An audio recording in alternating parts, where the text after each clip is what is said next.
Good morning, good afternoon, good evening.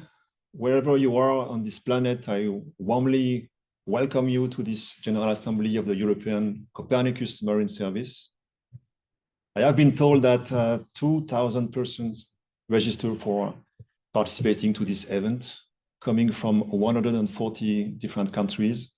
It makes me happy, and it does illustrate the spirit of course, the impact of the Marine Service beyond Europe, but also the spirit of collaboration that we're trying all together to insufflate in the way we are implementing Copernicus. I am Pierre Bahurel. I'm the Director General of Mercator Ocean International, which is the organization working on behalf of the European Commission in the implementation of the Copernicus Marine Service. And I'm happy to welcome you. And we are in the middle of this year, 24, halfway in the implementation of the second phase, operational phase of Copernicus. So it's, of course, a milestone to celebrate, but more probably an opportunity to see where we are and where we can do better. So, of course, the Copernicus Marine Service that you are implementing is a success. I mean, we can say that we are more and more users, a growing number of users, but growing in quality, in quantity and quality, and more users subscribing for our data access service, plus 30% from the year 22 to 33. More users using our web services, 1 million last year. More users reading the Ocean State Report and our special reports. I mean, 30,000 visits on the executive summary for policymakers for the 7th Ocean State Report, which is our response to the call for European Green Deal. So we must be proud of it. We must be happy and build on that. And this is thanks to what you're doing, your hidden effort to innovate in every hidden places of the Copernicus Marine Service. So I want to thank you for this. And maybe mention two innovations that I believe are instrumental for our future to prepare to be better. First, the implementation last year, the switch to the new Marine Data Store. That is our central common digital infrastructure of the Copernicus Marine Service that has been upgraded, modernized, upgraded to be really to put Copernicus Marine Service at the place where we want it to be, fully equipped to be interoperable with all the digital ecosystem of Copernicus, WEkEO, and all the platforms of the other services, but also ready to accelerate or strengthen the collaboration with EMODnet, our broader program in the DG MARE, and also ready to prepare the Copernicus Marine for a full integration with the European Digital Twin Ocean. With this triangle, Digital Twin Ocean, EMODnet, Copernicus, it must be our obsession in the way we are designing the evolution. And it will be mentioned by Zoe Konstantinou later on with from DG MARE to explain what is at stake on this. And maybe the second one, which is maybe more discreet but so important, is the launch of our Marine Forum, Marine Stakeholders Forum, where we are meeting on a regular basis with the member states representative, planning with them, reporting to them, trying to understand how to design together evolution of the services, co-designing the evolution of our national uptake program. That is probably the oldest in Copernicus. I mean, we have started since the very first day this national uptake program that we call today the National Collaborative Program. And we are designing with our Marine Forum the best way to implement it in the further years. But we are doing more with them. We are thinking about the evolution of the governance. I mean, I was mentioning to the Marine Forum the evolution of the governance of your interested entity, Mercator, moving to intergovernmental, to be stronger, to be more reliable in the way we are doing things for the European Commission with the appropriate governance. Talking with them about the connection of the Copernicus European Marine Service with the international program, for instance, the United Nations, the UN Decade for Ocean Science, and the leadership of Europe in the setting of a network of ocean prediction centers worldwide, which is this ocean prediction program. And maybe also, last but not least, the preparation of the evolution of the service for the next MFF. That is, of course, something that is now in the starting in a different discussion we could have with the European Commission, and where we need to hear from the member states what are the priorities. So this is really something where I think we should build on that to build a future. But for the moment, the best response to that is to be better in the coming months and years with what we are doing with Copernicus Marine Service. So this is the goal of these 2 days together, to learn from each other and reinvigorate our inspiration. We need it, and well, we need you to improve and propose modification, improvement in our Copernicus Marine Service. So I trust you, and I thank you very much for what you have done so far, and what you will do during these 2 days and in the coming 3.5 years to prepare a very good Copernicus Marine Service. So now I would like to hand over to Mauro Facchini. He is the head of the Copernicus program at the European Commission, and taking this opportunity as well to thank Mauro personally for his leadership, and also his team, and especially our discreet and loyal Richard Gilmore, that is our contact person, our contract officers over the many years, and Alessandra Cacciari, that joined the team more recently, and she's doing a fantastic job. So thank you to your team, to you, Mauro, and I'll give you the floor. Thank you very much, Pierre. I hope you can hear me. Yes. Okay. So it's a pleasure to be with you today to this event, so to this General Assembly. And I would like to remind that Copernicus Marine Service is a key component of Copernicus. And maybe, Pierre, I would mention one thing. I'm a little bit surprised that you didn't mention that. I don't know if you can see that. I know you cannot see that. But here in front of me, unfortunately not possible live, is the original of the agreement with Mercator that was done 10 years ago. So actually, this year is 10 years of operational cooperation, because the interaction started well before with all the research activities, also pre-operational activities and so on. But indeed, it's not exactly 10 years, because the contribution agreement was signed on the 11th of November 2014, but this year is really 10 years of that. I remember that at that moment, my hair and yours were more black than today, but we are still in a good shape and running, I hope, a very good thing together. So indeed, I think it has been 10 years, quite successful, of what we have been doing. There are evolutions ongoing. For example, we are expecting that soon there will be also new satellites that will be launched in support of the service that we have today. In particular, we are thinking about the expansion missions that will be launched in the next 5 years, we hope, mostly in support of polar regions. And there we are thinking about Crystal, Simmer, and Roselle, but also satellites that could be used for support to the coastal areas like Chimel, STM. Concerning the satellites that we have today, indeed Sentinel-3 is still working quite well, and the next launch of Sentinel-3C might be planned in 2026, not before, because as I said, the current satellites are working very well. But I think coming really to the service as it is, I wanted maybe to mention the achievements of last year, and in particular the fact that the Copernicus Marine Service has really ensured to be operational over this period, and also WEkEO has also demonstrated to be really a good platform in that respect, both of them delivering state-of-the-art and up-to-date data information and model-based products. It was also interesting to see the leading role of Mercator in the implementation of the coastal and Arctic hubs, so that actually were not foreseen as initial services and products at the beginning of Copernicus, but they were gradually introduced following the request by user communities. And we thank Mercator for having taken over the coordination of these hubs. And indeed, it would be also important to mention the very good role of Mercator in trying to define what will be the research needs for the future, and supporting the strategic research and innovation agenda that will drive our future research activities, in particular in this period through the Horizon Europe, but also in preparing the next framework program for research and development.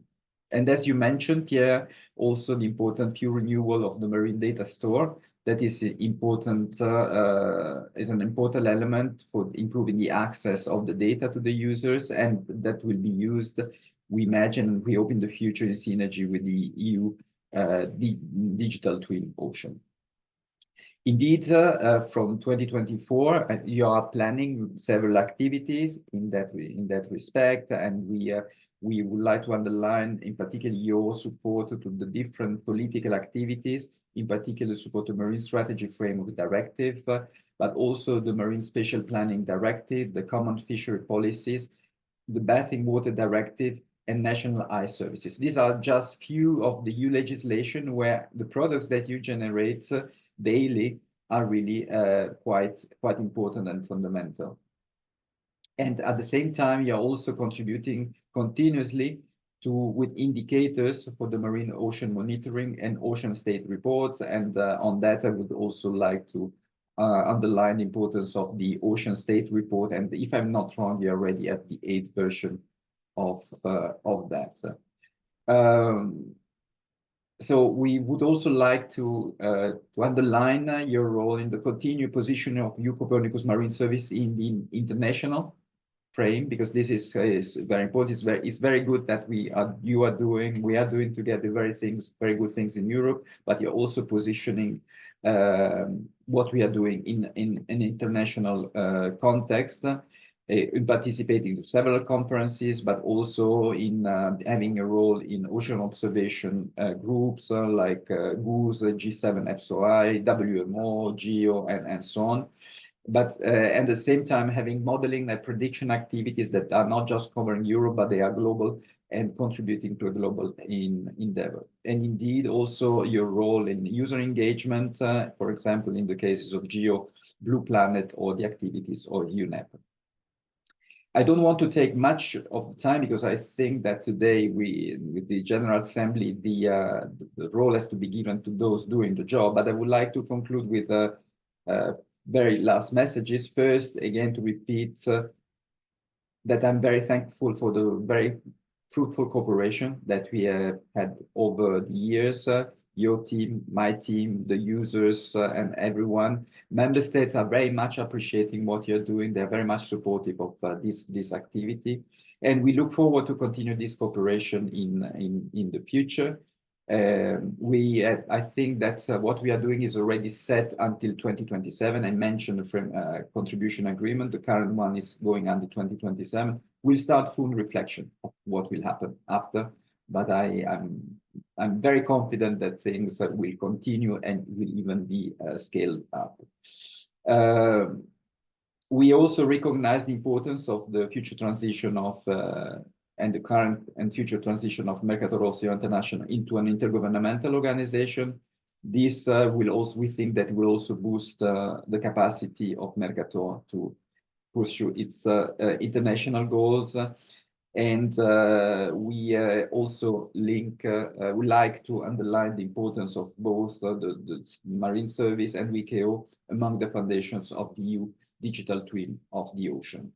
I will conclude here because I think it's a nice transition towards the next presentation from Zoe that will get more into the digital twin of the oceans. But I would not like to stop it without also mentioning that next week there will be the Digital Ocean Forum 2024, where also this your activity will have a quite important role. So thank you very much to your team, to you, Pierre, for your dedication, and I hand over that to you or to Zoe. I don't know who is taking that from here.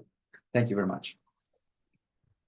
Thank you very much, Mauro, and well, again, I recognize and I want to explain your leadership, and I will say the same for Zoe, but you're one of these committed people who make the difference where you are. So it's okay, this is true, this is 10 years, but you made it. And I have to explain to the person attending that Mauro is one of the person recognizing and promoting the importance of the services amongst the space program, which is very, very important. And this is a super transition with what will be presented by Zoe. She is fully committed. She is running the EMODnet service, and this is really, we know how close we are, EMODnet service, Copernicus service, and the technical collaboration is very clear and strong today, but also at the policy level, the strategy is really close. And Zoe will plays a leading role in doing this, and she will explain to us something about the EU digital twin ocean building on EMODnet and Copernicus Marine Service. Zoe, thank you for being with us today, and you have the floor. Thank you, Pierre, and thank you, Mauro, for the introduction. I'm very happy to be here today and speak once more for the European digital twin of the ocean and the vision that the Commission has. I will start by speaking a little bit about the Mission Ocean. The Mission Ocean was the way that the European Commission found to express globally that we understand the importance, the vulnerability, and the necessity to act of the ocean, and the necessity to act in order to counterpart all of this. It's a new way to work. The missions, and particularly the Mission Ocean, aims to develop targeted actions that are going to provide solutions for the ocean. And in the framework of the solutions for the ocean, the mission, before the mission, but also through the mission, we came with the idea of the European digital twin of the ocean. What was this idea and what is this vision? The European Commission has been investing in services like the Copernicus Marine Service and like the European Marine Observation and Data Network for many years now. And besides that, it's also investing heavily on the research and innovation in the marine environment that is unique in the world. There is nevertheless a very great need to structure and integrate this ocean knowledge along the value chain in order to be more usable for ocean actors. So there is a necessity to support science-driven approaches in order to support policy implementation by users, to support the consistent-based management of marine habitats, to support the development of green infrastructure, the planning and management of marine protected areas, the management of fisheries activities. There is necessity to safeguard productivity and biodiversity of marine ecosystems. And there is also a very big necessity to support the blue economy industry to develop new models and to be more sustainable and more secular. At the same time, we have a very big need to engage more with the wider society in order to make the ocean more understandable. And how did we choose to do this? We choose to do it by integrating and connecting the main marine knowledge infrastructures that the Commission is investing on for the last 20 years and combining them with digital technologies that will bring this marine knowledge and make this marine knowledge more accessible for different kind of stakeholders. So we chose to do this through a core infrastructure for the European Digital Twin Ocean, EDITO, that is based on Copernicus Marine and EMODnet. Why? Why Copernicus Marine and EMODnet? Copernicus Marine is the leading service for satellite data and forecasting services in Europe and in the world. The European Marine Observation and Data Network is the leading service for providing standardized and harmonized in-situ marine data in the European level. It is for the European Commission those two services that are providing access to knowledge mainly for the marine stakeholders. And they have the responsibility to bring together and serve the marine community and remove obstacles that have to do with data accessibility, that have to do with forecasting capacities. And they have the responsibility to boost innovation as well. What the European Commission is doing is creating services that cannot be created by the public sector or the private sector in the member states, but they have to be done in the European level in order exactly to support this kind of developments in the whole Europe. And Copernicus Marine and EMODnet are doing this already. EDITO, the core infrastructure of the digital twin ocean, is coming on top of these two services to provide a third necessity, a third service, a service for digital applications and developments, to provide all this data and forecasting capabilities with speed, with extra computing capacities, and to act as an aggregator and as a communicator of the marine community that will come forward and be able to use these capacities to innovate, be able to use these capacities in order to build new applications, and be able to boost applications both in the private sector but also in the public sector, and the implementation of different kind of policies, as the one that Mauro mentioned before, Marine Strategy Framework Directive, Marine Spatial Planning. The idea behind the three services, the service of the European Digital Twin Core Infrastructure, Copernicus Marine, and EMODnet, are to work together as much as possible to lead the work of the European marine community into developing products of added value for everyone. The idea is to make the life of the marine community easier, to provide access to all of this that is necessary to make this marine knowledge more usable by everybody.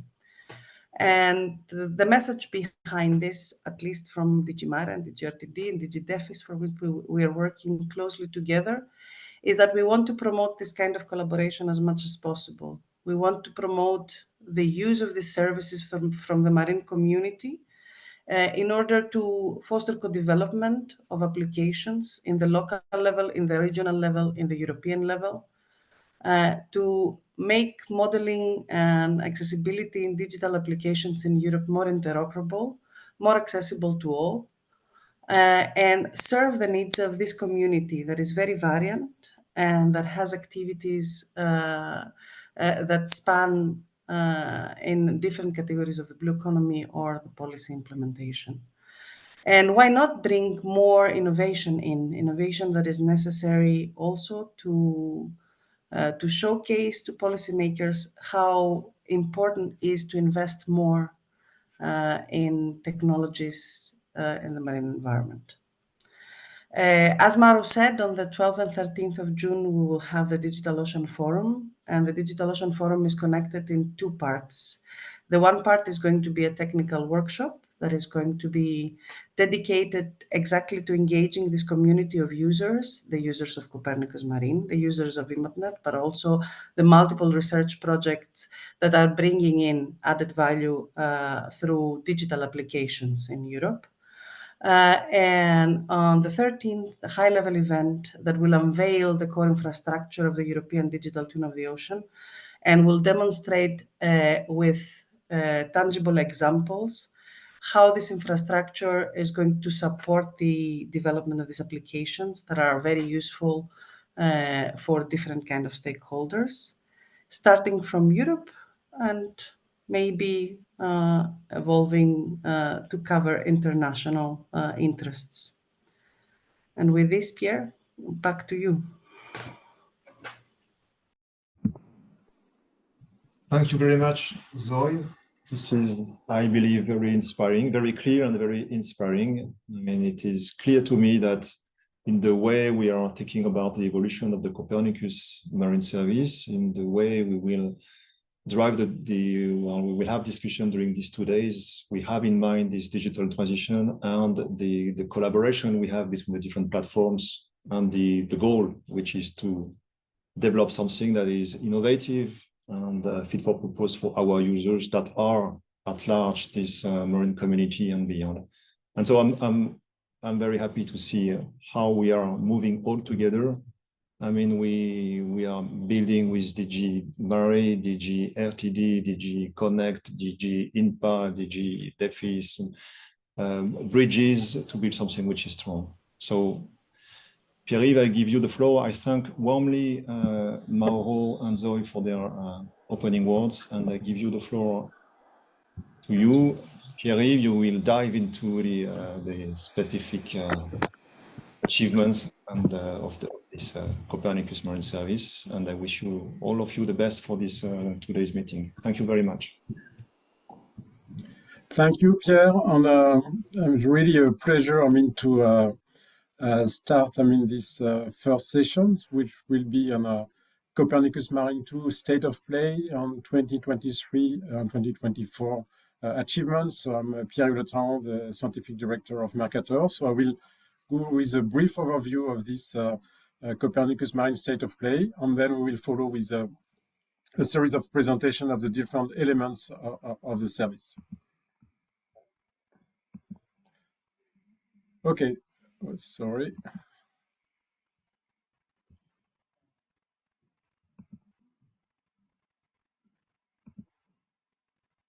Okay, just to remind you, the driver, why we do a Copernicus Marine, as reminded by Mauro, we have been operational for the last 10 years. So, and we answer to those increasing needs of ocean monitoring and prediction capabilities. So to understand, predict, and adapt to climate change, for a sustainable management of the ocean and the development of a sustainable blue economy, and to better protect marine ecosystem and biodiversity.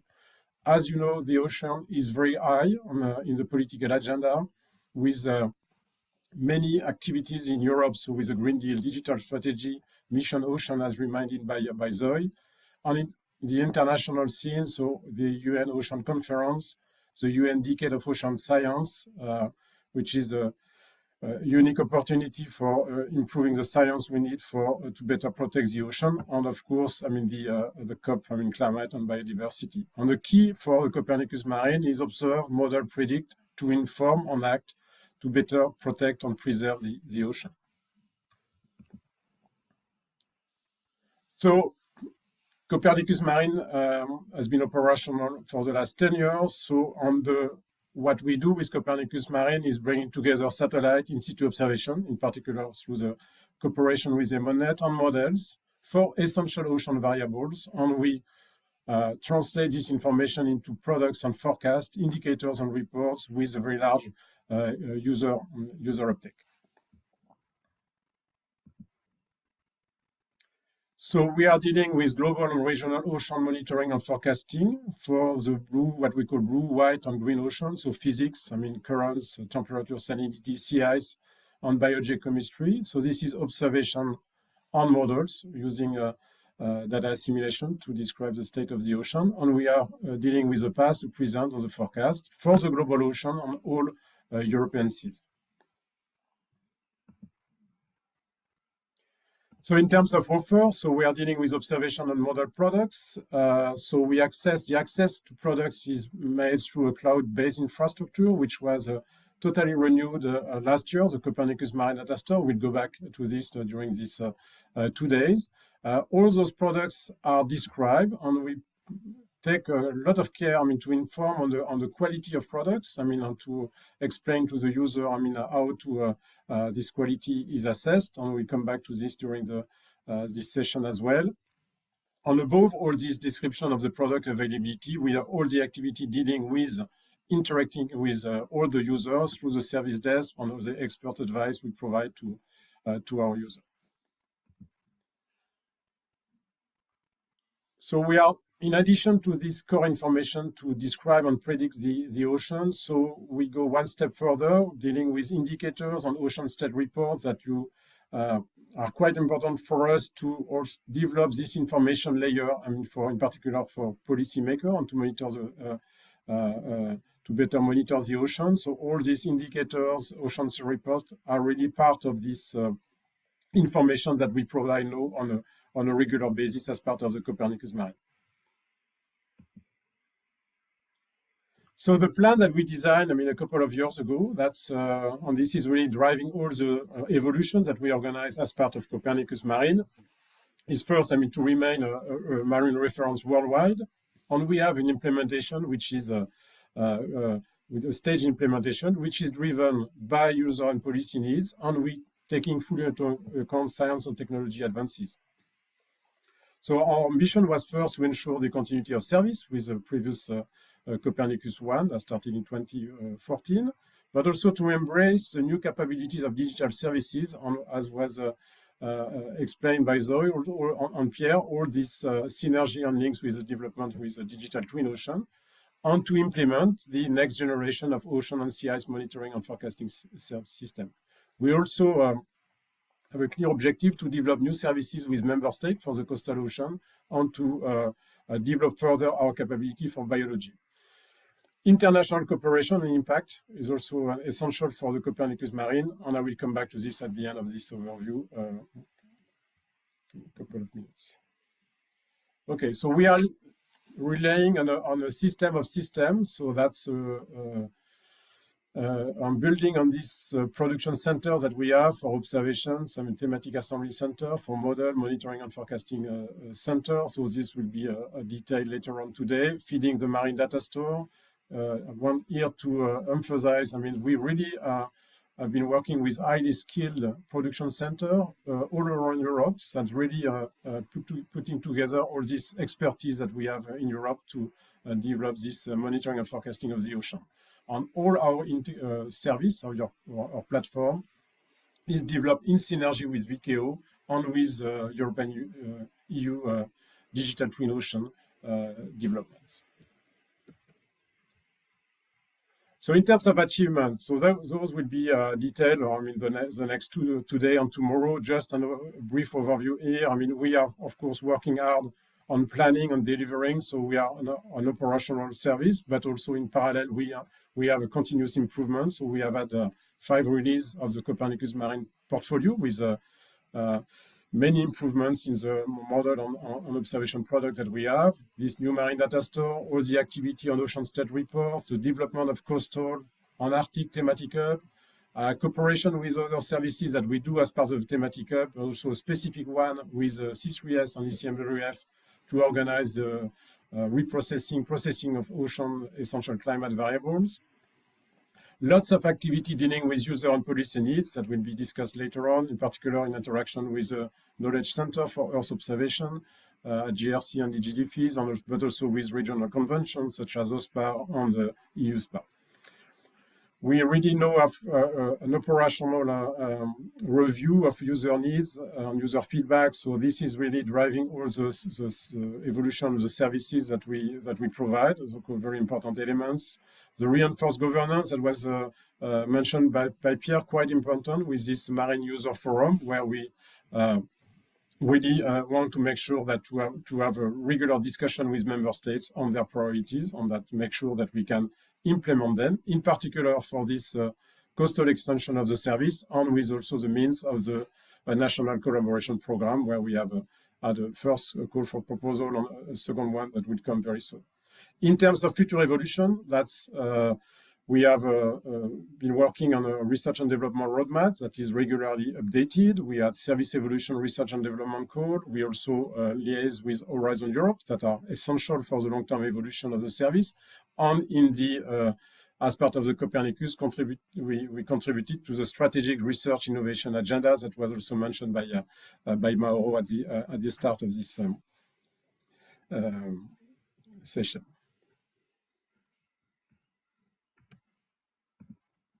So we have a large user uptake in all marine and maritime sector. I mean, we are covering, I mean, all these different application area for society, environment, and economy. We are quite satisfied in the user uptake, and of course, this is a topic where we continue to be very active, and Laurence will come back to this in a few minutes. As a user and policy-driven service, we have a whole process to gather user feedback and to then organize the service evolution. And this is on the key work is to translate this user feedback into a service evolution objective, taking into account the scientific and technological advances. So this part, so we have the user need, and we need to translate them through research and development activities. So since the start of Copernicus Marine, 10 years ago, we have been working on these 3 streams of service evolution activities, or what we call the tier 1, which is a short-term R&D, which is organized through our production center, the TAC and MFC, And we have this midterm tier 2, which is 2-year time frame, which is organized through specific calls that we organize. And then we liaise with Horizon Europe for the long-term evolution, which is essential for the to maintain a state-of-the-art service. And you have here the keyword that we have in the that are driving our evolution. So resolution, ensemble approach, assimilation, more and more use of artificial intelligence, coupling, Arctic, biology, coastal land sea interfaces. Those are described in the service evolution strategies that we maintain with R&D priority with our scientific, international scientific and technical advisory committee.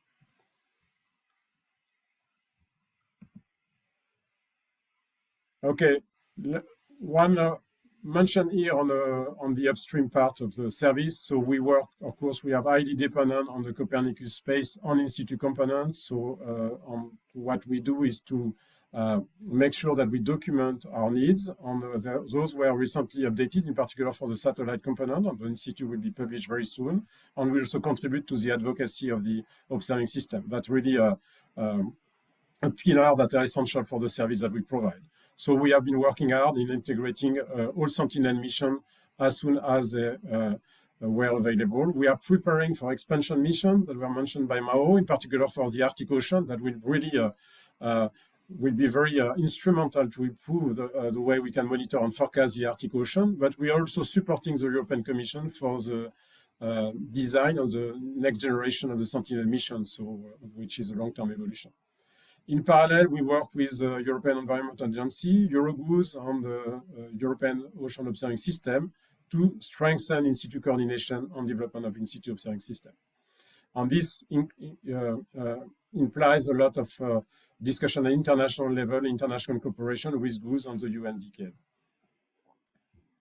So before concluding, just one word on this UNDK of ocean science. Essential is here to remind how important is international cooperation is to improve the way we can monitor and predict the ocean and answer to the need for this better monitoring of the ocean. And this goes from observation to prediction and user. So we are quite active in different programs dealing with this international cooperation. And the UNDK now offers a unique opportunity and unique framework to put together all these international activities. And Copernicus Marine by itself will be and is a major asset to contribute to the UNDK vision on its predicted ocean outcome, and to contribute to the development of a worldwide ocean prediction system as part of the Ocean Prediction Decade Collaborative Center. Okay, so this, just going back to this General Assembly, so what we will do, today and tomorrow, that will be to review the achievement of this phase 1 of Copernicus Marine for Production Center, Product Quality Assessment, Ocean Stage Report, User Service, Marine Data Store, User Needs, on our National Collaboration Program. So you will have detailed presentation by Mercator teams and by our contractors.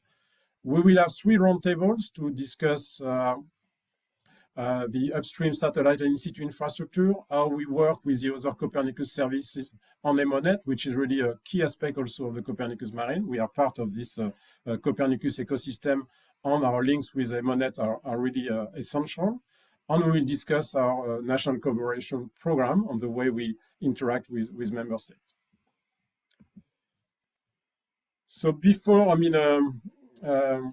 giving the floor to Laurence, just information on this Q&A session that we have. So we have a few Q&A sessions during the General Assembly. So you have here the link to the Slido, if you want to ask questions. So the session will be rather short. So we will select a few questions that we will answer on live during the General Assembly, but we will make sure that we will answer to all questions that we will receive during this General Assembly. So I will now give the floor to Laurence for the next presentation. So Laurence will focus our presentation on user uptake on serving EU policy. So Laurence, the floor is yours. Thank you, Pierre-Yves. Good morning, everyone.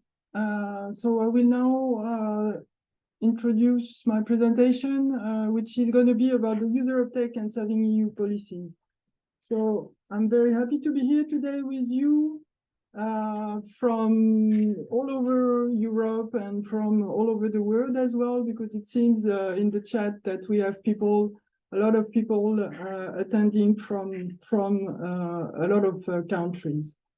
So I'm going to talk about the user uptake and how we are serving EU policies. Just a reminder, with the fact that we have 4 Copernicus portals that we are dealing with here at Mercator Océan. Today we are going to focus on the Copernicus Marine Service portal and how we engage users on this Copernicus Marine Service, but also keep in mind that we benefit from the experience we have engaging users on the Copernicus WEkEO together with the Copernicus Arctic Hub and Coastal Hub. But today, let's focus on the Copernicus Marine Service and the user engagement we are doing. So we are addressing all the user communities. So we are addressing those 12 market sectors which have been defined a few years ago. It goes from polar environment monitoring up to natural resources and energy. And we do also focus quite a lot on the policy and ocean governance, and I will come back to that during my presentation. So in order to engage users from all those communities, we are deploying several instruments, like, for example, the training and training workshops and hackathons. We are also developing best practices and use cases, and you will get the opportunity to listen to some example tomorrow morning with the National Collaboration Program, where we are going to have 4 use cases demonstrated. We also develop sectorial partnerships, marketing campaigns and responses to feedback, and we are also working together with USPA to develop the private sector user communities, but also together with all the other interested entities from the Copernicus Services, along with EMODnet as well. So I'm going to quickly give you an overview of the audience KPIs. Then I will focus on what we do for policies and EU countries. I'm also going to display new services that we've been developing during the last few months, and then briefly give you a highlight about what's going on in the press and media. So with what concerns audience KPIs, so our web portal has been really successful. During 2023, we had almost 1 million visits last year, which is a 42% increase compared from the year before. So we are very happy that our web portal is answering the needs of more and more users. And the satisfaction rate is also very good, because it is ranging from 4.5 to 4.7 out of 5. And we are dealing with users coming from different communities, 1/3 from the public sector, another third from the private sector, and another third from the academic and universities. In terms of users that have been registering to our service, we also see an increase, which is a constant increase of 30% per year. At the end of last year, at the end of 2023, we had 66,000 subscribers to our service. We now today have 73,000 subscribers. And half of them, you can see that on the top left of the screen, half of them are in Europe, and the other half are coming from Asia and the Americas. In terms of evolution since 2016, the largest evolution in terms of new users is coming from Asia. We have a huge growth of users in Asia, but also from Africa and Americas and Oceanias as well. So now with what regards to the data itself, our users are really keen on downloading products over the global area. 75% of them download data over the global ocean, but they are also interested in the European regional seas. You can see here the data being downloaded on the Med Sea, the Atlantic coast, the Baltic, the Arctic, and the Black Sea.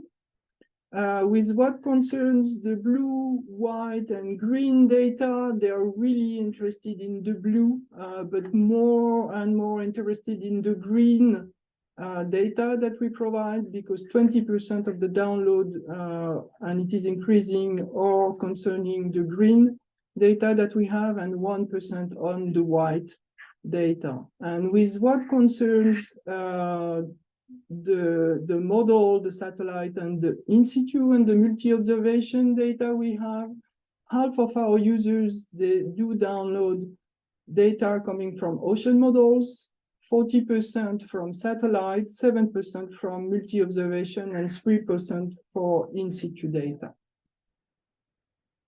Now, a few KPIs on the service operation we had in 2023. So we have targets up to 95% or 90%, depending on the target and the availability of the product, because our service is an operational service. And in all the cases, we were above target. We had 100% availability of the central system when the target was 95%. We have almost 100% availability of the product when the target was 90%. And we had 99.4% of product delivered on time by our data providers on the central dissemination unit, when the target was 93%. And we did that all along 2023 for the 170 ocean product that we are delivering, and for the 99 ocean monitoring indicators that we have on our data portal. We had 2 releases of the catalog last year, one in March and one in November. And if you want to know more about the KPIs for our service, you can go to the website, because we are now publishing every year. We did that in 2022 and 2023. We have our Copernicus Marine user uptake KPI highlights, which are now online. So I invite you to go online to look at more details. So let's now talk more about what we do for policies and EU countries. So as you are, of course, aware, the ocean is really high and higher than ever in the political agenda. So we are participating to a lot of European and international events. So recently, we were in Greece for our ocean conference, which took place in Greece in April. We were also in Barcelona for the 2024 Ocean Decade Conference, also in April. We are preparing for the next UN Ocean Conference in 2025 in June in Nice in France. We also attended the last COP28, and our expert was Karina from Schuckmann, who represented us there. And we are also participating or organizing a lot of events which are dealing with the Arctic policy. And the next event is going to be in September, where there's going to be the 2024 European Polar Science Week. But we also had an event at the European Parliament on the EU Arctic policies last December. So you heard also about it. Next week, we are going to unveil the first demonstration of the European Digital Twin Ocean. So this is going to take place on June 13. This is going to be a hybrid event. So I think it's fully booked on site, but please, you can also join online, because this event is going to be hybrid. And Copernicus Marine is really fully involved together with EMODnet, and you heard about it because Mauro Facchini, Pierre, and Zoe, they all talked about this new program, which is the European Digital Twin Ocean.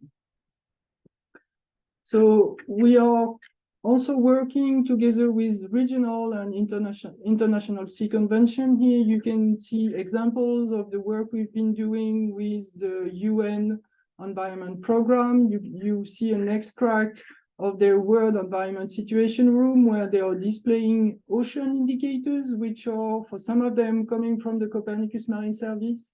You can see also that they have a visualization tool, which has been developed together with the Copernicus Marine Service and relying on the Copernicus Marine data. We are also working closely together with OSPAR, so there will be a workshop organized next fall, and with the ICES community. So those are examples of what we are doing with the regional and international sea conventions.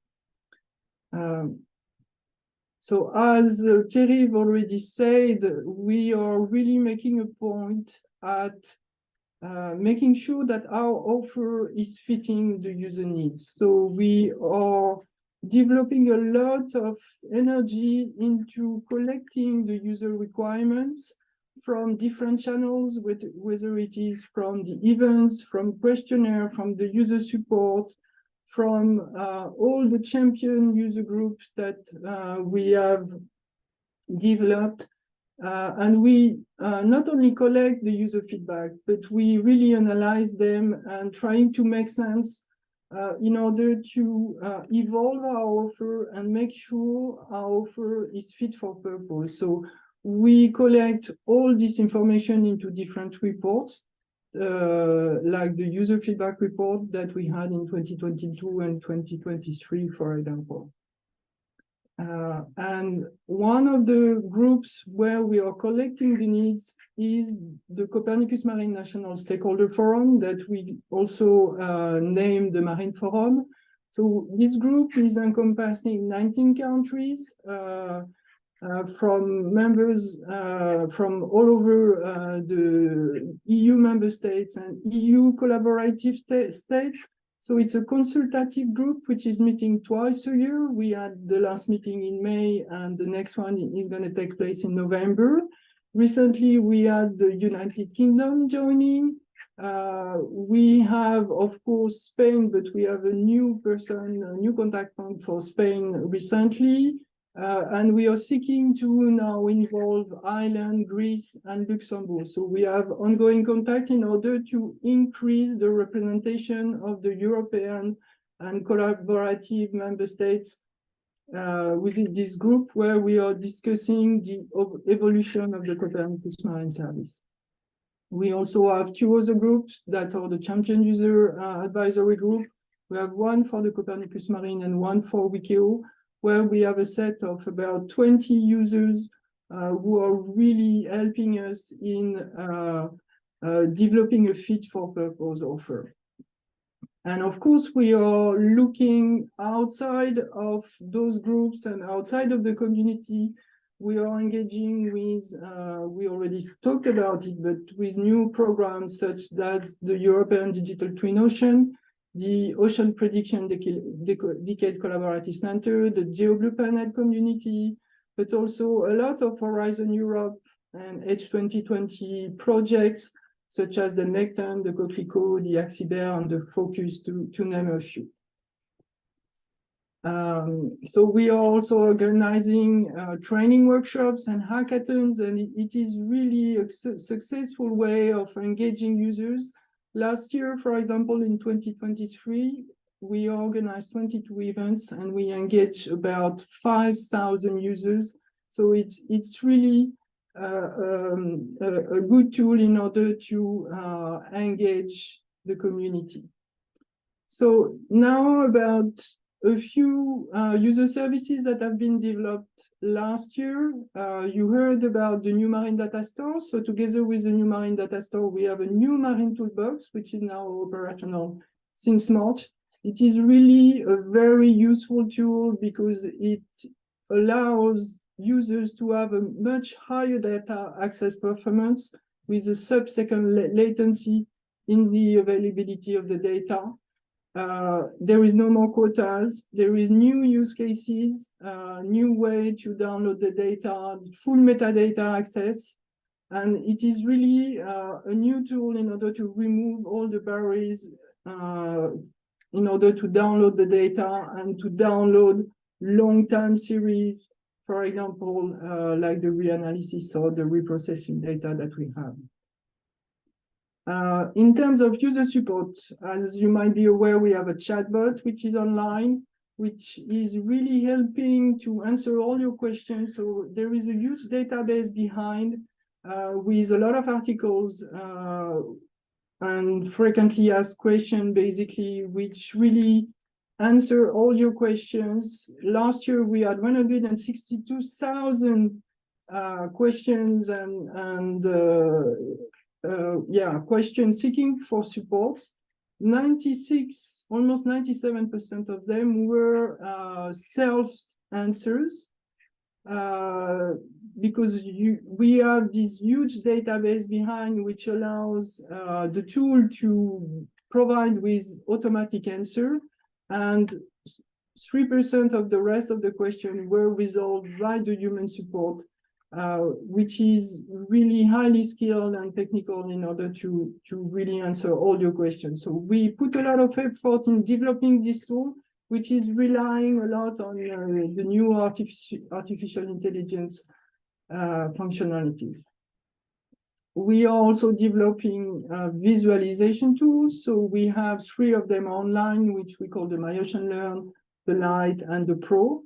Last year, we had almost 300,000 users, which is 4 times more than the year before, using this tool. We are also having other tools offline, virtual reality tools. So we really make a point in improving those tools on a continuous way. And for example, last year, or beginning of this year, actually, we had a new functionality, which is really something very important for us, which is allowing to look at the along track data and also the in-situ data together with all the gridded data that we have. So it's really a great improvement that we made in our visualization tool. We are also developing tools for the civil society. So we've been improving our explainers. So it's a series of tools explaining why the ocean is important. And we also have a new ocean climate portal, which is really highlighting the ocean monitoring indicator, the marine indicator that we have. And it's really made in order to highlight those marine indicators for society and citizens. We are also willing to make sure that the data we have is self-explanatory and that the data is understandable and that everyone is able to know what is behind the data product that we have. So we are really willing to explain the offer and what is behind and when the data is going to arrive in the catalog. So we've been deploying a few infographics on the Copernicus Marine service, but we did that also on the Copernicus WEkEO and the Copernicus hubs in order to explain what is our offer, data offer in a nutshell, along with roadmaps explaining when the data will arrive.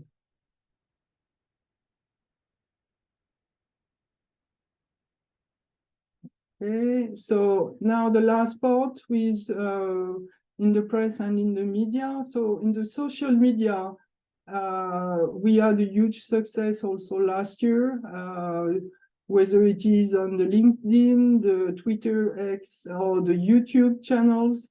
We have a lot of downloads also on the documentation, such as the Ocean State Report, either the full or the summary of the Ocean State Report, and together with all the documentation which is going with the data, the product user manual, and the quality user documents. And my last slide is about the translation of our website. So this is still work in progress.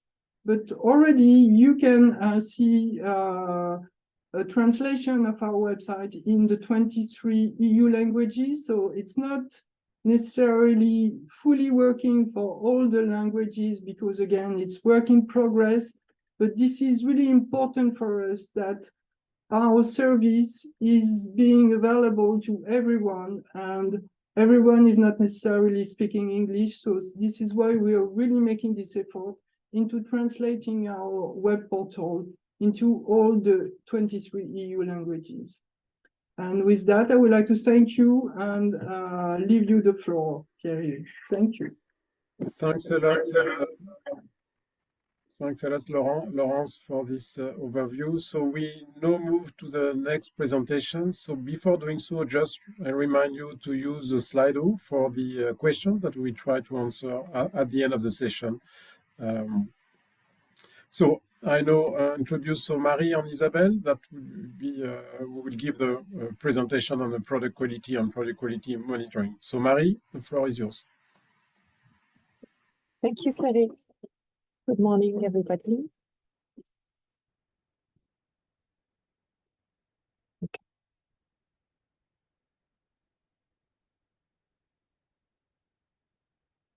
So about improving product quality and also how we monitor this product quality.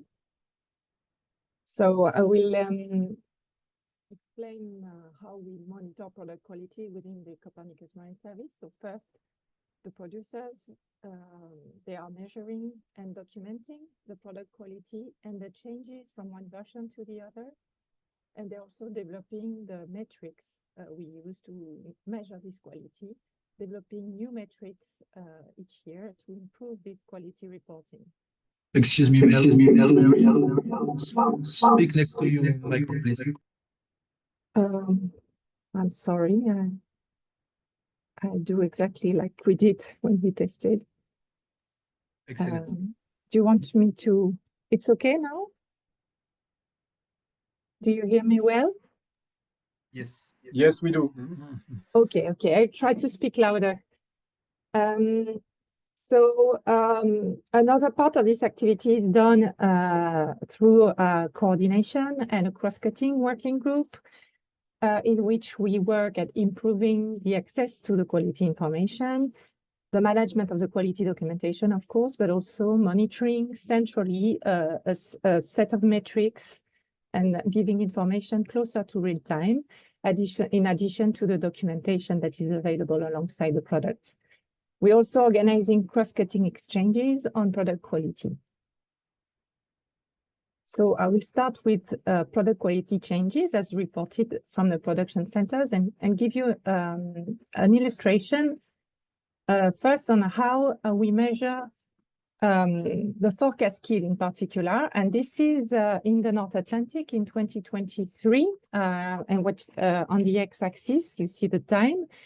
And what you see here is the difference between the 5-day temperature forecast and that temperature measured afterwards by drifting buoys. So it is reported on the y-axis here, and you have an idea of the difference between the uncertainty as measured by this difference with respect to reference observations. And the sampling of the observations, in-situ observation, is irregular in time. So that explains part of the variability that you see over the year 2023.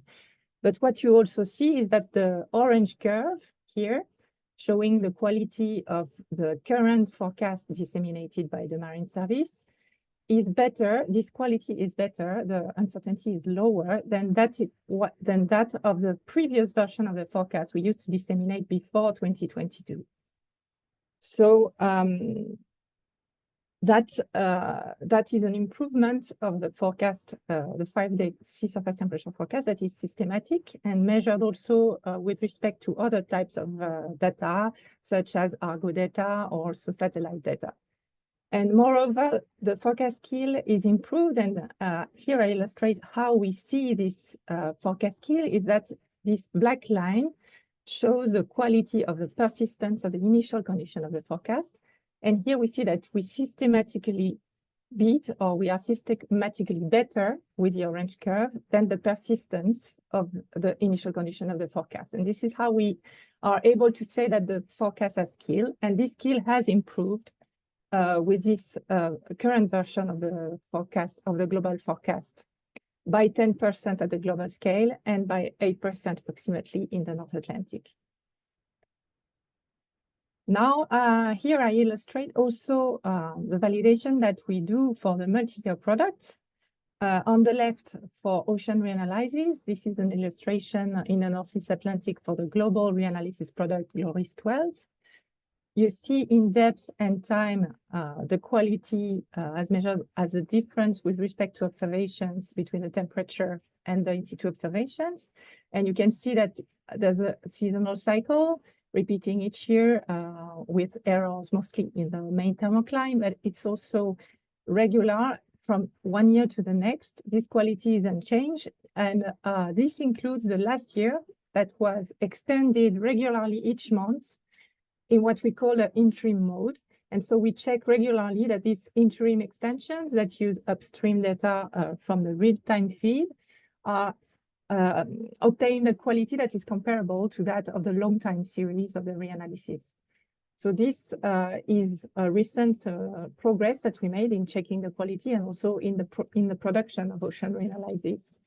And here on the right, another illustration comes from the Thematic Assembly Center for Wind. So this time it's a reprocessing of observations, and they measure the global wind uncertainties using the metrics that they, with which they document the quality in the quality documents. And you can see that they check that the recent time extensions are the same quality. Now about the cross-cutting activities and improving the quality information and the quality documentation to start with.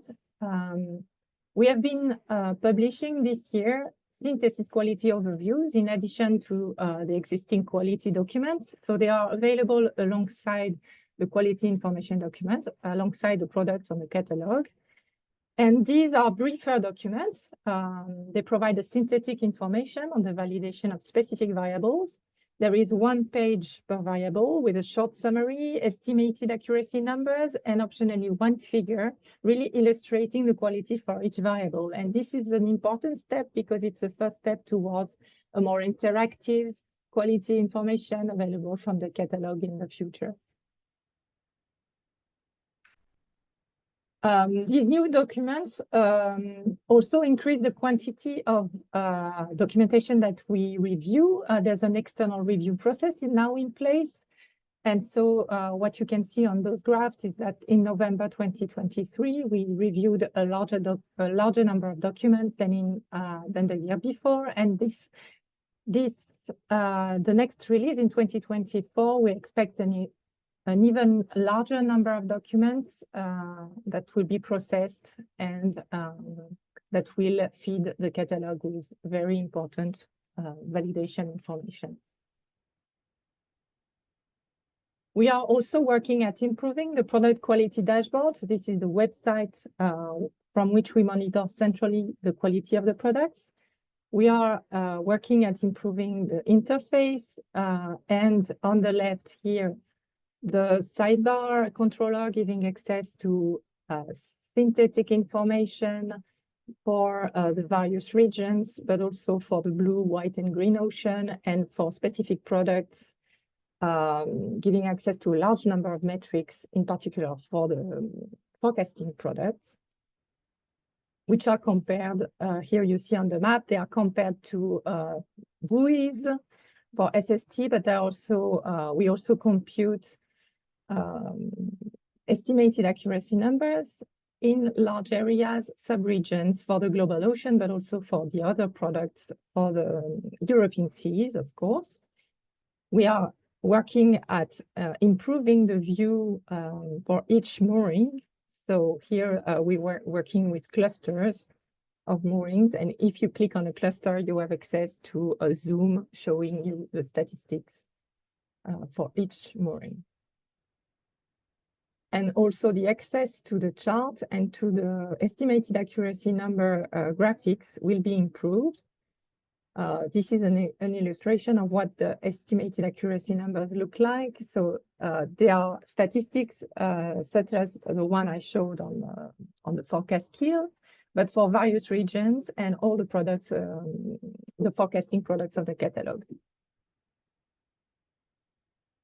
So this new version of the product quality dashboard will be online during the summer, and there will be another one at the end of this year with a more interactive view of estimated accuracy number graphics. And at the end of 2025, there will be another version with customized plots for these estimated accuracy number and with an easier access again to this information.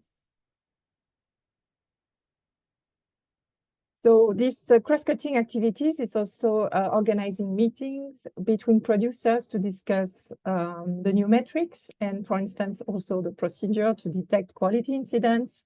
It's also a place to discuss this evolution of the product quality dashboard and many specific subjects on which we interact, such as how do we validate the biogeochemistry with bioargo floats, how do we measure the mixed layer depth quality, the validation at tight gauges, and what common metrics we could show to the users for the observations in the catalog.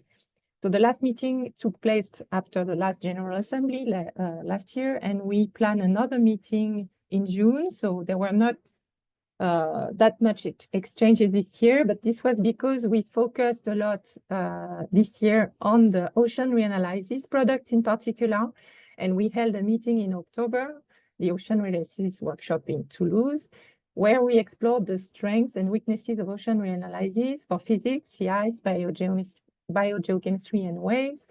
And we started to prepare an intercomparison exercise, including the regional areas for 2025. And this intercomparison exercise, we compare Copernicus Marine Service products to other products worldwide.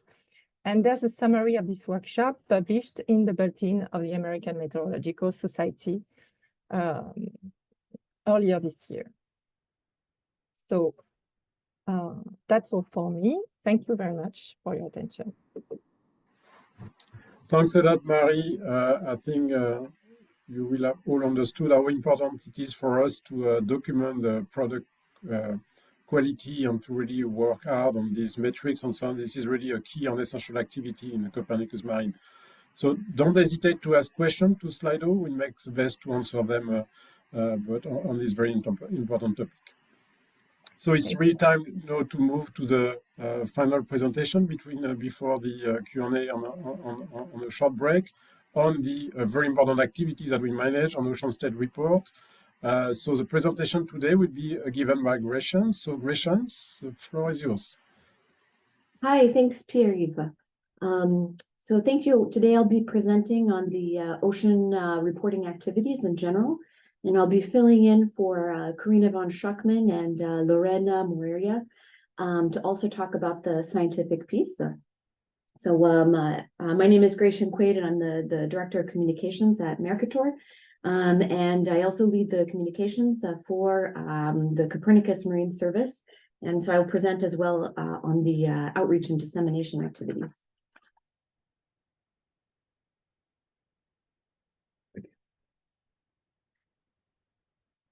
So today I'll go through two main pieces on the reporting activities, starting with the science to services, and then science to communications. The science piece goes through is a section where we have this ocean state report and the ocean monitoring indicators that go through rigorous scientific validation and peer review. They provide expert assessment on the state of the European regional seas and the global ocean. And then building on this foundation, there's the transfer of science-based knowledge on this variability and status of the ocean to a wider audience. And so in this context, the Ocean State Report, the ocean monitoring indicators are all put through the online catalog and are available to a very wide audience. And then one step further, we have the science to communications. And this activity is co-constructed and co-developed between the science and communication teams. And the idea is to bring this wide knowledge transfer based on the reporting activities to multiple audiences. So now let's start with a look at the Ocean State Report 8, which is currently under review and should be published in September 2024. As you know, it is an annual report, the flagship report of the Copernicus Marine Service. It's divided into 4 chapters.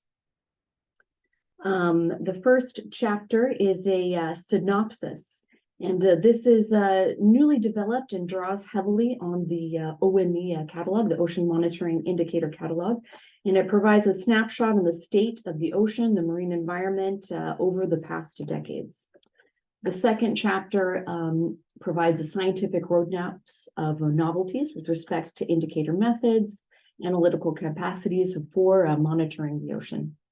And chapter 3 covers case studies and also includes a socioeconomic relevance. So that means the relevance to people and societies. Chapter 4 highlights the unusual and interesting events that need to be highlighted during the target year. And so chapter 9 is already in preparation. So when you see chapter 8, there'll be chapter 9 the year after. There's 2 main regions that are covered. And that is, of course, the global ocean, and then the Northeast Atlantic Ocean and adjacent seas, which we'll talk about in a second. That's the European region. The chapter 1, which covers a snapshot, as you can see, this provides a few examples of what you would find there. For example, looking at sea surface temperature, you see the global ocean continues to warm, particularly in the Northern Hemisphere.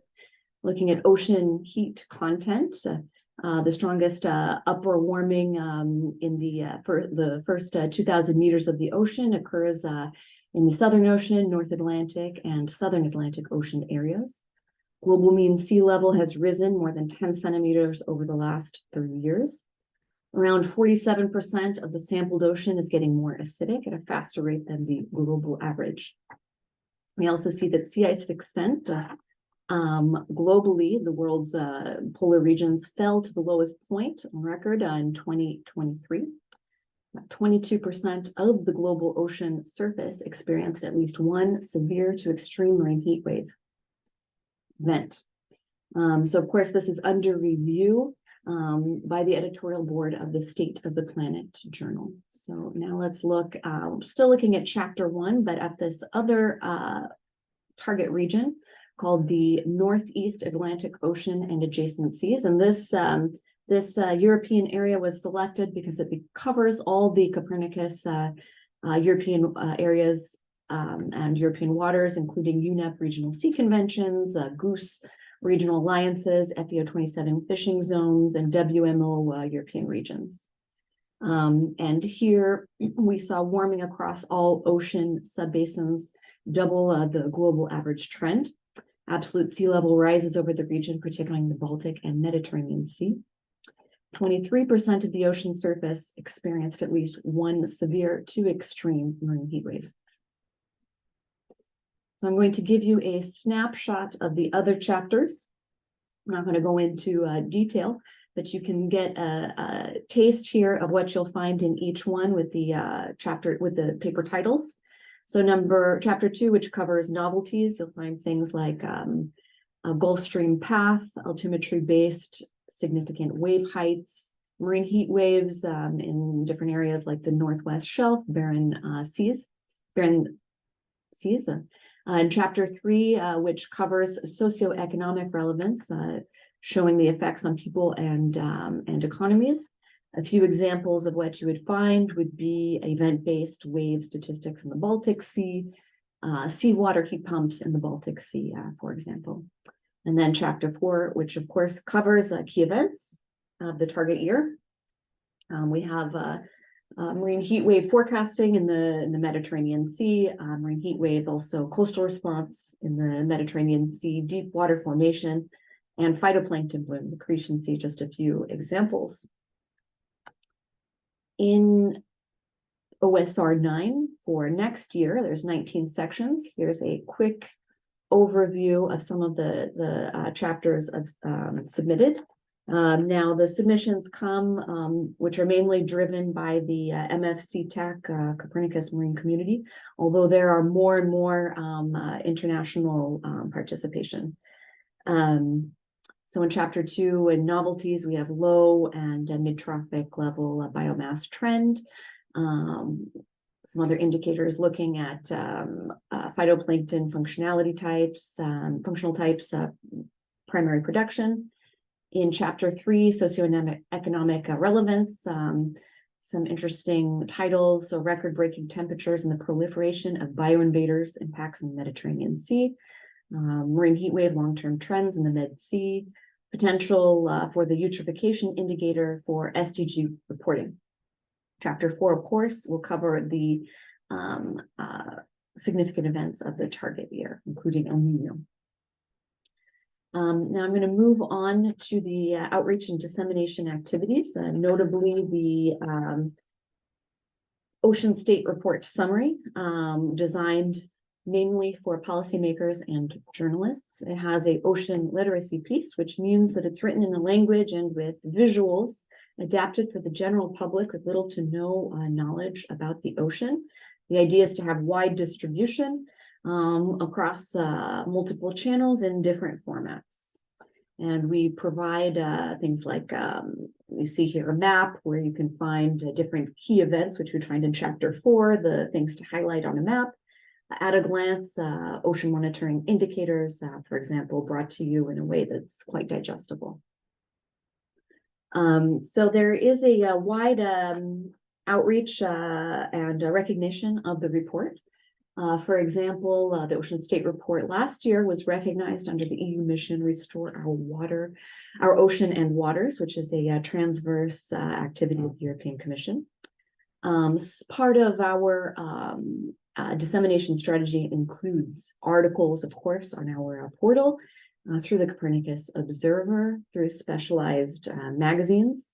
We create also a video that has key takeaways. We have social media campaigns and ads coordinated through our partners and stakeholders, a large paid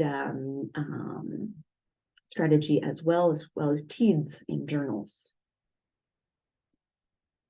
So the summary has been, and outreach activities have been evolving over the years. You can see the many different publications. And we have reached a wide circulation with an estimated reach of 2.5 million since 2020 across the international media, with over 450 press mentions globally, strongest in Europe, of course. Last year, a paid and organic campaign reached about 9.5 million impressions, largely driven by paid. We also hold an annual press event since the last couple of years, hosted by MOE to present the OSR findings by the experts with the dedicated materials. So my last point will be a snapshot of the KPIs, the key indicators looking at how the report and summary were viewed. So the interactive summary got about 28,600 visitors.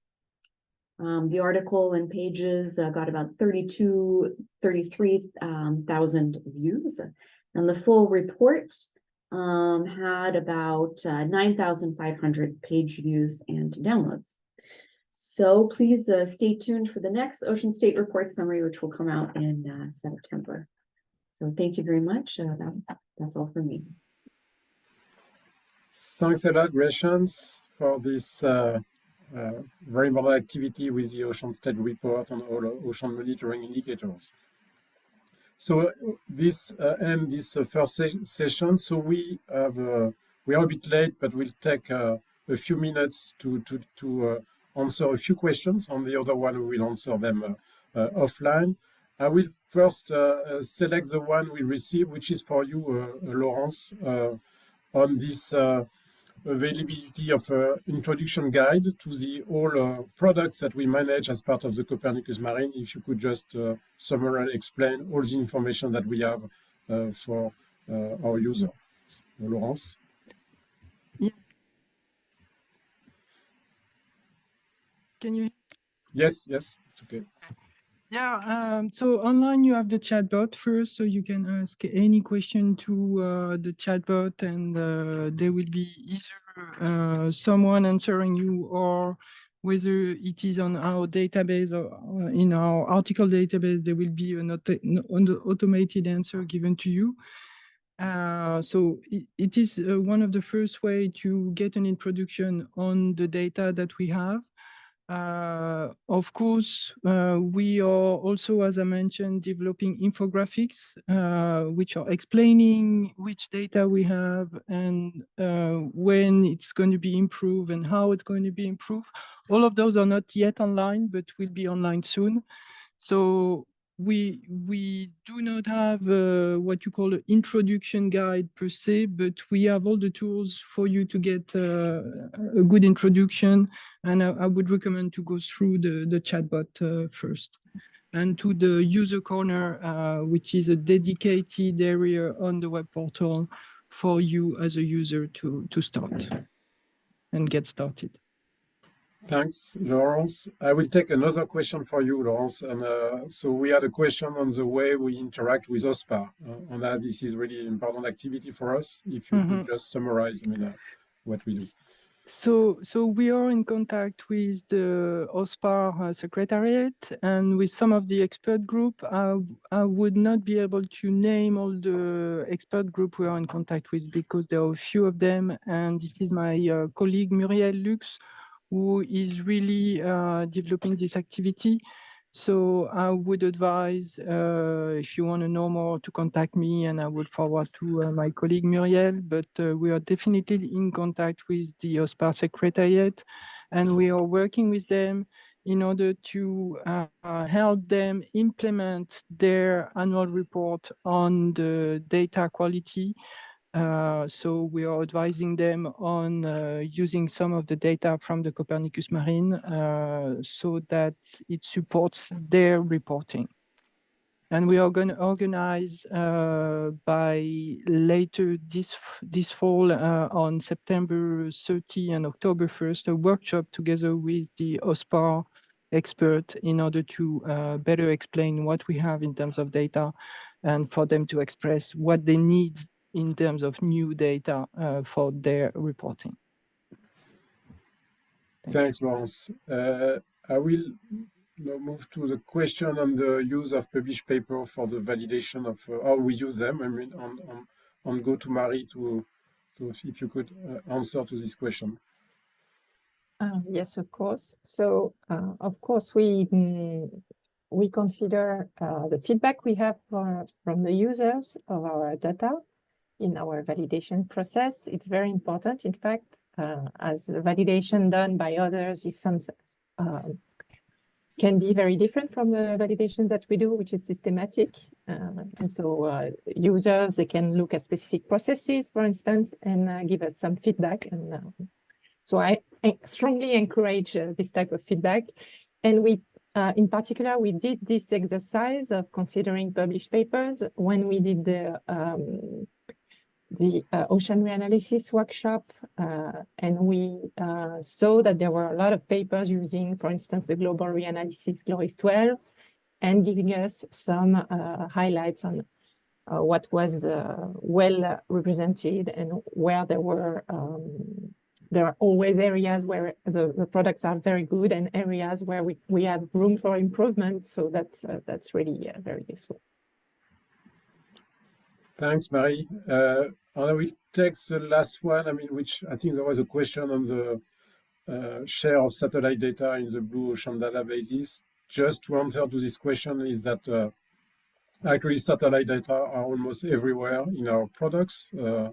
So a large part of the product, maybe more than 80%, have satellite data. So we have product dealing directly with satellite data, but all the modeling and forecasting system, so all the model products are actually using satellite data. So this is really a large share. This is why we are so dependent on development of the Sentinel constellation, on the evolution that will come in the coming years. I think we will need to close now the session. Thanks a lot for all the presenters and for the questions. So we will now have a short coffee break. We be back at 5 to 11 sharp, and we will continue with a detailed presentation by the production centers on their achievement and plan. So see you soon in 20 minutes. Thank you.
You can go.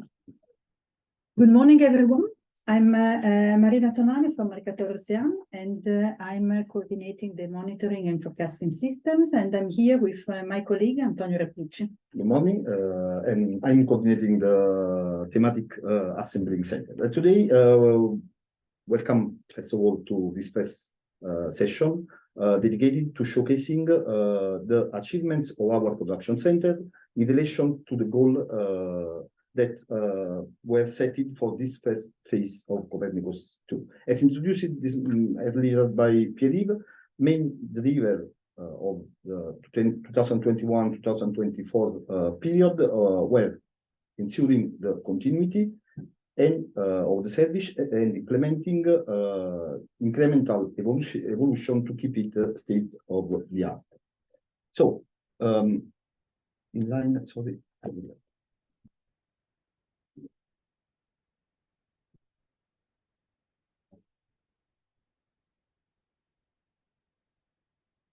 Okay, thank you. So, in line with the overarching idea of user and policy-driven service, this evolution are based on emerging user needs, which are then translated in achievable service evolution objective, taking in account scientific and technological advance. All this is done with the support of our advisory bodies, the Scientific and Technical Committee, and the champion user group. So, thank you. So, the backbone of Copernicus Marine observation infrastructure relies on a distributed architecture of production center, what we call the thematic assembling center. We have 8 of them that take as input upstream data for our space agency and in-situ network to produce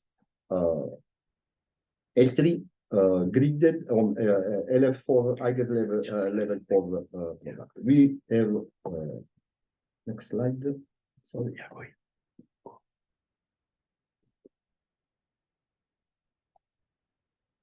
Sorry about that.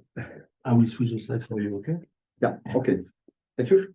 So, for the Blue Ocean, our production center, they were working a lot on providing new, of course, new satellite data as soon as they were available, and also improving spatial resolution, both at temporal and spatial scale. Next slide, please. The same for the green and the white ocean, where basically there was a lot of effort put in merging data from different sensors and making a lot of use of deep learning and artificial intelligence techniques. Next slide, please. And for the in-situ, thank you, observation, they were mostly working in providing deeper data, new, where possible, new time series, and of course, continuing the cooperation with our partner EMODnet to optimize data flow, coordination of synergy of in-situ data, which are required by both services. I will leave the ground now, Marina, for an overview of monitoring and forecasting center, and then we will have much more details from the leader of our production center, Ms. Marina.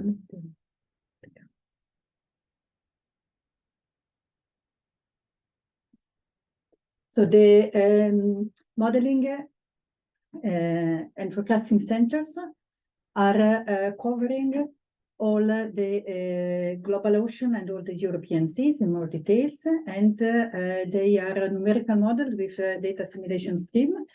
And as you can see in this slide, they are covering the different areas thanks to a large number of partners that are making this possible. Next slide, please.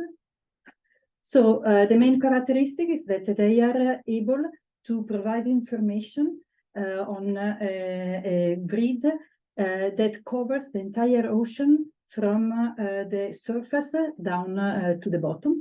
They have different resolution depending on the system, and they can go from circa 1 kilometer to 10 kilometer of resolution, and they can resolve into the vertical with a much more detail close to the surface and less down to the ocean bottom. And they cover both the past releasing reanalysis that covers the last few decades and are producing information close to present, and analysis and forecast products that are able to provide forecast in the next 10 days. Next slide, please. They deliver a different set of products for the blue ocean, the green ocean, and the white ocean, as you have already seen in the Copernicus offer. All the forecast systems are deterministic. They are mainly releasing a forecast day, so they have a daily cycle with some that have a twice-a-day cycle. And as I said, the lead time for the forecast is 10 days. The multi-year products, they start from 1992, very close to a year, 2 years before present, with interim that arrives a few months before present. And something that is new since last year is that, especially for WAVE, we have been able to push the starting of the multi-year products back to 1980. These time series are updated entirely every 3-5 years and regularly extended. Their MFCs have several components that covers the biochemical, the ice, the wave, and the physics, and they can be combined in different ways, because we do allow diversity in each production center so that they can reflect the needs and the characteristic, the oceanographic characteristic of their own zone, but there is also an homogeneity because we have an agreed development plan with very clear priorities for the Copernicus service. And so the evolution of the offer is continuously evolving in terms of accuracy, improving model data simulation, and including new observations, in terms of reducing the boundaries in going from one product to the other. And so for a seamless transition from a global to regional system, and from forecast to multi-year products, and for the continuous development of portfolio, adding new variables, having longer time series, and extending the forecast lead time. And so this continued improvement will increase the harmonization across the MFCs and will aid the users, and will allow to deliver better and more products to Copernicus. And you will see more details in the presentation that will follow. Thank you. Thank you, Marina. So we start with the presentation from our production center. They are divided by blue, green, and white ocean. We will start with blue observation from satellite. Just as a reminder, we have 15-minute sharp for each presenter, and I invite the attendees to leave question on slide. So first.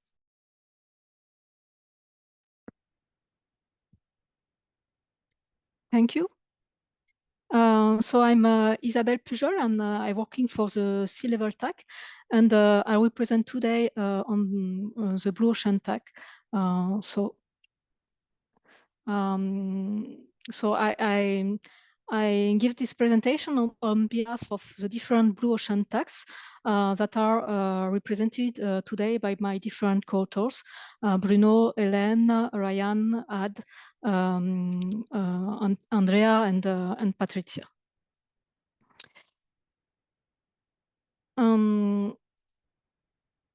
Sorry, so I will start this presentation with a short overview of the Blue Ocean TACs. As TACs, we aim to collect and process various satellite observations, as well as some in-situ observations, in order to deliver added value and ready-to-use products for external users, and of course for our first users that are the MFCs that can assimilate the different products in their system or use them for validation. we process what we call multi-mission products that merge the measurement from the different satellites. That includes the Copernicus mission, of course, but also other non-Copernicus missions. And a main step of our processing that we apply on the different measurements consists in what we call the cross-calibration. It ensures that for a given physical variable, the measurement of from the different sensors are completely homogeneous and can be merged all together.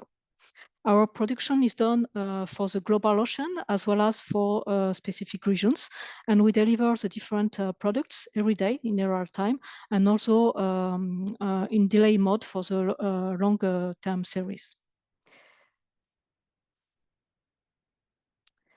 So we are 5 tags for the blue ocean. Each of us is responsible for a family of physical variable or products. There is a wind tag, wave tag, sea level tag, sea surface temperature tag, and the multi-observation tag. This latest tag is merging the information from the previous 4 other tags with in-situ measurement, in order to generate various added value product for the sea surface, but also for the 3D view of the ocean.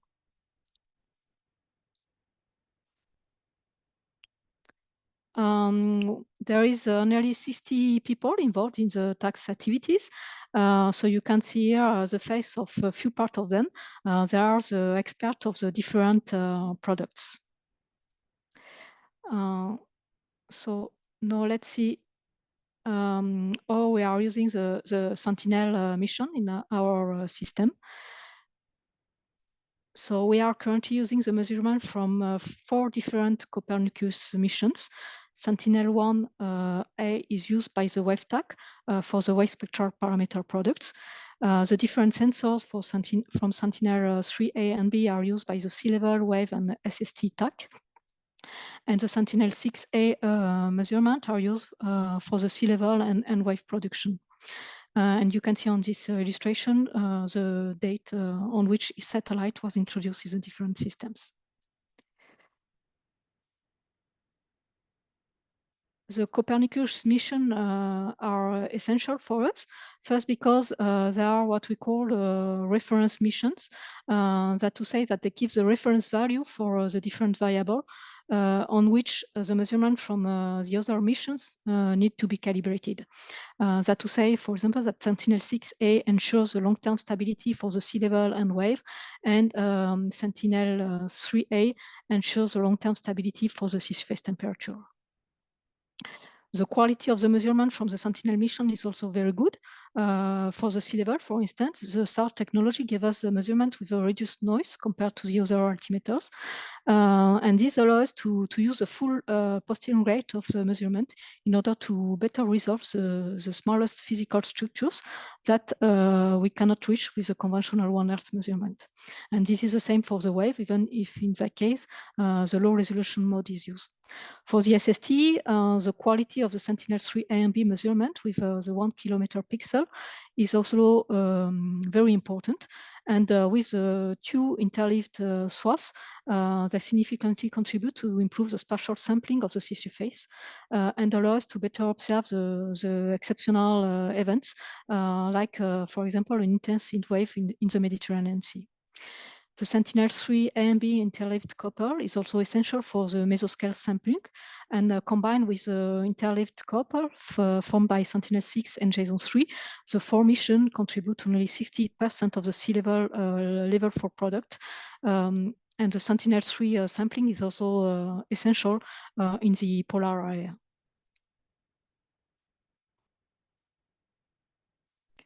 So as I said before, in addition to the Sentinel missions, we also use different opportunity and collaborative missions, mainly from Europe, United States, China, and India.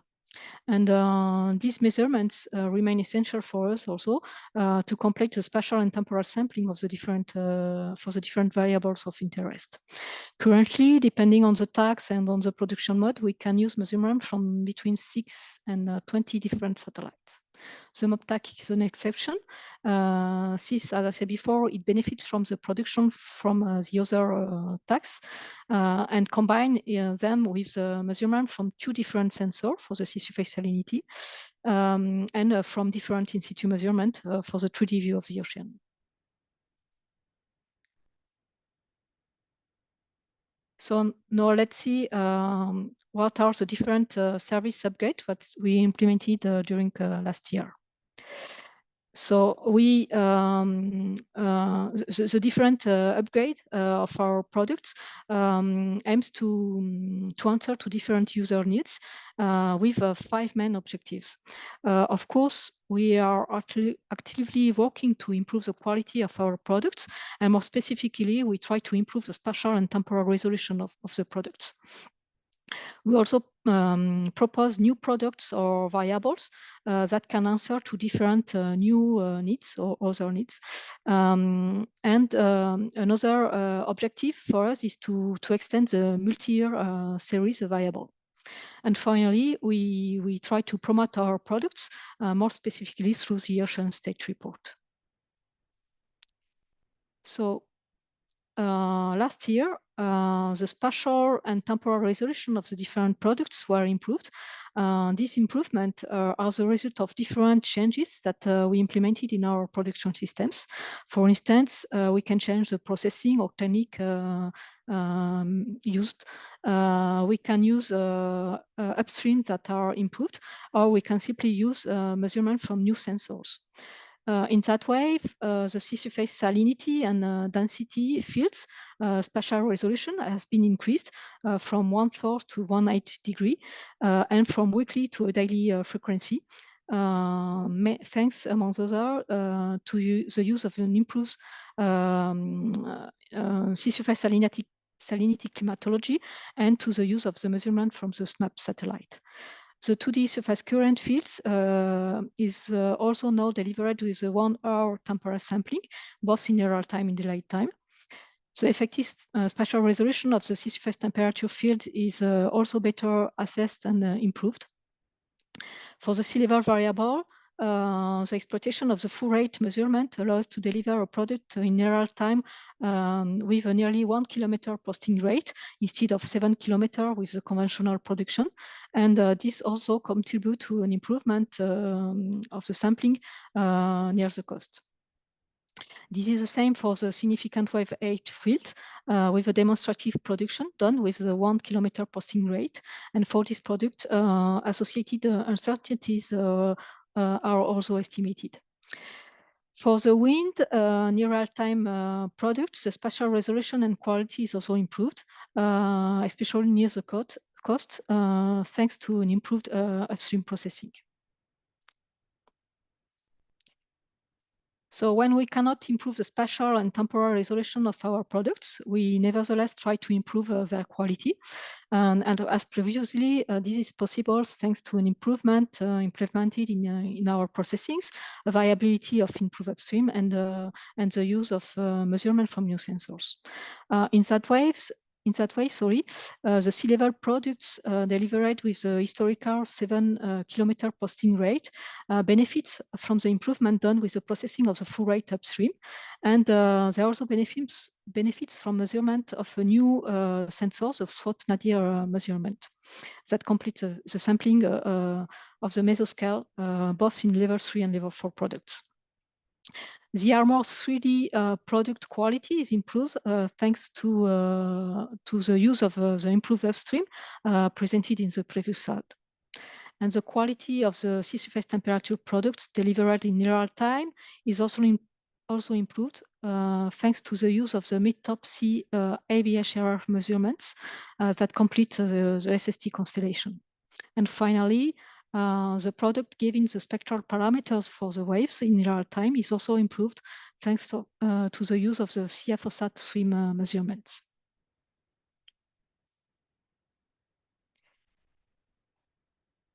So last year, new products and variables were also added to the catalog. For the 2D surface current, the different components of the total current, that to say the Ekman and geostrophic components, were provided, as well as their related uncertainties. 6 new datasets has been implemented for the level 3A sea surface temperature product for the global and Atlantic regions that give the multi-resolution layers with respect to the sensor class, instead of providing a single fields that mix the observation from with different resolution. A new SST level 4 product was also provided. It corresponds to the Odyssey product for the global ocean that is available daily. It's a gap-free product, grid product, with a 110-degree resolution and available from 21 to present. And finally, for the sea level, a new variable was provided in the level 3 products. It consists in an estimation of the geostrophic current in the cross-track direction.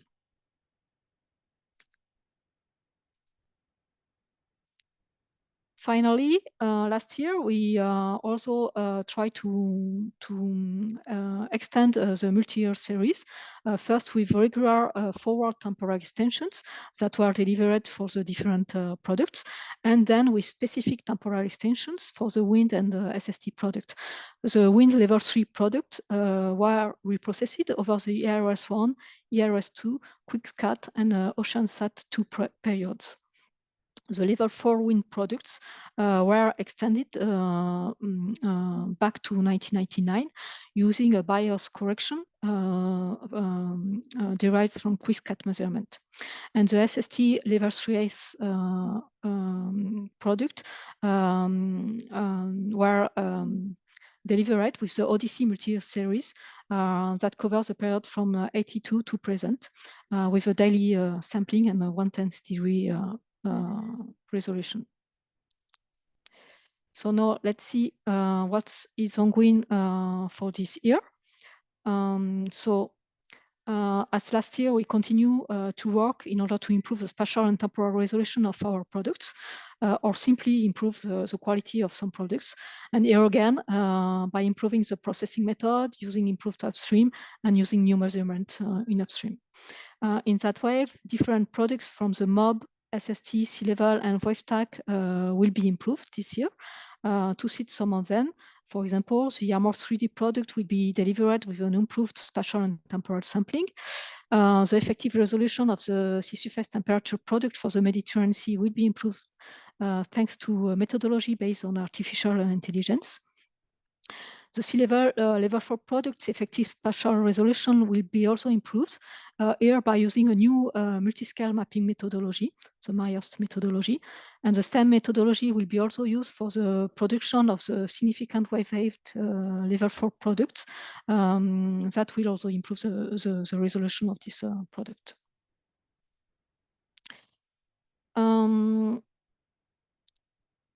This year, we will also propose new products or new variable to the users.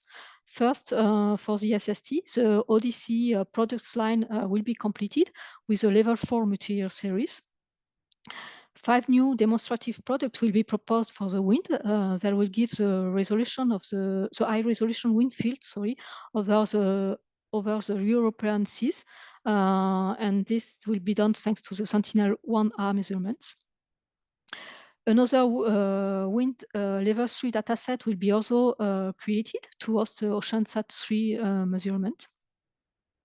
A new wave spectral parameters product using CFOSat measurement will be created, and also a new OMI for the extreme wave events will be also delivered.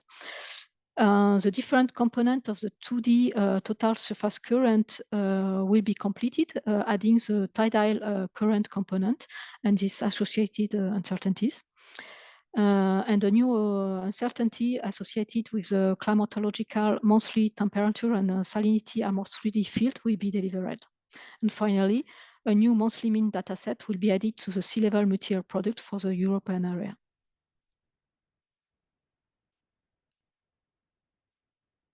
So this year, artwork will be also performed for the multi-year series with, for instance, full reprocessing for different products. It's a case for all the SST and all the sea-level products, and for the Armored 3D and Omega 3D products that will be fully reprocessed this year. For the wind, the level 4 hourly and monthly products will be extended backward, back to 1982. And so I will conclude this presentation, with a few key numbers. So we are 5 tags for the blue ocean, 10 institutions, nearly 16 people involved. We are using 39 satellites or sensors for the near real-time production, slightly more for the multi-year, and also we are using in-situ measurement. And at the end of the year, we will have 64 products in the catalog, 258 data sets, and 29 OMIs. We are actively working in order to improve our products. Last year, nearly 19% of our products were upgraded, and we added 15 datasets to the catalog. And this year, we will upgrade nearly 18% of our products and add 16 more datasets in the catalog. That's all for me. Thank you. Thank you, Isabelle. Thanks very much for this comprehensive overview of the blue ocean. We will move now to, we will stay still in the blue ocean, but we will move to in-situ observation. Dominique Obaton from Ifremer will provide us an overview of the achievements and plans until the end of this year. Please, Dominique, you should have the control.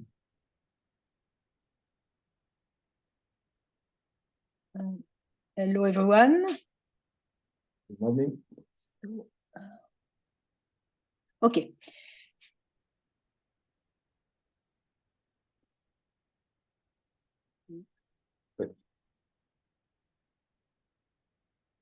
Okay, I think I understand how it works. So hello, everyone. So I'm Dominique Obaton from Ifremer, and I am also the leader of the in-situ TAC. And as Antonio said, and following what has been presented by Isabelle, I'm going to talk about the blue ocean, the observation part, but focusing on in-situ data, on in-situ products, and including the link and the collaboration that we have with EMODnet.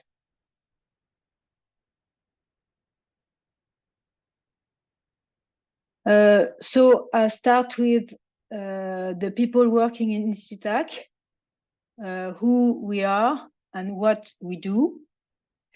So in-situ TAC is a consortium of 15 partners from 8 European countries. So I led the in-situ TAC, and the co-leader is Stéphane Tarot. And you see some of the people working within in-situ TAC. So these people are regional or thematic experts, and we are all working in cooperation with in-situ European and international network initiative. As for example, at the European level, we are working with Eurogoose. At the international level, we are working with GLOS for the sea level data, for example, and also with Goose.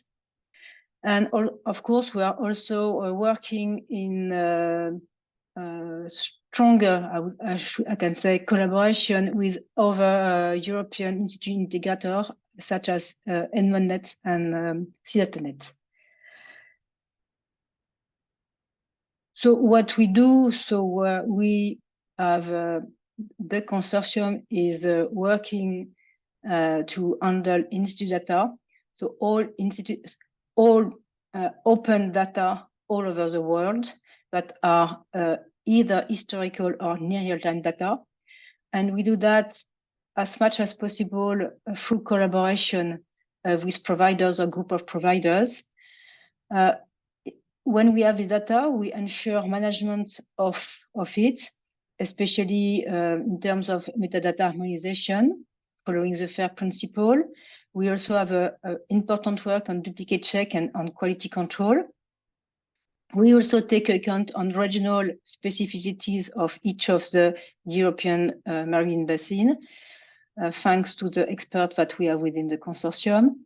And within the in-situ TAC, we have complementary knowledge of the different parameters. So for the blue ocean, it's essential ocean variable, temperature, salinity, current, wave, and sea level. Okay, now the in-situ product within the Copernicus Marine Service. So what we have in the catalog, in the CMM's catalog, it's 16 in-situ products, 9 near real-time product, and 7 multi-year products. And this cover any data from the open ocean to the coast. The near real-time product, so for most of the products, we have all the parameters together, the physical, the biogeochemical, and the carbonate system one in our near real-time product, in each of the near real-time products that are done or made by region. For the multi-year product, this is mainly global products that are by parameters. So we have 5 blue ocean products for the multi-year product and 2 green ocean products. Okay, so just a quick definition of in-situ products. It's data from programs, database, institute, and also from various platforms that are gathered together in one common product by region or by variables. So, and as much as possible, it's data at measurement points. So as much as possible, close to the measurement.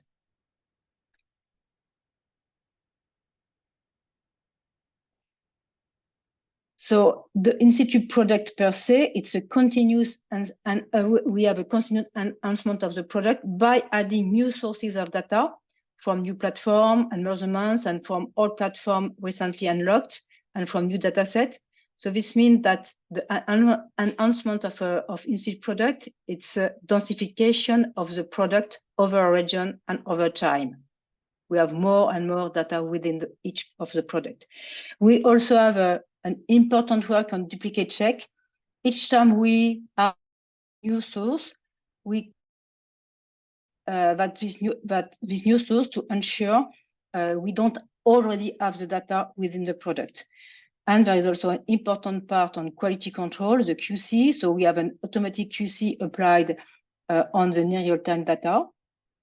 And for the multi-year product, we have an additional QC, which is applied on this type of data, which include a scientific and human expertise.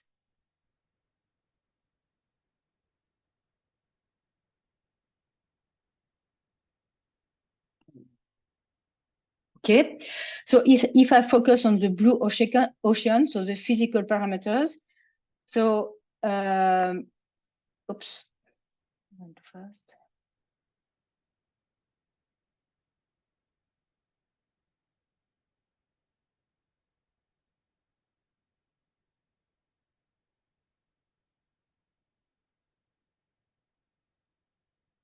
Yeah, oops, yes.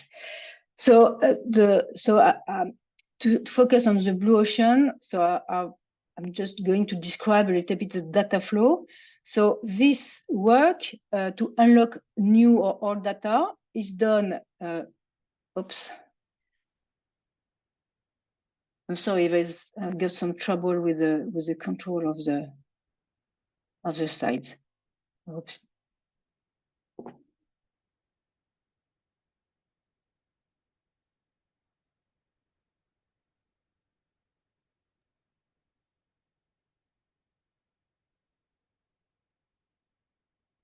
We can switch for you if I don't know. Can you switch to the other one, please? To the next one. Next. Yes, next, please.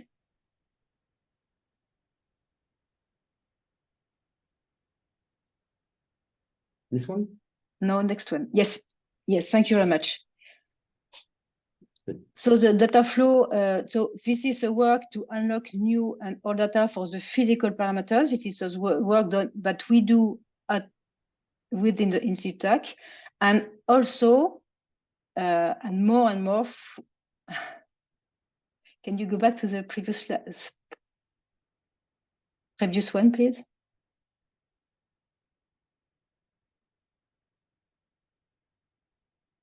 No, previous one.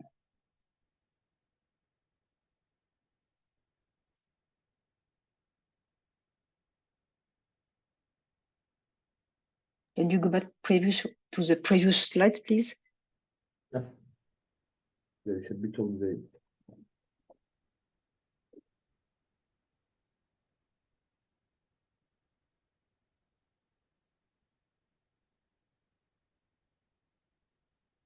Yes. This one? No, the following one. Yes. This one? No, next. Next. We are still. I don't touch anything, so I leave you to do it. The next one, please. This one? No. You go back for the. I would like to have the following one. Not before, after. No. Encore? Encore. Yes, again. Yeah, I think we should go one more. One more, even 2 or 3 more, I think. Okay. It's clear. That's okay? No. Yes, this one. Okay. That okay? So yeah, I don't know what happened. Okay, thank you very much. Excuse me. So what I was saying is that we are working to unlock new and old data for the blue ocean with EMODnet, mainly EMODnet physics, EMODnet chemistry, and EMODnet gestion, and EuroGOOS through a working group.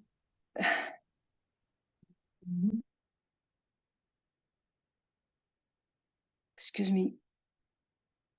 Can you go back again? No. Right.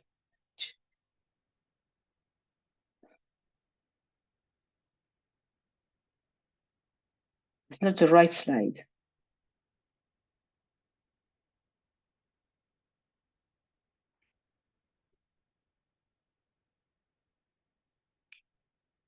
I try to go back if it's possible.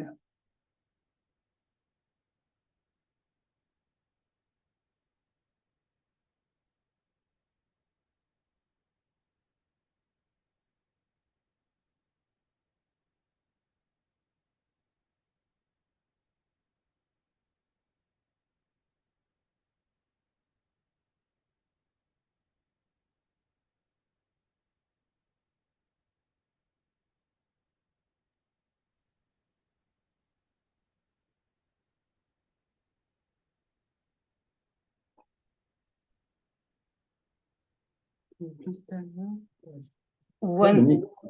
It's still not this one. Not one before. Do you do it, or do you want me to do it?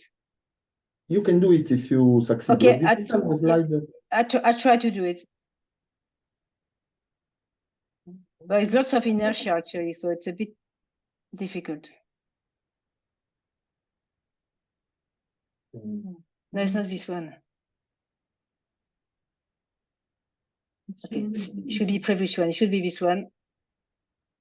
Maybe there is delay between what. Yeah, I think there is a strong delay between what you see and what I see. Yes, this is this one. Do you see the one focuses on blue ocean physical parameters?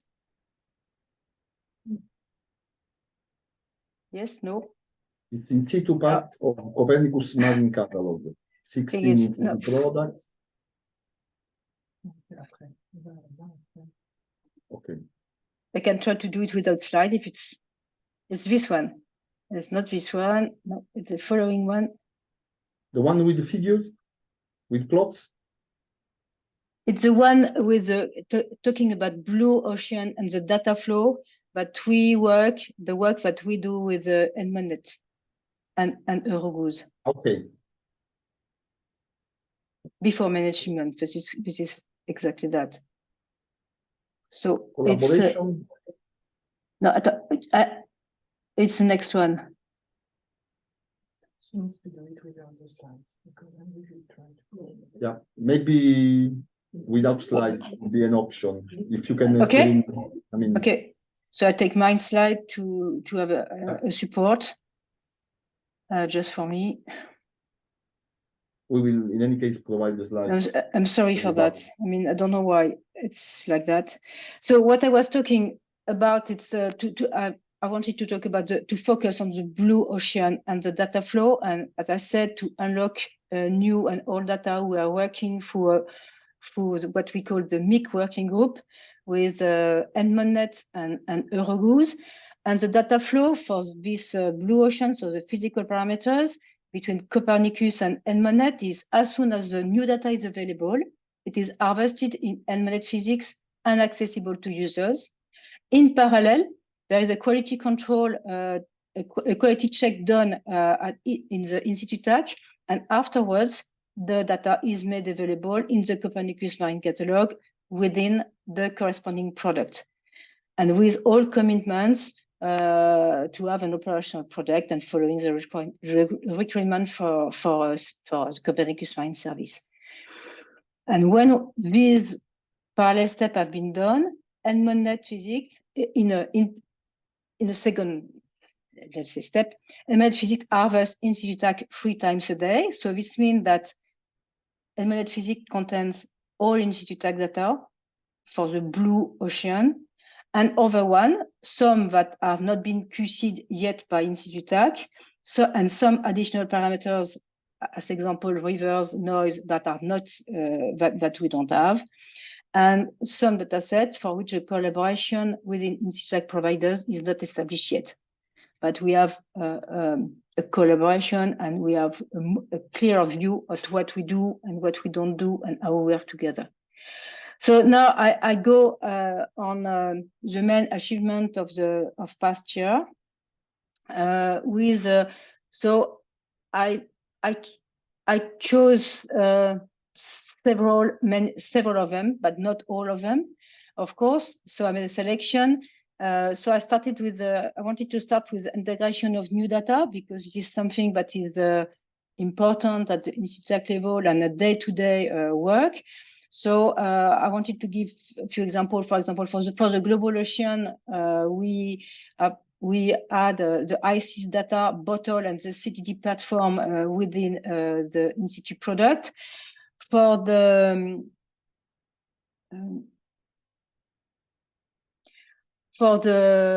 Arctic Sea, we have the bottle data for the Dansen Legacy project. As for another example, for the Baltic Sea, we have bottle data from the Swedish SMHI monitoring program. For the EB and Med region, we have new buoys implemented, and which means that we'll have long time series. For the in the Med Sea, we have some ISPRAT data that have been harvested. In the Black Sea, we have vessel ADCP from the Romanian National Oceanographic Data Centers integrated. And for the Norway Shelf, we have a CFAS Wave network ingested in the in-situ product. Another point I wanted to highlight is the improvement of the global multi-year temperature and salinity product, the so-called CORA product. The improvement have been made following mixed feedback from users. So we have had several discussions and meetings with users to understand and then to make the correction. So this led to a change and evolution on the metadata, the strengthening on the production chain. We also have made several corrections of the data following comparison with other data. And we have chosen also to provide an additional document to detail the product. And we also have done more validation of the product. And this was done also through exchange and meeting organized with users in 2023 and with other planned meeting but we for 2024 to ensure that there is a good understanding and the users wants what he expects. Another main improvement the past year was a new format for all near real-time in-situ products. So it has been a big update to take account on the latest CF Convention 1.11, which allow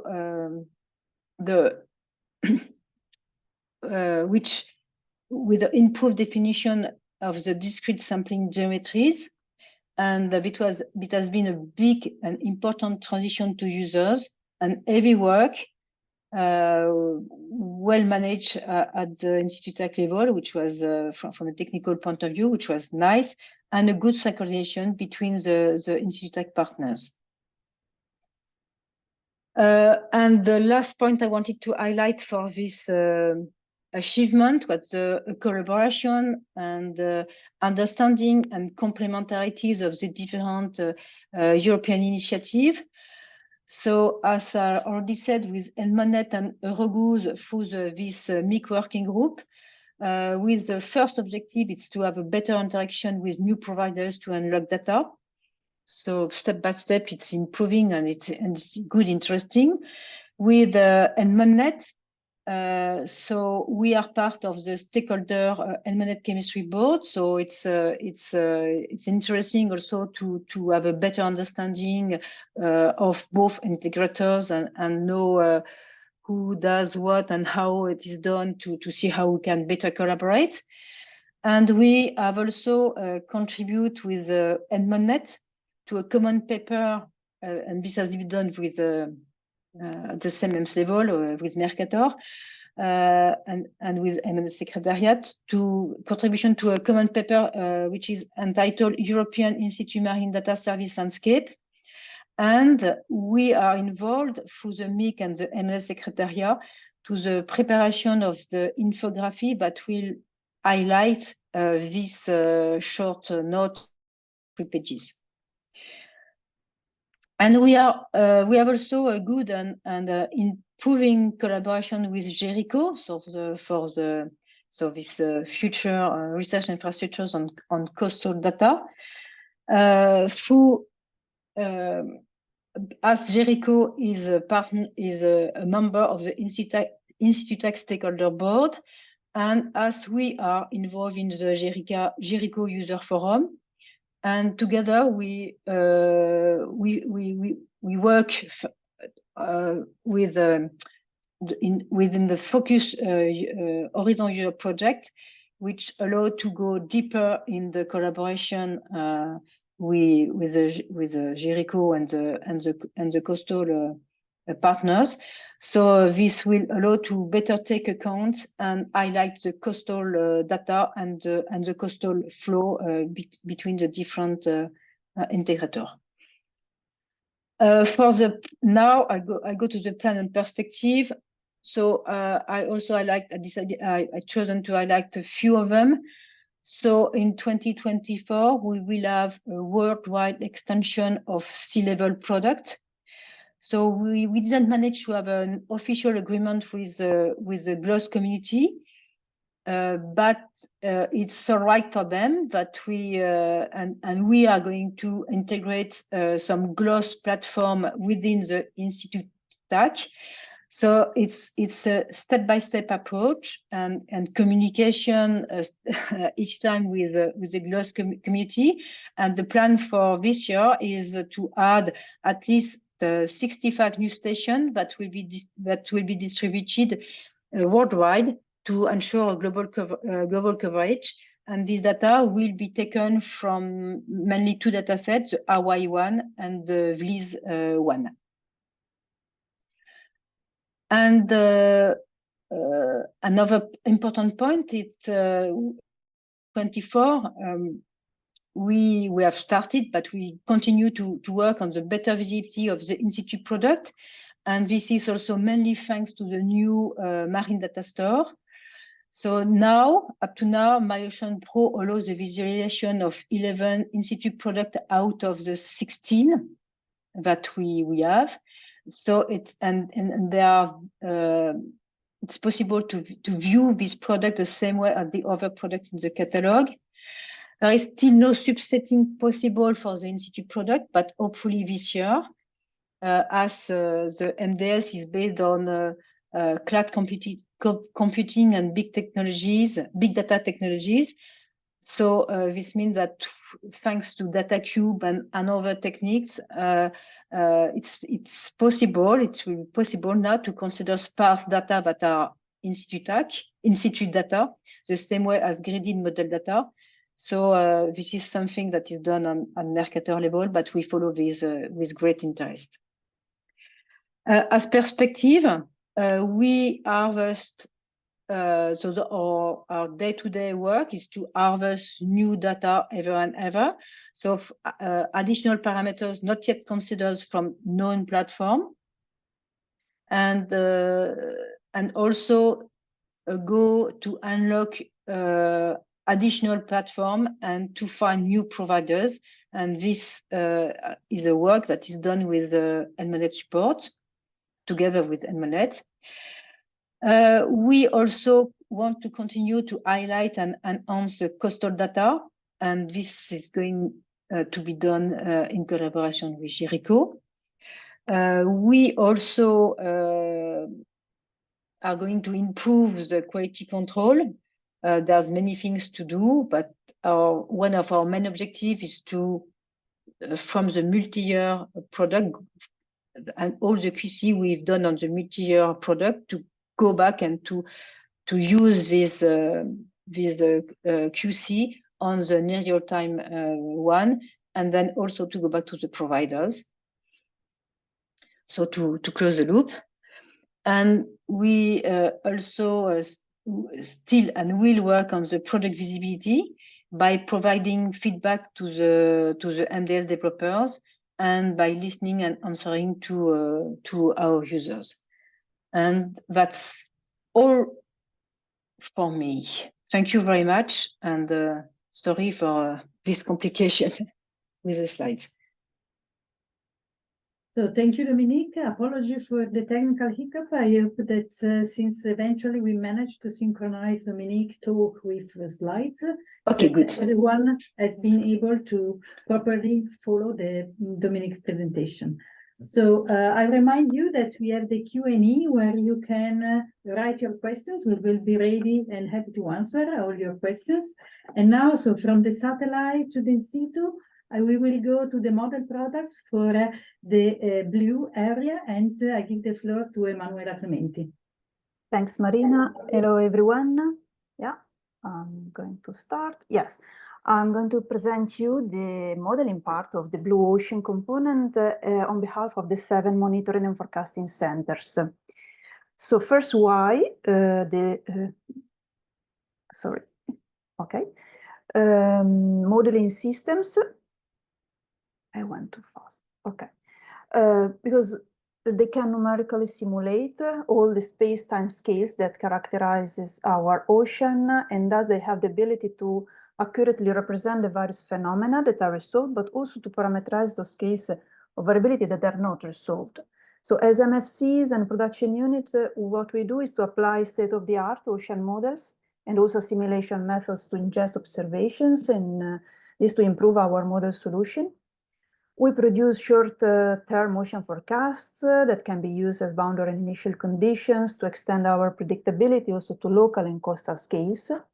But also we provide analysis and reanalysis that are used for improving our understanding of the oceans, and also for the assessment of the ocean variability and evaluation of indicators and trends. As already mentioned by Marina, we are 6 regional monitoring and forecasting centers plus the global one. And for the Blue Ocean, we deliver the following variables, which are temperature, salinity, current, sea level, mixed layer depth, and waves. For waves, there are a long list of variables with height, period, and directions for wind waves and swells. We deliver this data from monthly mean, daily mean, and hourly instantaneous fields for waves. And we deliver two products mainly, a multi-year product, which consists of a reanalysis time series, which is a coherent reconstructions of the last decades, which are complemented by the interim time series that reaches the close to the near real-time period, up to month -1. And the other product that we release is the near real-time product, which consists of the analysis that instead cover the previous 2 years, plus the provision of the next 10 days forecast. So the main characteristics of the near real-time models, I've tried to summarize very briefly this information in this slide. The horizontal resolution goes from 1/12 of a degree for a global model up to 1.5 to 6 for the regional models. We are implementing for the physical component, most of us, the NEMO model, with an exception of ICON, and the VAM and MFVAM for the wave model. Then for data simulation, most of us is using the Kalman filter or 3D variational scheme to simulate vertical profiles of temperature and salinity in situ data, and also sea level anomaly altimeter data, sea surface temperature and ice for the physics, while for the waves, usually it is used an optimal interpolation method to simulate significant wave height and in some cases also wind speed. Our models are forced by high resolution ECNWF atmospheric fields. And for the freshwater river inputs, we use observations when available, but also models and climatological data. Similar situation is for the multi-year model characteristics, where the horizontal resolution in some cases is slightly lower, but we use the same models, same methodology for data simulation. Here, of course, we assimilate reprocessed data instead of near real-time observations. Atmospheric forcing comes from ERA 5, ECNWF at 1/4 of resolution, same data sets for the river runoff, and for the multi-year reanalysis systems, we cover at least the period from the satellite era, but in some cases also before, and for waves, an extended period also since the 80s in some cases. I'm going now to show you a series, only several, not all, the achievements of the 2023 year. So what you can find now as operational system on our catalog. And I'm starting with the Arctic physics and the analysis and forecast system, which has been completely updated with an update of the modeling system, resolution, lateral boundary condition, bathymetry, but also processes with improvement on the bulk formula, and also in the data assimilation. This complete reshape of the system has led to a better definition, especially of currents at depth. Here you see an example on the right-hand side with the upper plot showing the better resolution of the currents in the new system. That has also led to improve the water masses, for example, in the Atlantic water, where the salinity bias has been reduced from the black to the red line, so with a better representation of the salinity in the area. Also, for the Mediterranean physics analysis and forecast system, there has been a complete update of the modeling system last year, updated the modeling codes, but also updated bulk formula in this case as well, improved coupling, and also an update on the empirical orthogonal functions and a simulation of new observations. So at the end of this process, we have reached an improvement in terms of reduction of the error for temperature and salinity, for example, in the overall basin and along the whole water column. In terms of increase of the blue ocean model offer in the catalog, I have a couple of examples. One is from the Black Sea analysis and forecasting system.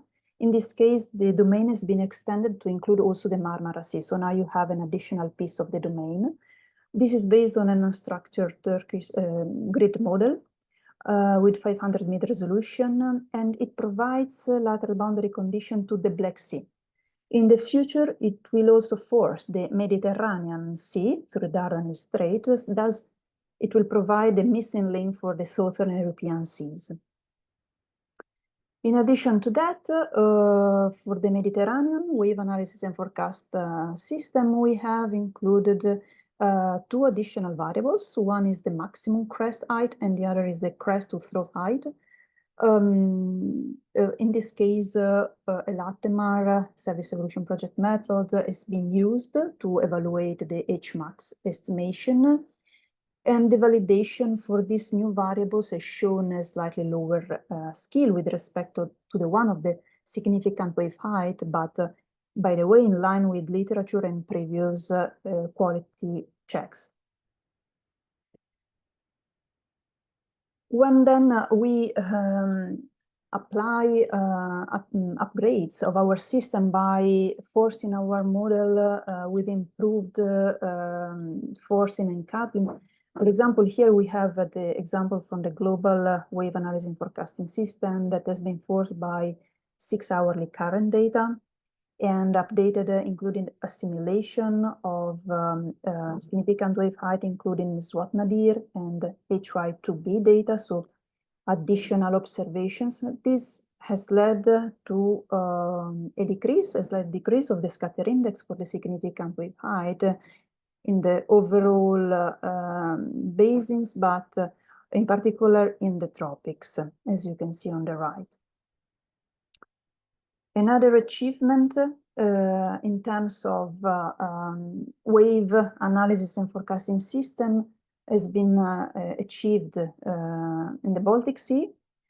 Here also the model system has been completely updated, including a new physics sort term for the wind-generated waves, but also improved coastal archipelago areas. Thanks to this change, it has been possible to improve the validation of the peak period, which is usually difficult to achieve. And that you can see from the figures, a slight reduction of the bias and also of the root mean square difference. This change has also put the next step for the next coupling with the ocean model. In the next slide, I show you some examples of achievements from the multi-year time series. In this case, the global physics reanalysis time series has been extended, is now continuously extended up to 4 months before real time. This is an added value for sure in contributions for the Ocean State Report, and in particular, it has been analyzed El Niño 2023-2024 events, and also the North Atlantic marine heat waves for 2023. And on the right-hand side, you can see an example, a time series on the top of the marine heat waves divided by categories. The black line is the total marine heat waves on the surface in 2023. And from yellow to dark red, you can see the different categories from moderate to extreme. And another visualization on the bottom, you can see marine heat waves by categories in different areas of the domain for the year 2023. But in addition to that, also the interim mode has been included in the multi-year product of the global physics since November of last year. So you can have now the entire time series up to month -1. Another example for wave reanalysis improvements is from the IBI, the Iberia, Biscaya area, where the resolution has been increased 2.5 kilometers, also the spectral resolution, 36 direction, and now includes also the spectral simulation of Envisat, Sentinel-1 and Cyphosat data. The validation of this new reanalysis with respect to independent observations has shown a constantly improve of the skill and a decrease of the error and the bias along the time. Another achievement for analysis is from the Black Sea waves. In this case, the time series has been extended since 1950. This is a time series. This is a reanalysis with a resolution of 2.5 kilometers, assimilating wave height and wind speed from JSON. Thanks to this extension, it has been possible to evaluate the trend in the significant wave height mean that is showing a constant negative trend, so a decrease in the height of the waves since 1950. So moving to what we plan for this year, the near real-time systems have planned a series, quite a huge number of evolutions. I'm not going to present now all of them, but they can be identified in different categories. So we will have an extension of the domain for the Black Sea, further extended into the Azov Sea. Almost all our forecasting systems for physics will be using NEMO version 4.2, which is one of the last version. We are going to assimilate all 5 Hertz high-resolution altimetric data. In some cases, there will be an improvement of the simulation scheme and also simulation of new observational data. We are going to improve our connections with the land, so using European and global flood awareness system river runoff data in several systems. And we are going also to improve our coupling and connections between waves and physics, but also between physics and biogeochemistry, as in the case of the Baltic Sea. And also the forecast availability will be increased. For example, in the Black Sea wave system, the second forecast cycle will be added. And in the Baltic Sea, the forecast will be extended up to 10 days, as for the other systems.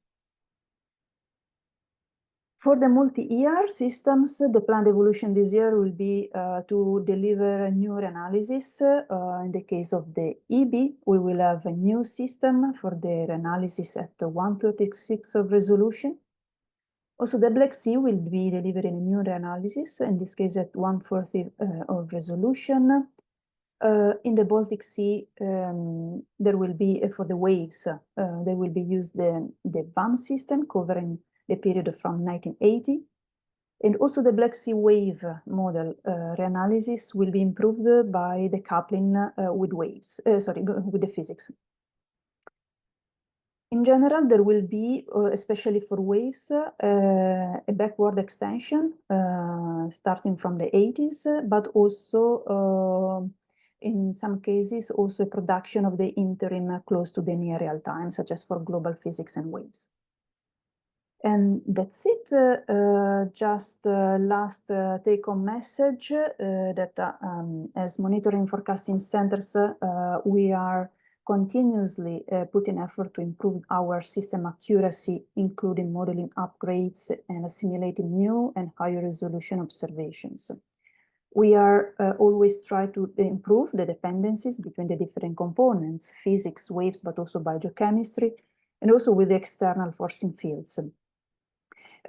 We always focus on increasing the quality of the data that we distribute, and also to increase the consistency and the availability of the blue ocean products offered through the Copernicus catalog. And also our effort has been also dedicated to deliver extended time series, both backward and forward. And with that, I thank you all, and I thank all the experts that have contributed to this presentation.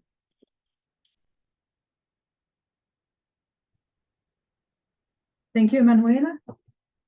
We are now time for taking a few questions before moving to the lunch break. Yeah. So I give the floor to Antonio.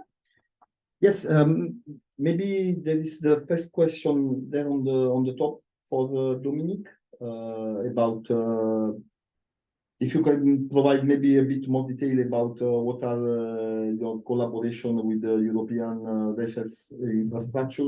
I know that we are quite active in establishing collaboration, so I leave you maybe. Yes, so okay, it's we are working with the research infrastructures and to harvest as much as possible the in-situ data from them. So we are working with Argo, for example, as I said, with Jericho and with others.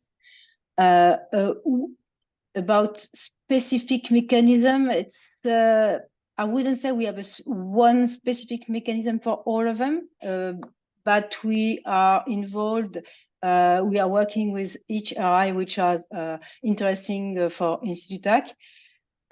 For the S3 itself, I mean, it's not done at the in-situ TAC level for the moment, but it's something that can be done in the future. Okay. Thank you very much. And I think we will take time then to answer to all the other questions, which were some of them will probably be detailed in the afternoon. We will have the green section where we will probably have time to talk a bit about green variables. So I think this was the last presentation of the morning session. We go for the lunch break. We reconvene at 2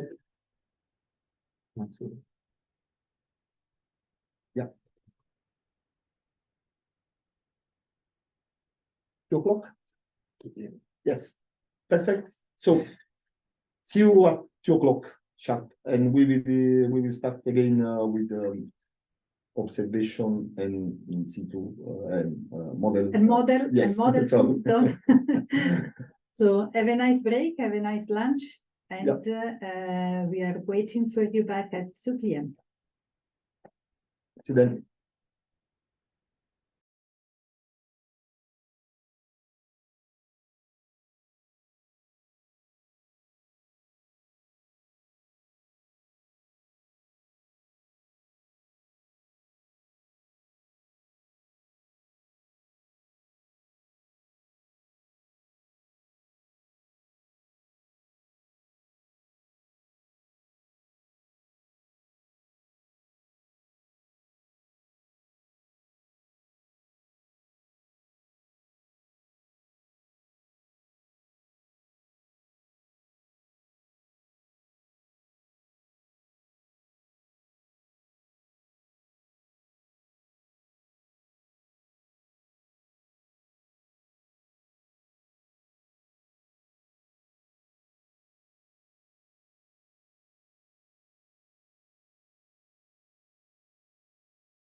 Leader of the Ocean Color TAC would provide us the first overview about the observation.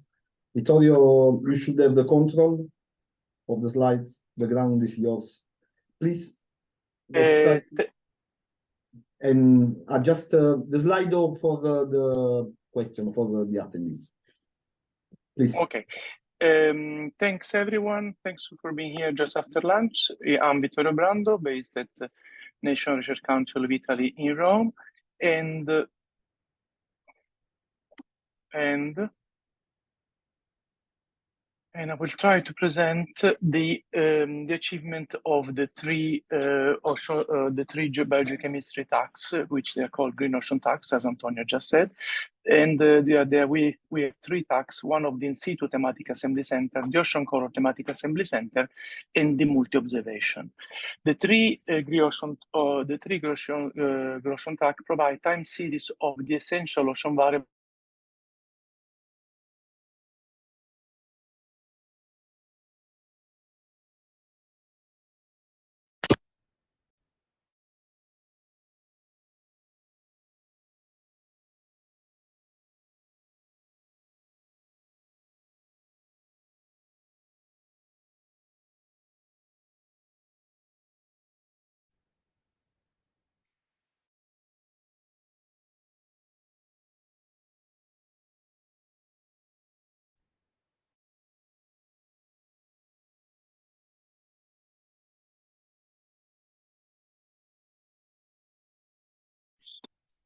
Sorry. It's okay, Vittorio? Yeah, I cannot control the slides. Apologies, I don't have the button to control the slides. It doesn't appear on me. Should be okay now. Okay, now it's okay. Sorry, apologies.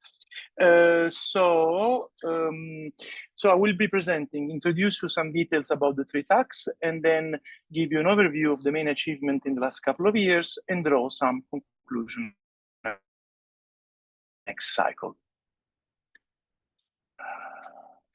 The in-situ tag is based on a multi-platform approach. You saw earlier before the launch the presentation about the physics of the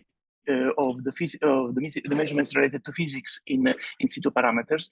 And in this moment here, I will present you details about the in situ parameters related to chlorophyll, oxygen, and nutrients, nitrate, silicate, and phosphate, as well as the carbonate system.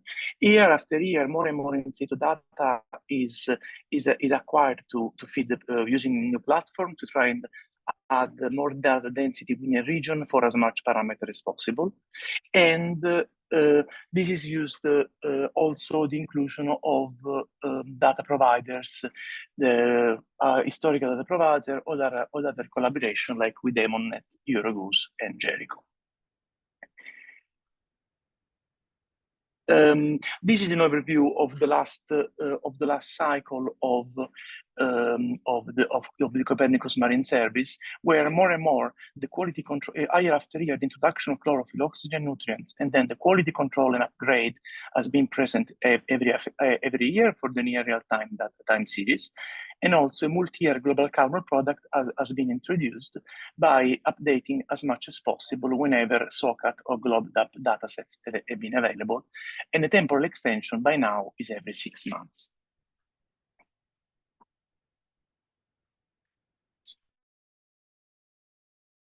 Ocean color tag instead provides sustained matter all the essential ocean variables that can be retrieved from ocean color radiometry, mainly the chlorophyll, the minimum optical properties, and information about the phytoplankton functional group and the community structure.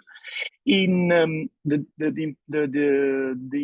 OCTAC delivers data beyond what the space agency do by adding product a global scale and regional scale across 4 resolution, 1 kilometer and 4 kilometer for the multi-sensor dataset, the Sentinel-3 Olci data at 300 meters, and the Sentinel-2 data at 100 meters.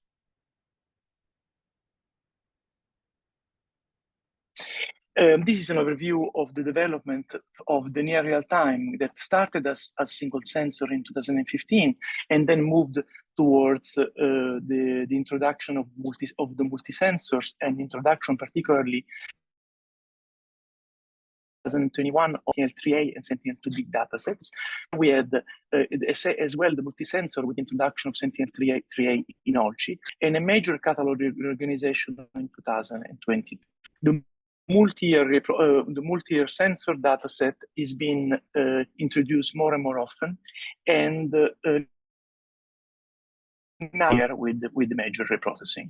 Since 2020, we have introduced the phytoplankton type and the primary productivity data.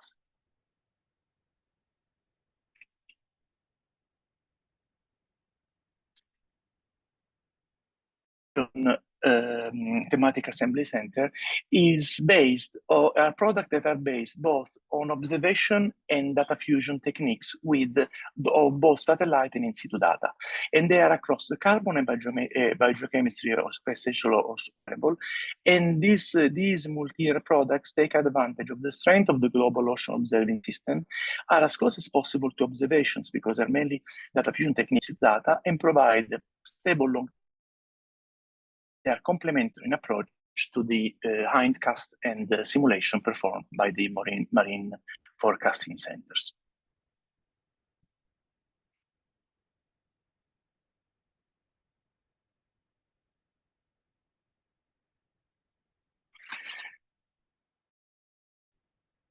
Sorry, I click on the button, but nothing happens.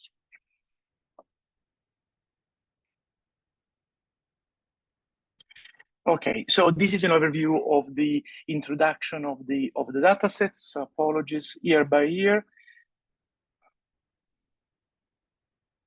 So, don't know what happened.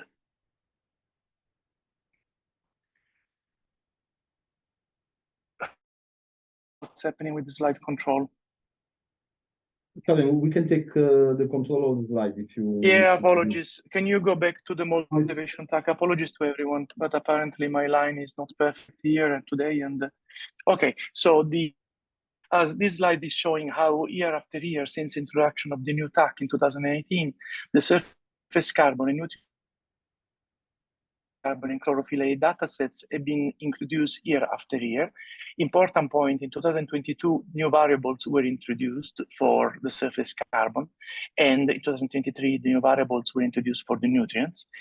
And this year, at the end of 2024, there will be a new release, where the main important point to note is a new product name, both for the near real time and the multi-year datasets. And so that's an important change to be noted by the users. Next, please.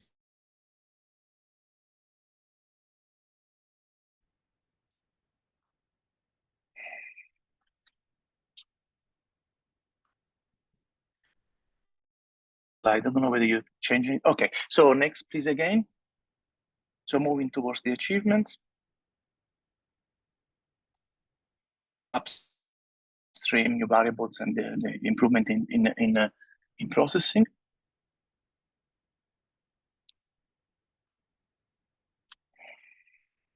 Vittorio? Yeah. Take off your video to have a smoother. Okay, let's try. So the in-situ TAC spent quite a lot of effort in harvesting 1,000 platform data from the EMODnet chemistry in delayed mode, integration of bottled data for the Arctic region and the Baltic region. Also, there was implementation of new near real-time quality control procedure for nutrients, which were set up and agreed by several biochemical experts. And now there are several improvements of the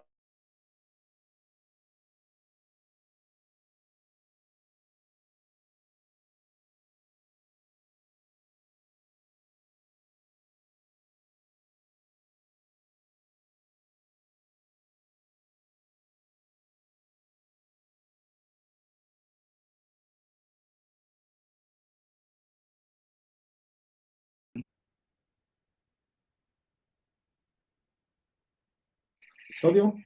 Yeah, I tried to push, nothing happens. Sorry. Okay.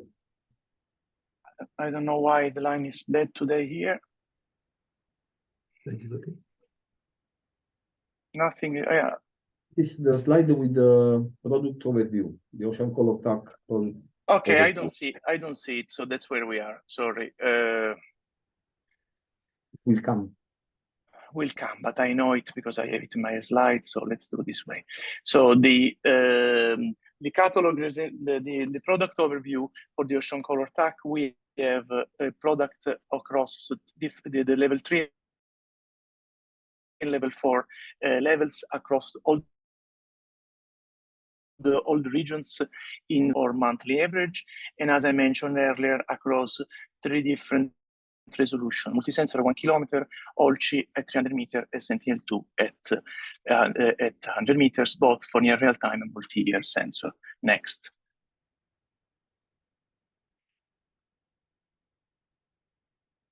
The multi-sensor, the important point to make about the regional product is that for each of the regional Cs, there is a regionalization of processing chain to account for biooptical characterization of each C. And we serve blended chlorophyll datasets that are apply the appropriate algorithm across the open ocean and coastal waters, depending on the occurring water type. Next, if we manage. The following slide shows all the different algorithms that are regionalized for each of the basins. And then moving to the Sentinel-2 data, you can see that the Sentinel-2 data is 100-meter resolution daily, both and gap field. And in this moment, we serve only one chlorophyll, the same chlorophyll algorithm for all waters. You can go forward of 2, please. Don't you worry. Just trying to gain some time, given that we lost some time to start. So if we go to slide 18, if we manage. Next of 2 slides, please. Okay, next, please. Giving an overview of the ocean monitoring indicators. The ocean monitoring indicators, we have the primary production trends based in this case for what I'm showing from the 1997 to 2002 time series. And then we have the ocean monitor indicator for the chlorophyll trends, which was skipped, but doesn't matter. And the last slide on the ocean monitor indicator is the delivery that we do directly to the European Environmental Agency and to Eurostat for the index of coastal eutrophication. So in this case, the data is not served by the on the Marine website, but is based on the Eurostat website. The catalog evolution in 2024 will see a continuity of the product line. The other one doesn't matter. We'll see a continuity of each each multi-sensor product line, and the same as well applies for the Sentinel-3 Olci. Then the same chlorophyll blended algorithms are available for each basin.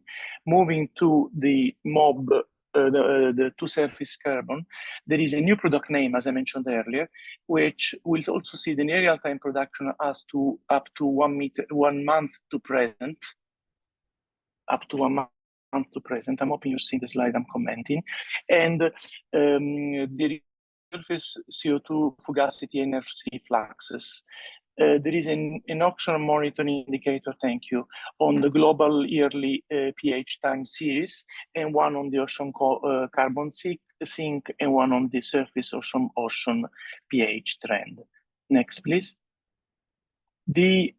Also, there is a new product on the nutrient vertical profiles that, again, in November 2024, we'll see the monthly production up to a month from the present.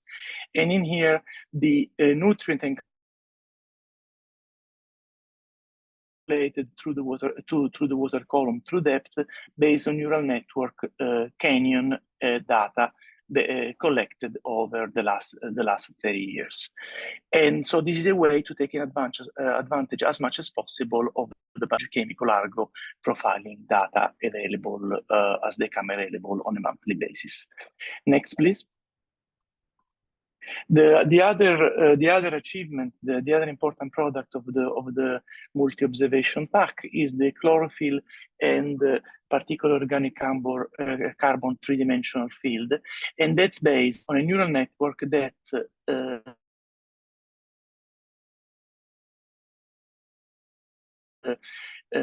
extrapolate chlorophyll profile, biogeochemical argor, and the satellite imagery to provide the three-dimensional fields that are distributed. Also, again, here making use of a neural network for production. Next, please. So again, to the last slide, when I can draw my perspective, and I need to apologize again for a bit of mishap here. So the perspective here for the three green ocean TAC is that more and more we are providing an enhanced integration and validation of biogeochemical data to widen the view of ocean health and thus contribute to the improvement of biogeochemical modeling and assimilation capability within the Marine Forecasting Center and towards for the future of the digital twins in the ocean.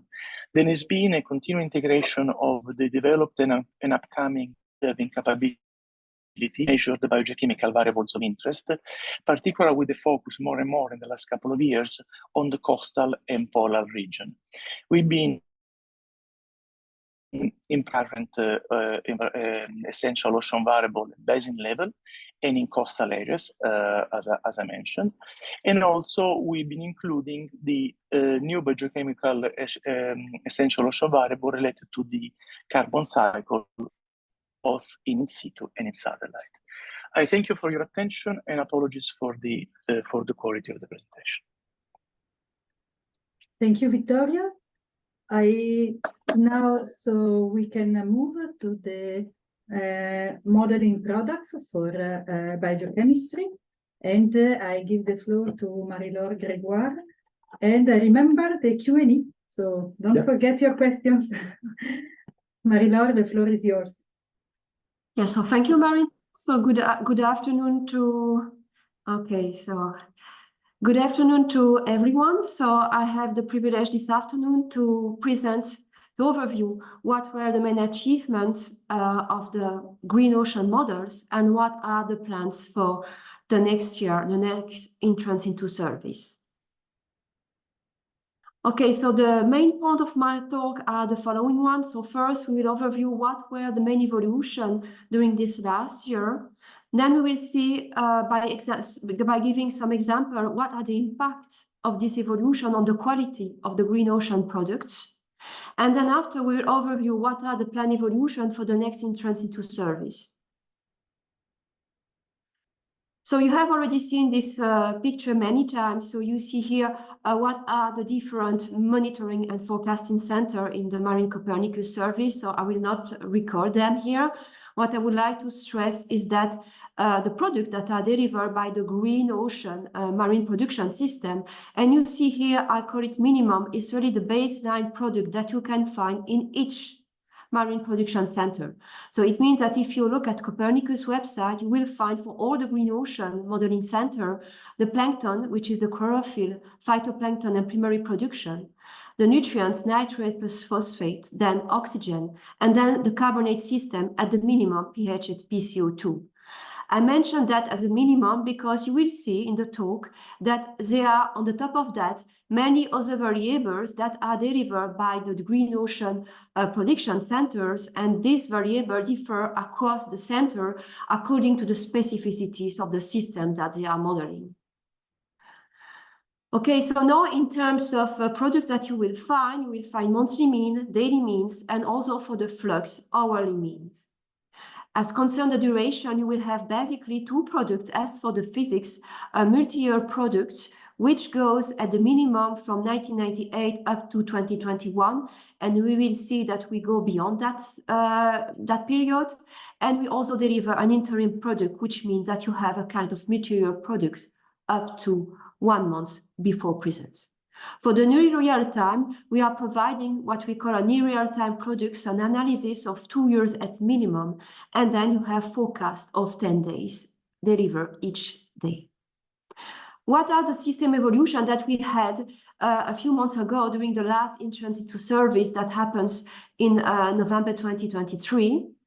If you want to summarize that, you can classify this evolution of the different systems across the model resolution and domain, the products and the model developments, data assimilation, The forcing and the coupling, so here we refer to the physics used to force the biogeochemistry, but also the open sea boundary condition and the atmospheric condition as well. And then we will describe the simulation and the availability of the products. So if you want to classify this evolution according to the different area of development, you see, for instance, that as concerned the resolution, we have a big improvement in the Baltic with the delivery of a product at 2 kilometer resolution and 56 vertical levels.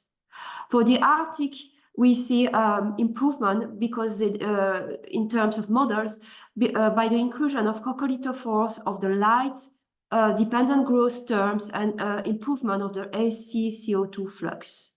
The Black Sea update chlorophyll, the Med Sea update by optical models, and the global update mid-trophic level, plus the delivering of an additional product, which is the KD. The Northwestern Shelf has also moved to a new system, which is based on the Iberian Shelf. And if we look at what's happened according to the forcing, we see that a lot of marine forecasting centers improved their physics. And that's the case of the Baltic and the global, because they are data simulation and the physics now and higher resolution. For the Black Sea, a new version of NEMO is used. And on the top of that, you have improved boundary condition, either at the atmosphere by the use of the CAMS dataset, or also at the boundaries with the rivers or with the open ocean. And you will see that later in the presentation. As concerned the multi-layer evolution, the Baltic has also delivered a product with an increased resolution. Then we have an updated model for the Baltic. The ERGOM model, which is the biogeochemical model, has been revised. And again, for the Baltic, a new version of NEMO, a coupling with the ice, an updated version of the delivery of the rivers using EHI. For the global, improve transport, so improve physics, and improve turbulence scheme. And for the Iberian Shelf, extension of the reanalysis up to 2022. So you see now the technical evolution, if I may say, and so what are the impact of this evolution on the quality of the green ocean products? This is what we will show here by giving you some example of improvement of the near real-time products and also on the multi-year products. So we start first by the Arctic, and so here you see how the refinement of the light scheme has impacted the quality of the product delivered by the Arctic Sea as concerned the chlorophyll. And so on the left, you see the figure show the bias. On the left, you see the difference in 2022, which is so the difference compared to ocean color product. So here in 2022 at the left, which means the previous system. On the right is the new system. What can you see? You see a comparison of the climatology in yellow, and in blue and green, you see the new model with in blue the forecast, and in green the best estimates for that obtained after assimilation. What you see is that in the previous system, you have a bias, especially during the spring bloom. So this shows you the evolution of the chlorophyll during the spring. And now you have a reduction of the bias during the spring bloom. You also have to know that in the top of that, we show here the product delivered for each forecasting center. So you have in normal line the baseline products, so the product delivered by each forecasting center. And in bold, you see the additional variable that are delivered by the marine forecasting center that we are describing.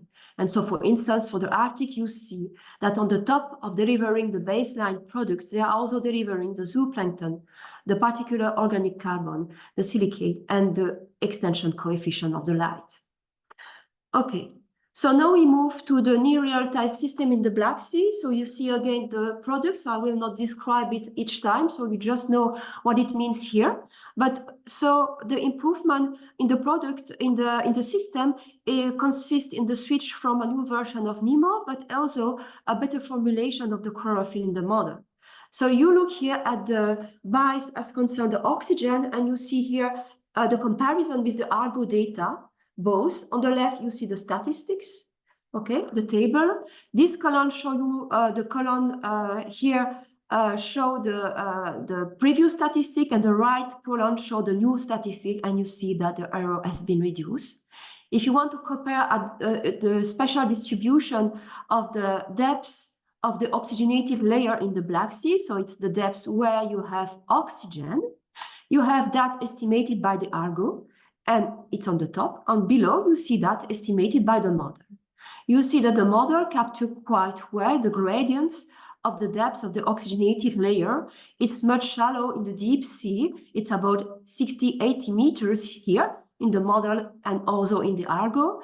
And on the coastal area, you see a deeper oxygenated layer, which is due to the different circulation scheme.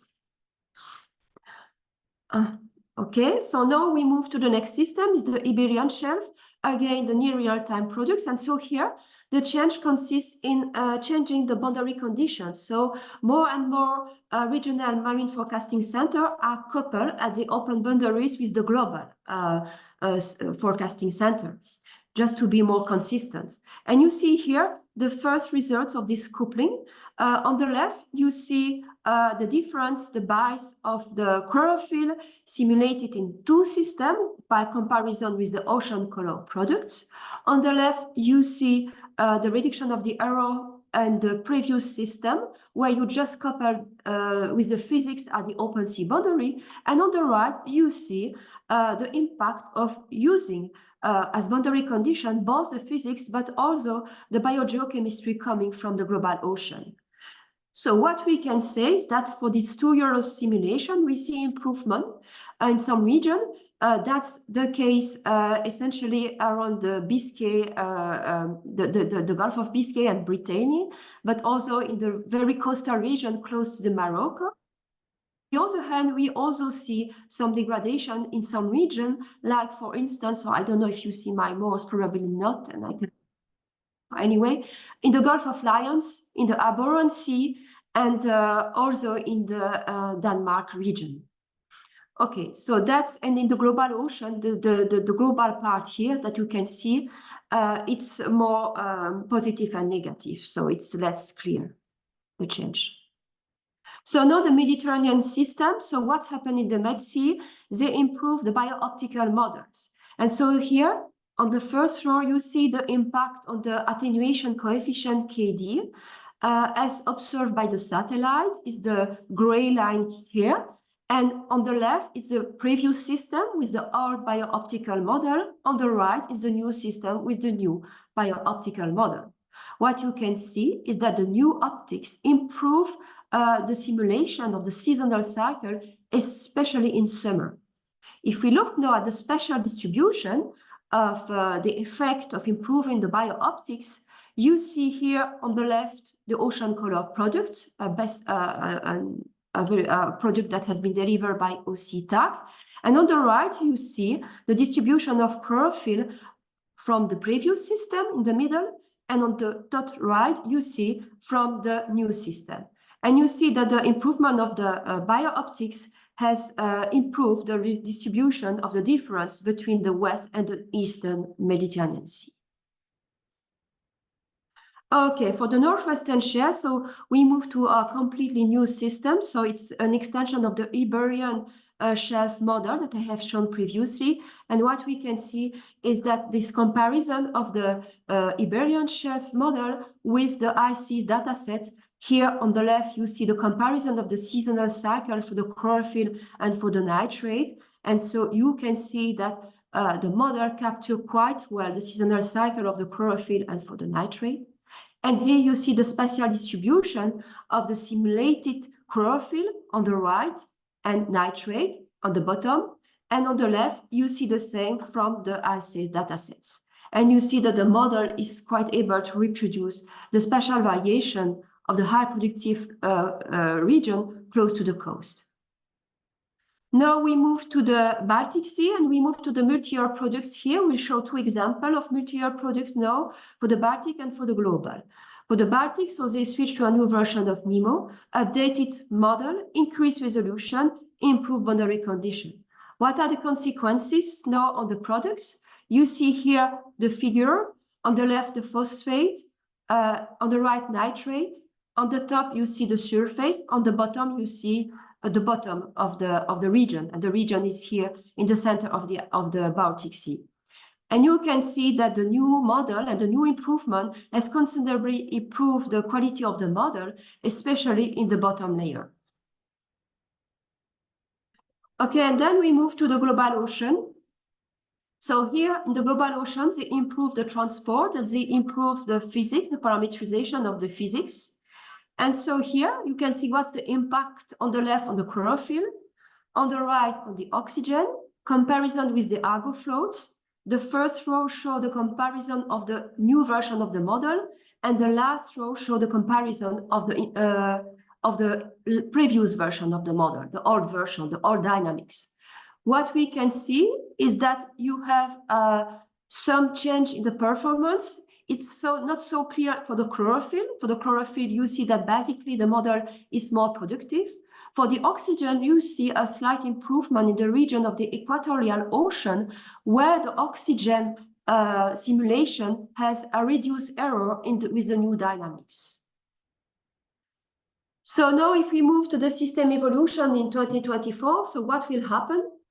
So we again describe the evolution for the different categories. And so for the near real-time system, what will we have? So we have new model formulation and new products here. For the Arctic, we have the inclusion of sea ice algae. For the Baltic, for the Black Sea, and for the Med Sea, we have an improved bio-optical model, radiative transfer model. New product in the Black Sea. For the global, new product as well, 3D zooplankton and also the low and mid-trophic level products. For the EB, a new product, the attenuation coefficient. And then in terms of data assimilation, big improvement, we move to a multi-ops assimilation in near real time in the Black Sea and also in the Med, assimilating the machine learning derived nitrate from the Argo and updating with a balancing scheme, so improving the data. And then in the Arctic Ocean, you also see an improved physics using data assimilation. See, we have a two-way couple model, physics and biogeochemistry. Daily updates of the 4 billion shelf. Then for the multi-year products, what do we have as improvement? What is expected? So first, in terms of resolution, increased resolution in the Arctic. So we move from 30 kilometers to 28, and we move to 12, sorry, to 12 from 28 layers to 50 layers. In the global ocean, they change the computational grids. In the Iberian Shell, they will deliver the zooplankton as a product. In terms of data assimilation, in the Arctic, they use a coupled data assimilation system, so both in the physics, including sea ice, plus the biogeochemistry, ocean color, plus in situ and Argo. For the Baltic, a multi-ops data assimilation as well. As concerned the forcing and the boundary condition, in the Arctic, they will be forced by the Global Marine Forecasting Center with improved condition from the rivers. And in terms of simulation, you see that we extend the simulation up to 1950 for the multi-year products in the Arctic and in the Black Sea. In the Baltic, it's up to 1980. And in the global, they will deliver an interim product up to months -1. In the Iberian Shell, extension of the reanalysis up to 2023. So basically, if you want to characterize the evolution, I would say that we have an evolution in the data assimilation system, moving to multi-ops and coupled data assimilation. And we also move to a general improvement of the radiative transfer simulation in the green ocean, plus extension of the reanalysis. So, and that's it for me. And I'm very happy to take any question now. Thank you.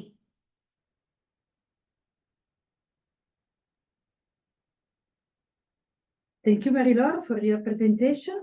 The questions are part of the Q&A that we are opening for the entire green session. Yeah. So we can move to the Q&A and see the question that we got.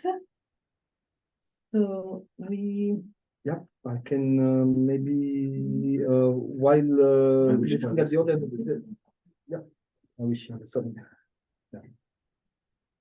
There was one question to start with about mid-trophic level, zooplankton, microplankton, and if there is any plan to compile observation. Well, the short answer could be yes, but for this, this is probably also related to a question we get this morning. I can leave Pierre-Yves provide a bit more details, as this is something that is more on the R&D part.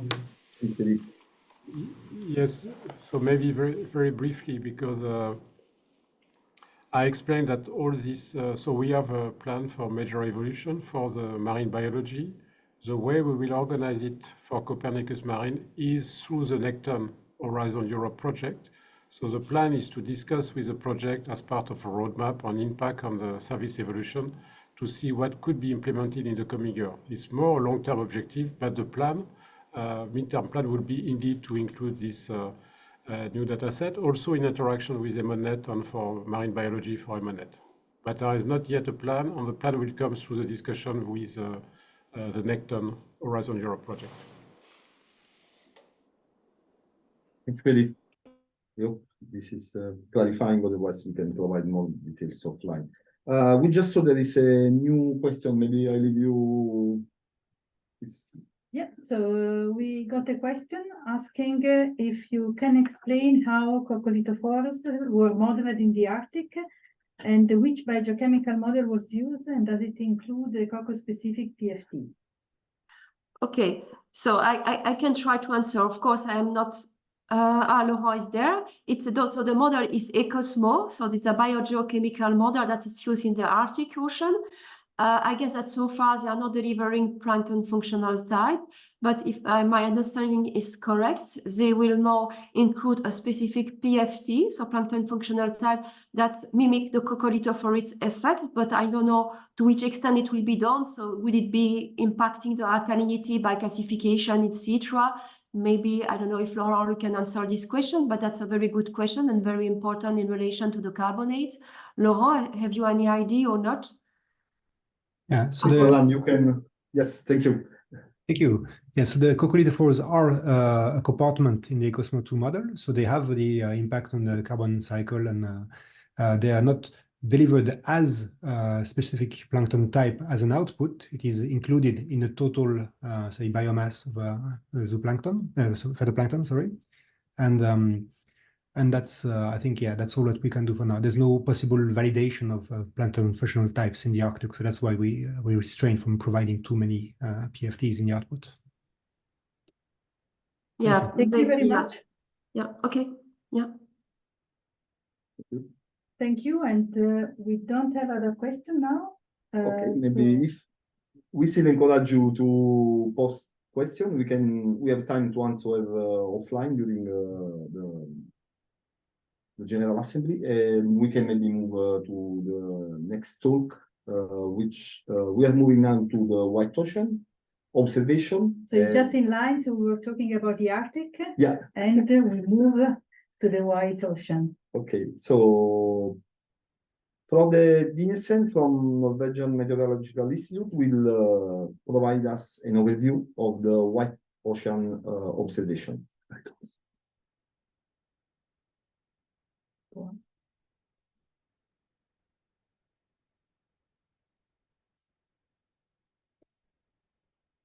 Robert, can you hear us? We can't see him.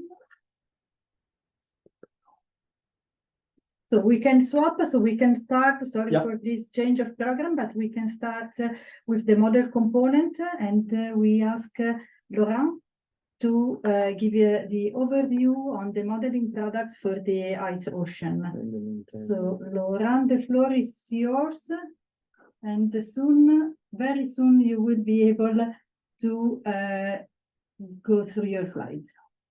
Okay, yeah.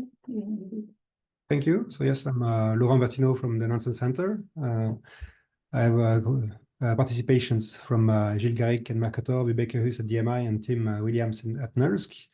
And this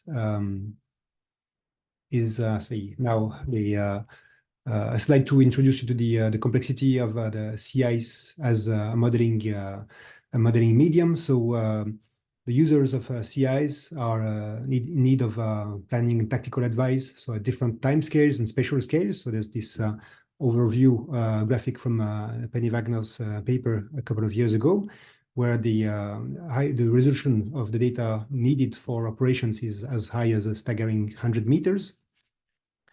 And there's also questions on the long-term planning when people are looking for, say, advice on operations that will happen in a year from now. So in view of that, you need to be ready for search and rescue, oil split in sea ice, and all type of readiness operations. So that's why people need sea ice drift.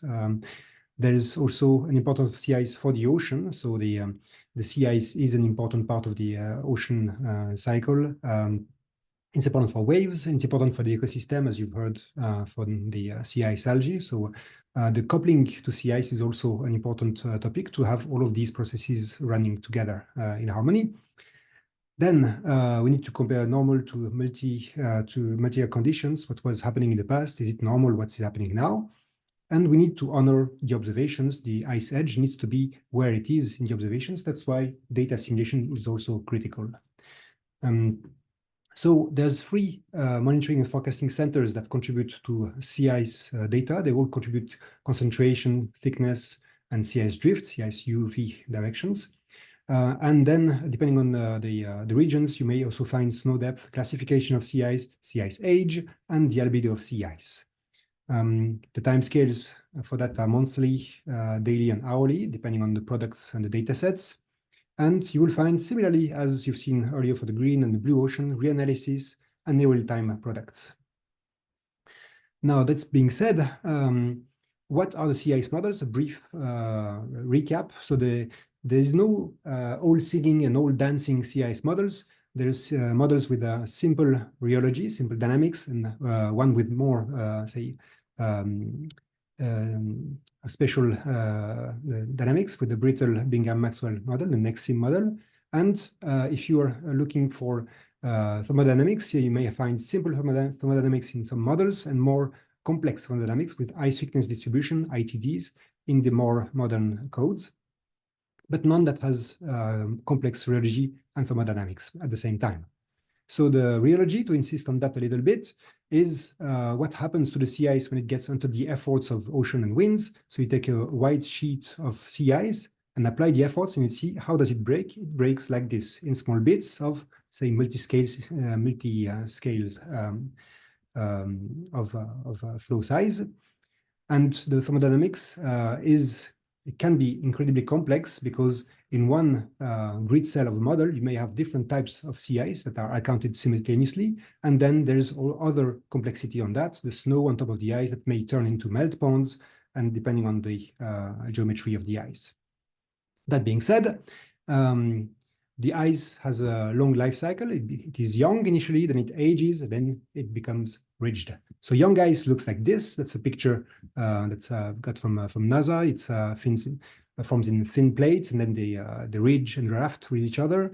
Then the age of the sea ice is evolving. You can see here satellite product from my colleague Anton Korosov. The ice age can be from, say, new ice to a couple of years, 4 years old, or not much more now these days, unfortunately. And you see where the old ice is accumulating and transported. It all ends up flushed into the Fram Strait in the end. And while it is, say, under a lot of efforts, you will find also that there's pressure ridges in the sea ice. So that's kind of mountain chains of 10 meters high and 20 meters below the water. And so that is all features of importance for users. So that's why the models we have now in our systems are evolving. So the status we have on the real-time models is that they have resolution from 2 to 6 kilometers. So the forecast system have courses resolution. The Arctic now is at 6 kilometer resolution. There's an adaptive mesh for NextSim that's we're not talking in detail about. It's triangular. It's interpolated to 3 kilometers. The models are CIS-Cube, LIM3, size 5.1, and NextSim with different rheologies, different number of categories. Here, there's a little mistake. The global system LIM3 is used with 11 categories of sea ice. So 11 types of ice thicknesses in the same grid cell. And with data simulation, so different methods are used. There's diversity, as Marina said, with ensemble Y, ensemble common filter, and nudging, depending on the models and their horizontal resolution, with 1 or 7 days cycles, and mostly assimilate CIS concentration, some assimilate CIS thickness, and only one assimilates CIS velocities. The forcings are mostly the IFS from the SMWF at 10 kilobits resolution, and the frequency depends on the systems. Then there's also ocean forcing for the sea ice from below. So most of the models are coupled to the sea ice, but NEXIM with its particular nature is forced by the ArcMFC physical system from below.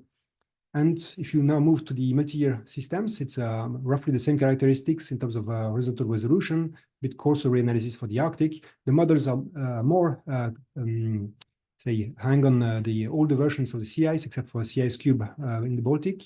And there's no, say, Brittle-Brigham rheology for the multi-year analysis.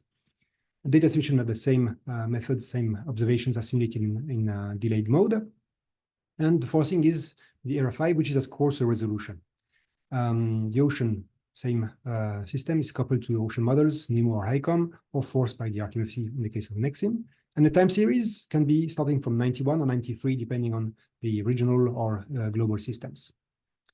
Now, the main achievements that have occurred in our systems, I start with the Baltic analysis and forecast system, near real-time forecast. And the main improvement has been the assimilation of CIS concentrations with the PDAF somewhere. It's a univariate assimilation, meaning that the concentration observations update the concentrations only, but still you will have found that the new model is very much able to reproduce the maximum CIS extent here in the year 2020, 2021. And the picture here is taken at the peak, the maximum of CIS area in the Baltic.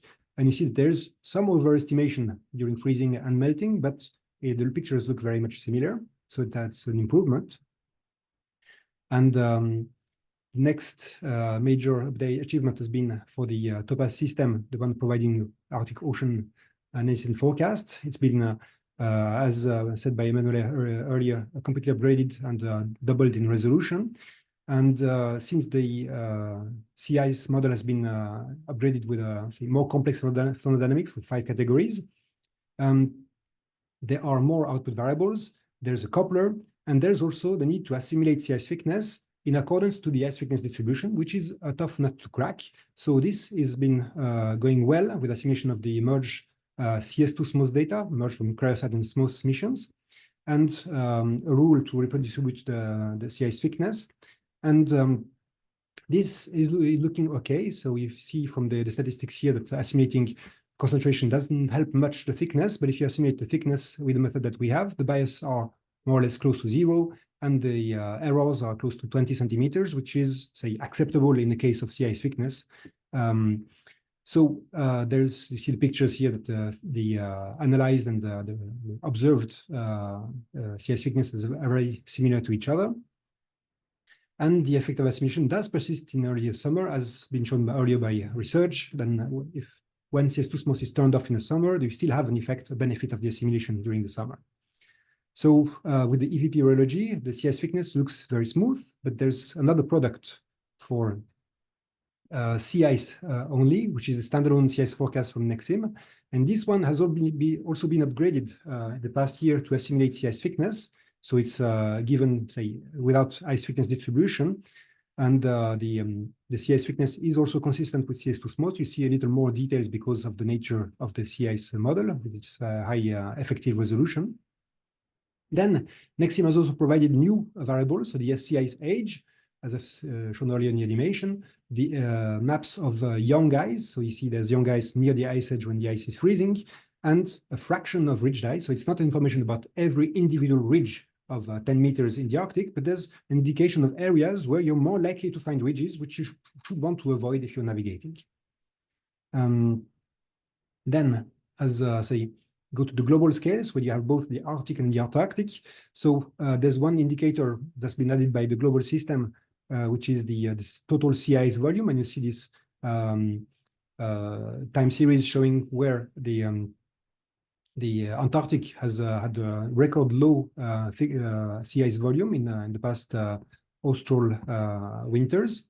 And that's been, say, unprecedented. It was very much, say, a lot of CIs in terms of volume and no trends previously, but these recent years, there's much less CIs.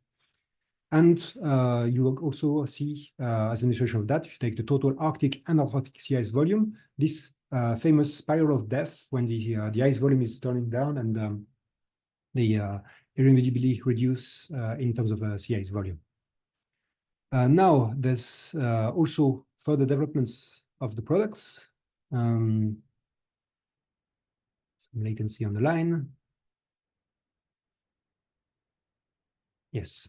So following the same scheme as Emanuela and Marilaure before, there's different improvements coming in the coming year.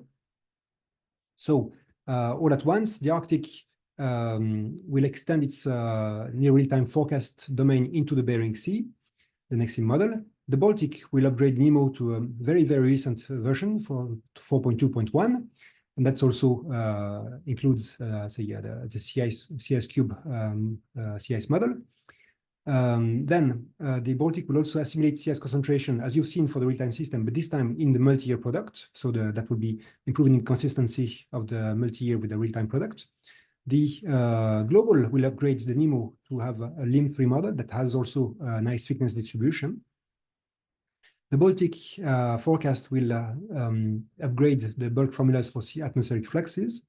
And the ArcMFC will also now include a new product for the CIS only with the next model on time period 1993 to near present at 3 kilometers resolution. So that will be also consistent with the standalone CIS forecast product.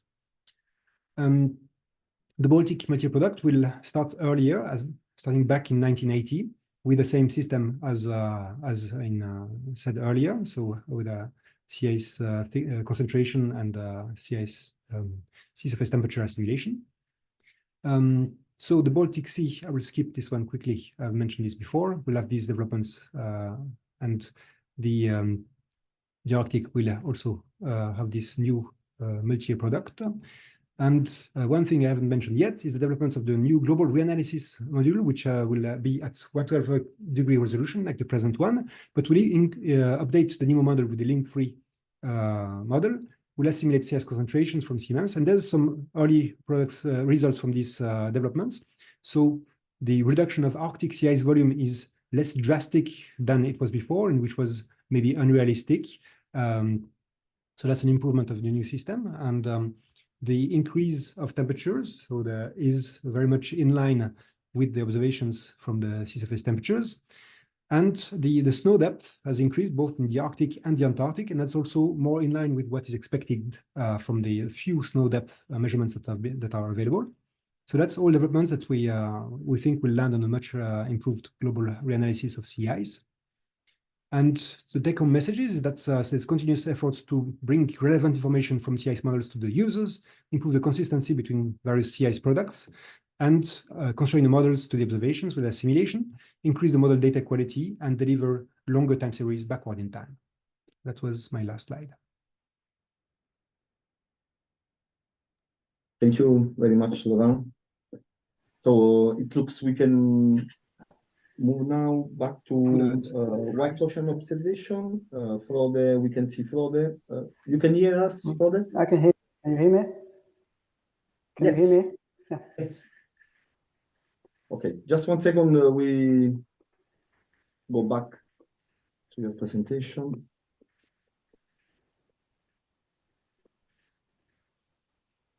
We are almost there. Okay. Too much now. Okay. Yes, thank you. Sorry for the trouble there. We will switch the slide for you. Just say next slide, then we will do it.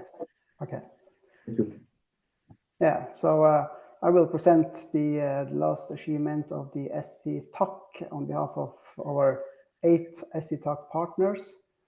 Our partners are the Danish Meteorological Institute, the Finnish Meteorological Institute at Norway, the Danish Technical University, Nansen Centre, Ifremer, and Alfred Wegener Institute. So it's totally 8 partners in the SE-TAC. So my name is Frode Dines, and I'm a senior scientist at Met Norway, and I'm the deputy of the CIS-TAC. My colleague Cecilie Vettre, who is the project manager of the CIS-TAC, could unfortunately not attend today, so I will try to do the White Ocean presentation. So the products that we are delivering to the Copernicus Marine Service are developed based on a number of different satellite sources and different satellite sensors. Our main task for the CIS-TAC group is to provide products to support a number of different user groups, such as the climate monitoring and research, data assimilation and validation of ocean models, support for navigation and operation in ice-covered regions. We provide a wide range of product that is derived from satellite data, such as the sea ice concentration, sea ice edge, sea ice type, stage of development, and iceberg, ice drift, ice thickness, sea ice surface temperature, ocean monitoring index, and anomalies and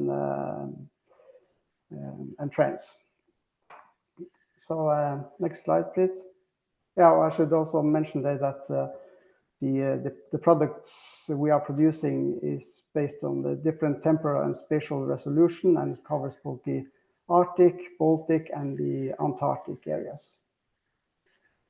So if you look into some of the highlights of the evolution that we had in 2023, we see the iceberg products, which has 2 major improvements that increase the reliability and quality of the product. And one of them is on the use of automatic ship detection information, AIS, to remove ship that was falsely been detected as iceberg. As you can see in the example on the slide here, you can see to the left an image that is detected iceberg as the red triangles, and the ship observation, you have them in blue. And zooming into more details to the right, you see the small zoom in windows. And if we have a AIS position highlighted in yellow, that are within a time range of ±5 minutes from satellite acquisition, the iceberg in red triangles in the velocity in this AIS position are considered to be a ship, and thus will be removed in the filtering of the product. So by filtering the AIS, using AIS for filtering, we have been able to remove several of the wrongly detected icebergs. So next slide, please. So this is the other improvement for the iceberg products. The iceberg product is only valid for detecting iceberg in open water. So it is therefore important to have a good sea ice mask for masking iceberg detected inside the marginal ice zone. And the new automatic sea ice concentration products are produced in the same scene as we have for the iceberg, and this makes it possible for a much more perfect time and space coverage of the 2 products, and we will then be able to remove icebergs that are detected within the ice, as you can see in the 2 figures here. You see to the left, you see a lot of iceberg inside the green ice. And if you have a more detailed description of the ice, you will be able to remove this as false alarm. So both this filtering mechanism have been done for improving the quality of the iceberg product. Next slide, please.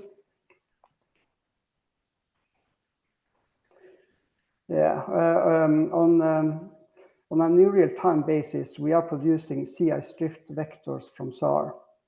But based on the user requirement for historical data, we did start to reprocess a multi-year version of the product in 2023.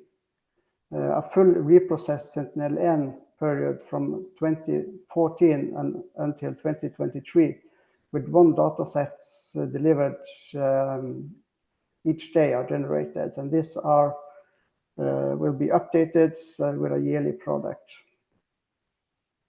Yeah, as you can see on the figures here, you see in the upper left, there's a figure of the number of satellite observations we have had for that area on that day. Upper right shows the ice divergence, and in the lower part, you can see the ice shear and vortice of the ice. These are all dataset layers that are included in the product. Yeah, next slide, please. N-band SAR has been from Sentinel-N has been used as the main source when it comes to sea ice thickness product from SAR. But recently, FMI has developed a new Baltic sea ice thickness product based on X-band SAR, which gives the sea ice thickness from HH band of the SAR sensors. Currently, we are using SAR data from the contributing missions such as TerraSAR X, Cosmos SkyMed, Pulsar. In addition, the product uses sea ice thickness from historical ice chart and a thermodynamic ice model. So in this figure here, you can see an example from a product from March this year. Next slide, please. Yeah, this is a ocean monitoring index that we started to produce last year. It's generating ocean monitoring index based on sea surface temperature and ice surface temperature. The indicator has been generated for a time period from January 82 and until December 2023. The anomalies are generated relative to the mean of multi-year level 4 SST-IST products from 1991 to 2020. So as you can see on the figures here, to the left shows the time series of monthly mean and in the green, and our 1 year moving mean anomalies in blue. The trends of the period from 1993 to 2022 indicates an increase in the temperature of 0.12 degree per year. The figure to the right shows a cumulative trend calculated from the same period. And here we clearly see an increase in the temperature in the Arctic Ocean. And the Barents Sea area looks to be one of the areas that's with most temperature increase. So next slide, please. Yeah, so now we'll look a bit into what is coming this year. So we will have some expansion of geographic coverage for the sea ice concentration that will get into a SAR-based pan-Arctic coverage. The iceberg point position product will be geographically extended to also include the Barents Sea and more of the Arctic. The sea ice thickness will expand to the southern hemisphere of new real-time products. So next slide, please.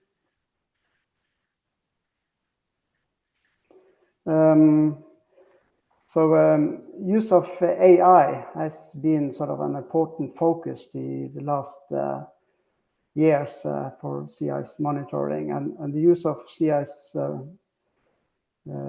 use of AI for sea ice product development continues to increase and have had a positive impact on the development.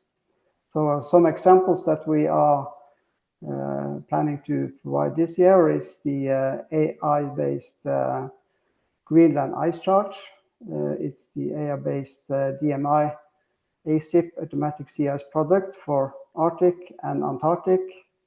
Also, this will replace the Antarctic sea ice concentration earlier provided by the British Antarctic Survey. And Nansen Center has also done a study for using SAR and passive microwave in combination for deriving sea ice parameters. So next slide, please. Some of the data set we already have will be replaced this year. The ice chart from Met Norway will be updated with a new data quality flag and several updates to the metadata. Spatial offset has been fixed, and the new data set will be reprocessed 2 years back in time. There will also be a change in the data set name. The automatic sea ice product for Greenland will be retiring and replaced by the automatic Pan-Arctic sea ice product. And for the Baltic, the new ice thickness mosaic data will be replaced with these new data sets that includes both sea and X-band SAR data. So next slide, please.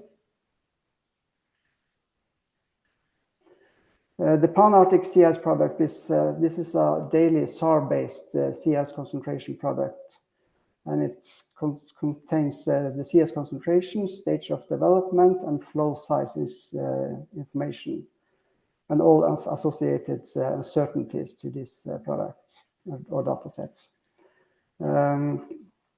So based on the improved version of the convolutional neural network model used for the Greenland Antarctic products, this Pan-Arctic will cover the whole Arctic where we have SAR data available. But we will, so this will be a level 3 multi-year and near time data covering the period from 2014 to near real-time daily updates. In addition, we will provide a level 4 multi-year product and new real-time data sets that will be available where the L3 mosaic is being the basis and gap filled with OSISAF sea ice concentration data. So next slide, please. So this is just an example of the level 4 products that you see the level 3 which has some gaps in between the SAR coverage, and these are filled in with passive microwave sea ice concentration from the OSISAF. And this will also include a status layer for assigning data sources used in the product and uncertainties for the different products. Next slide, please. With the new DMI ASIP sea ice concentration level 3 product, the filtering, as we have mentioned before, of the iceberg product is possible now to do in near real time. So those with the introduction of this Pan-Arctic ice concentration product, we are able to extend the geographic coverage of the iceberg product by using the same SAR SIM in both products. In the first place, the extension will only be applied to the point position vector data, but in the future, when sufficient observations are available for built-in statistics, the extension will be applied also for gridded concentration data. Next slide, please.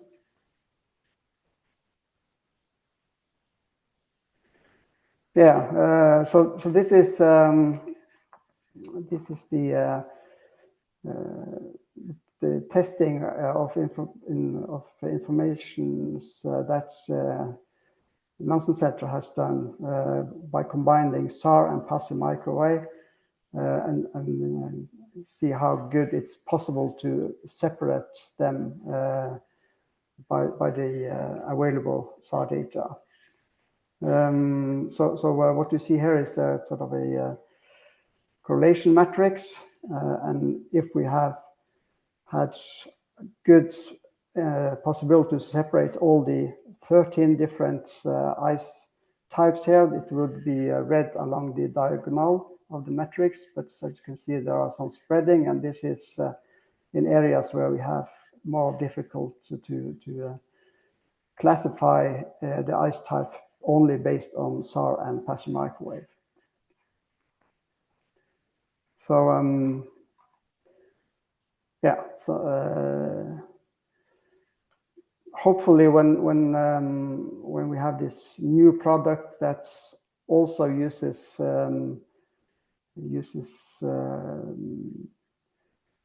nearly 10 data for deriving SAR and passive microwave, we will be able to find or separate more of the classes. So next slide, please.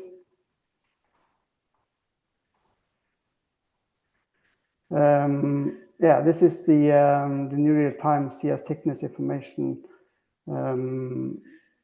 from. You can see as we currently have available in the catalog, based on only SAR data, and the automatic ice type products has been validated against the US National Ice Service ice chart and the Danish ice chart for a 3-year period from 2021 to up to now. And validation has shown a lower accuracy during the summer. And this is something that we are expecting to improve a bit when we also include passive microwave data there. Next slide, please.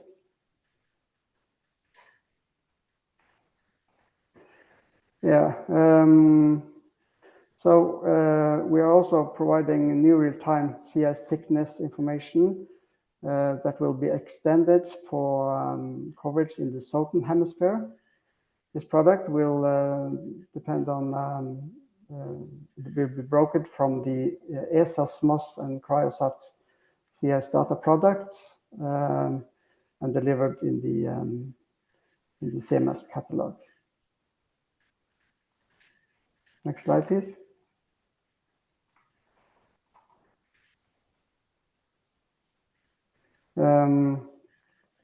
Data from Sentinel-3 A and B will be included in the optimal interpolation scope with adjustment of optimal interpolation window size and duration of the observations period, and improve the spatial resolution of the Arctic CS thickness products. So we will here go from 25 kilometers, as you can see on the left image here, to 12 kilometers on the right image. So, and this will come this year. Next slide, please.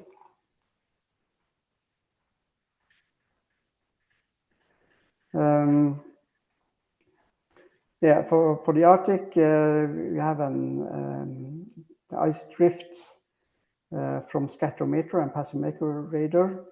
We have extending of the temporal coverage of the multi-year product by including December 2023 to November 24.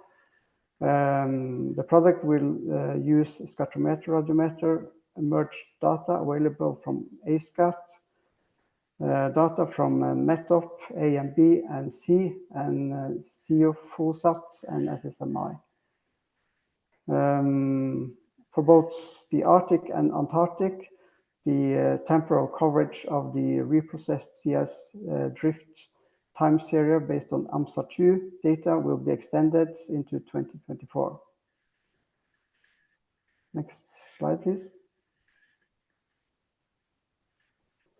Yeah, so from 2024, our daily sea ice thickness mosaic based on all the available SAR in the Baltic, as I have mentioned before. In the Baltic, FMI has several other plans. They will look into evolutions of sea ice deformation based on advanced machine learning, new CBAN sea ice thickness product, a new sea ice concentration algorithm based on advanced machine learning, and a daily sea ice development mosaic product. So that is some of the product that is, or the evolution that is planned for the Baltic. In general, we are heavily depending on satellite upstream data for all of our products, and the failure of the Sentinel-1B has affected some of our operational products. So for our future development, we are looking forward to the launch of the Sentinel-1C and also the extension mission that will come later. So that will be important data for the development of the sea ice portfolio. Yeah, I think that was, yeah, this is the sea ice team that are working on products. So thank you.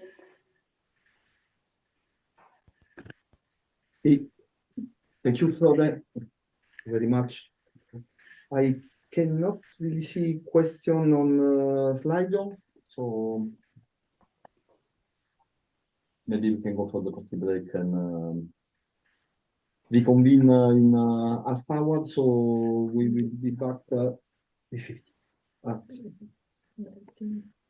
3:50. Yes, with the next session, it will be about the access to an integrated digital ocean and the links with the WEkEO and the digital twin of the ocean, which will be chaired by Alain and with the contribution. Okay, so we meet in 30 minutes.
So thank you, all of you, for coming back from the coffee break.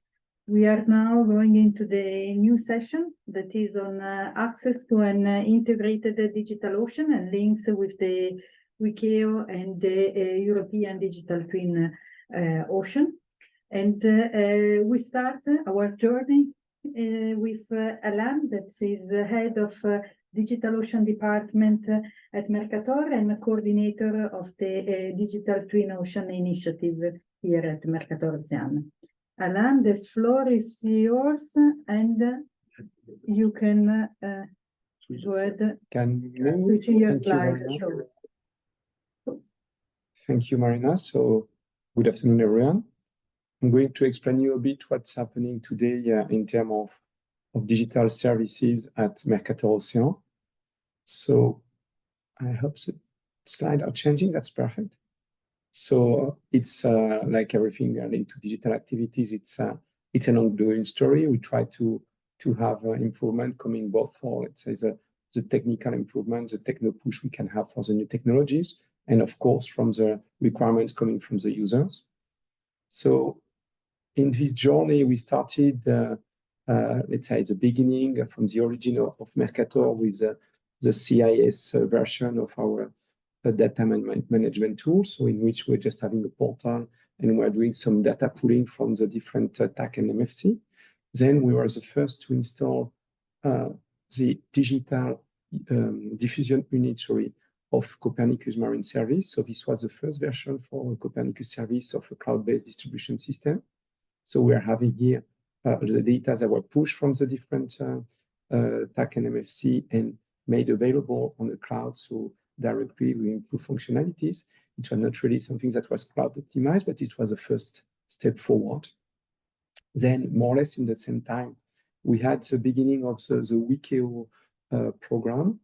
This one, it was really, this one was an improvement because here we are having the not just the catalog from Copernicus that was available, but it was enlarged to all the Copernicus, not just Copernicus Marine, but to all the Copernicus service and satellites, so available in one single platform. And we're starting to have the development of new cloud-based services here, so the possibility to have some Jupyter notebooks and other virtual machines available for doing processing close to the data. Then we moved recently, the transfer from the DU was achieved during the beginning of this year. So from the DU to the Marine data store, WEkEO being, let's say, maintained in parallel all the time. So the Marine data store is an improved version of the diffusion unit on which we move to a cloud optimized format for the data. So this will be much more explained later on by Laia from Lobelia, explaining what are the improved services we can get from that. And last but not least, that will be the presentation coming from Marina at the end. We have the digital twin of the ocean. So DTO, that for us is similar, is a synonym also of the EDTO projects. We have two projects, two sister projects for managing those DTO activities.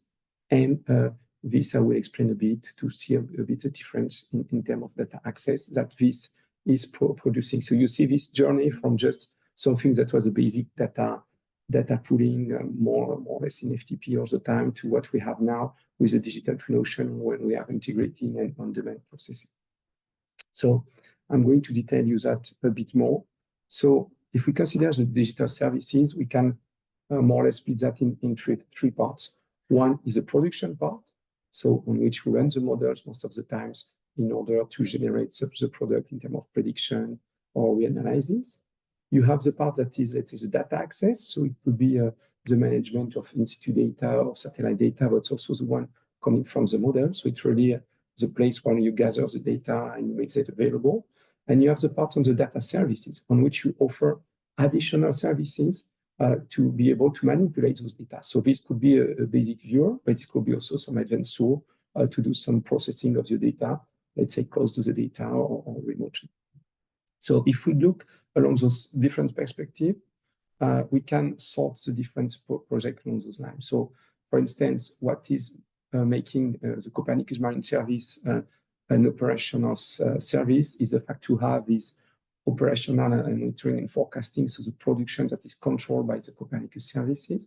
We have so the Copernicus Marine Data Access today with the Marine Data Store. And for the time being, we have just this simple access, so quite advanced because we have now the toolbox enabling to have some splitting of the data and also some advanced viewer. But we have not yet, this will come in the near future, the possibility to process the data here at MDS level. If we go to WEkEO, the WEkEO program, here we improve a bit that, let's say, increasing the data access function, so going to the full Copernicus catalog with satellite and services, but we added also here the possibility to process the data, so close to the data, to have those Jupyter notebooks with advanced functionalities here, so to enable an advanced manipulation of the data.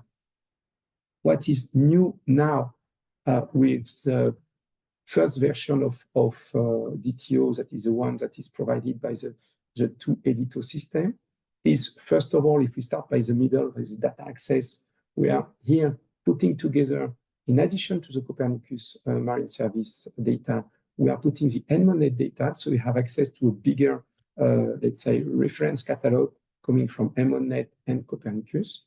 We have also the possibility here, because it's a collaborative project, to have user bringing their own data to be shared, so after some quality control. So this is really a big advance in terms of data access and management. We have also the possibility here to do on-demand processing, so with what-if scenarios. So this is an improved version in terms of production. You doing the production you want for specific area, and maybe with some different initial scenarios, so to make some prediction on different reference and climate scenario cases. And in terms of data service, here it's a bit more advanced because you have the possibility to have, in addition to just the data, the possibility to share your tools, to have some workflow management of the tool, and also going up to the production part, so to manage some what-if scenario from this data service part. So you see a bit the improvement of that. And what is new now that will be in the next stage of this Copernicus program, Copernicus 2 program, is some testing on that and some bridging of those different worlds. So we'll be doing some testing of on-demand processing with the Copernicus Marine Service for preparing the future of DTO. We'll be adding some data that are not produced by Copernicus in the catalog of the Copernicus Marine Service. So, for instance, some candidates coming from Canada. And as I mentioned already, we'll have in the Marine Data Store quite soon the interactive computing layer that will enable you to do some manipulation of the data directly on the cloud where the data is hosted. So, in a way, what we are still doing, and is the basis of our operational service, is this data pushing. We have regular production of the data that are pushed to the data access, and we are improving the services. We are also considering that all the parts that are linked to the user service, the help desk, the training, and things like that, that are close to the data and mandatory. But what will be the next challenge for us is to be able to move to data pooling, on which, let's say, the user will be driving the data access, and you will have some on-demand production, some Zoom, especially so coming from this data service layer and going, let's say, up here to the part on production. So this will be the next stage of what will be the data service and digital services linked to the Copernicus Marine Service. And this will be, and in that, of course, we'll have the what-if scenario. Sorry, I forgot this part. So to finish, you understand that when you go to this user-driven approach, we cannot at Mercator level be managing all the possible scenarios, all the possible modeling activities. So what will be really driving this part will be this collaborative approach. We'll have to be onboarding on those digital platforms, the tools, the additional data, the modeling systems that are coming directly from the community of users. And for that, we can rely on the large community of users of the Copernicus Marine service and of course of EMODnet. So this brings us to my word of conclusion that we really count on you to be able to go toward this transition from the Copernicus Marine service to the EU-DTO. Thank you very much, Marina. The floor is yours. Thank you very much, Alan, for this very nice presentation. And now we move to the next presentation, that is the presentation of the Marine Data Store Evolution from Laia. Laia is Director of Lobelia Earth and is leading the consortium that is in charge of the development and the operation of the Marine Data Store for Copernicus. Welcome, Laia. The floor is yours. Thank you very much, Marina and Alain, for the introduction. I will be sharing my screen.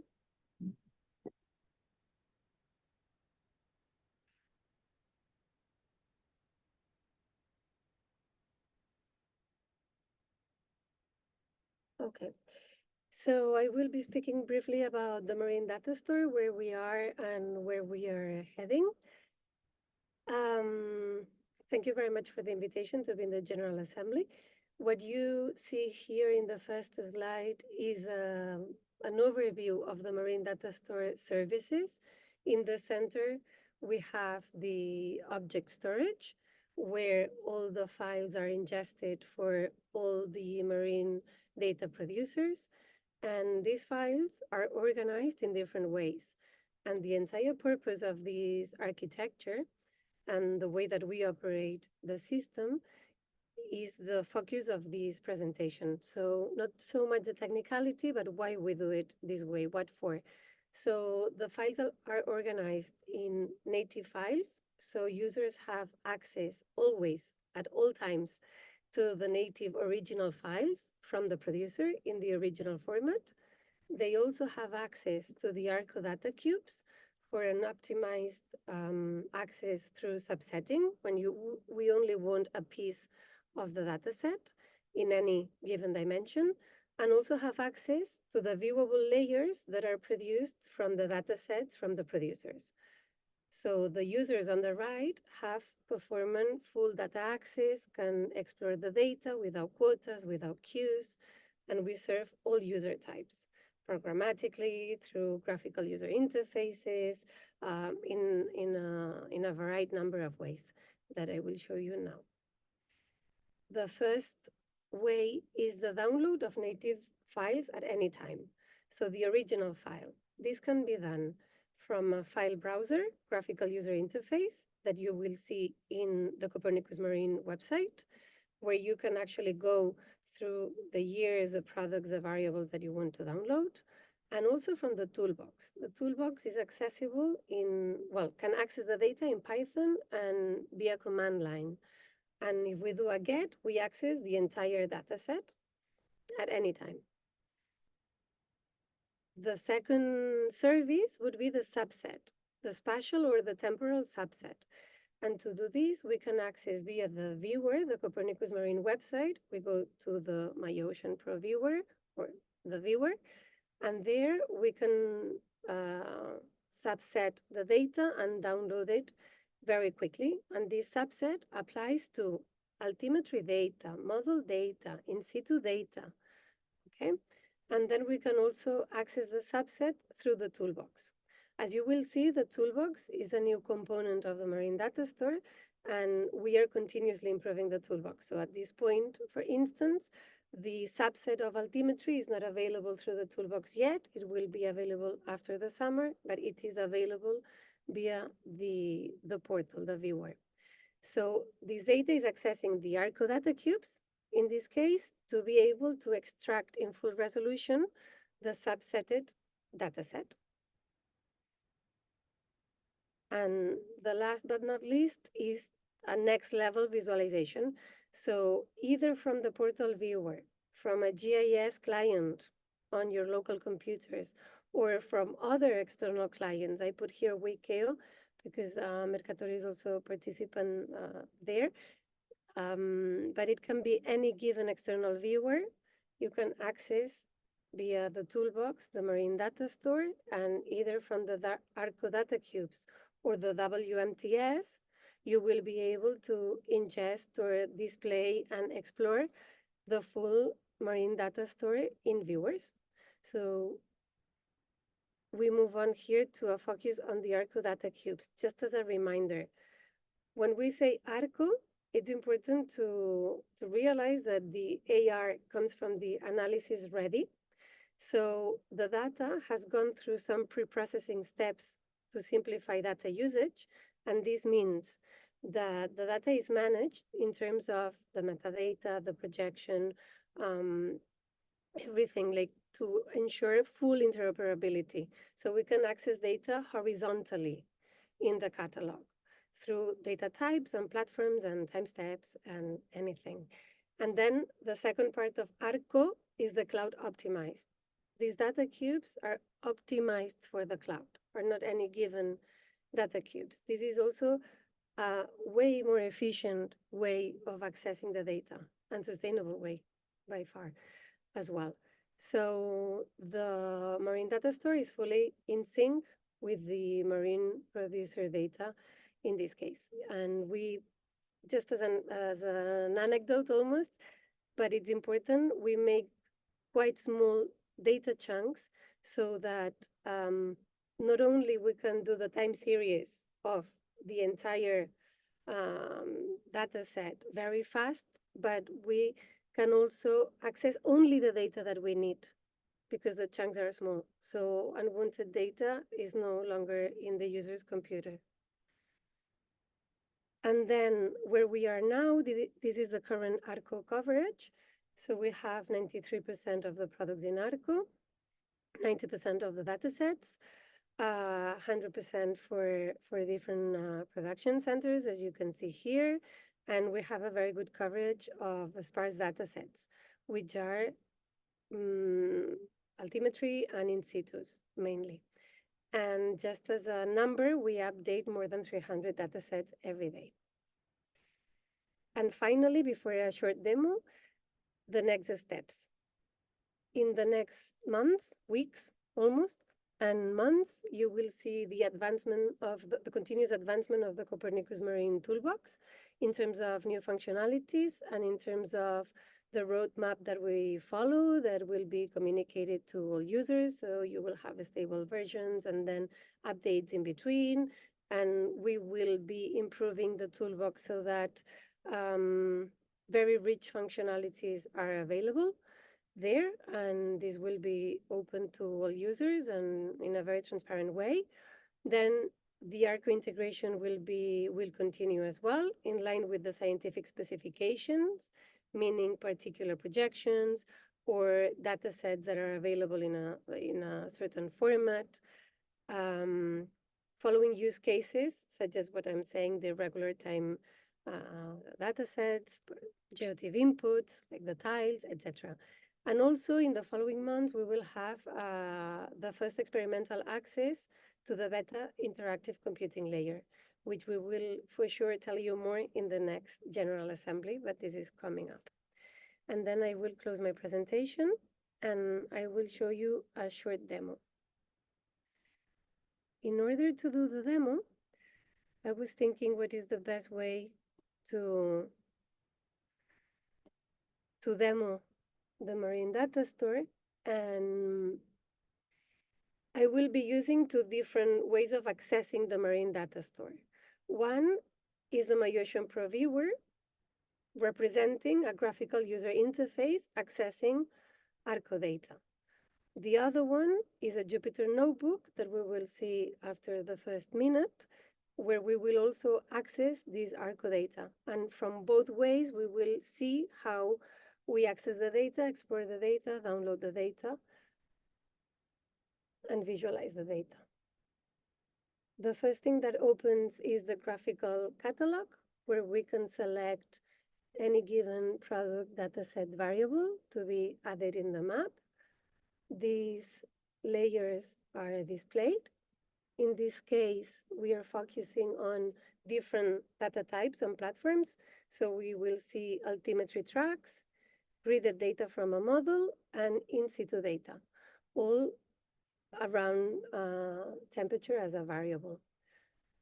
what we can see here is a very fast display of the different data sets. And if we move on the timeline, we see that as we go in different time steps, the data is very quickly updated. So we can explore easily any given instant in time from the past or in depth, as a matter of fact.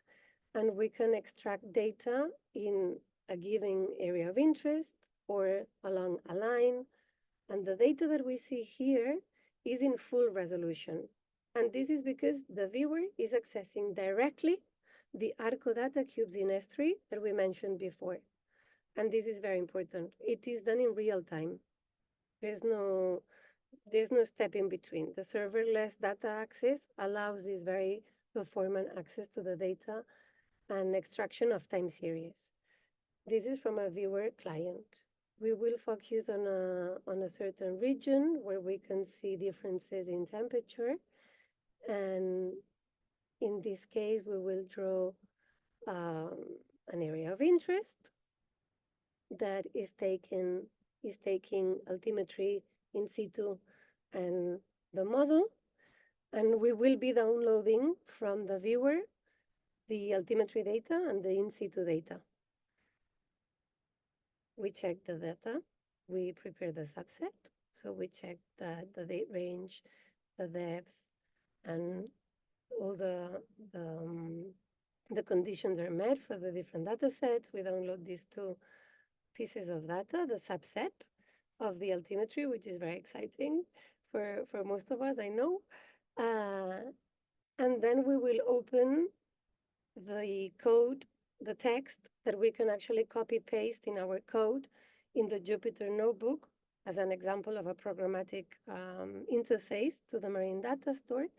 And from the Jupyter notebook and through the Copernicus Marine toolbox, we will actually use the same piece of code that we copy pasted, and we will download the model, the temperature data set, the subset of the model from the tool, from the notebook through the toolbox.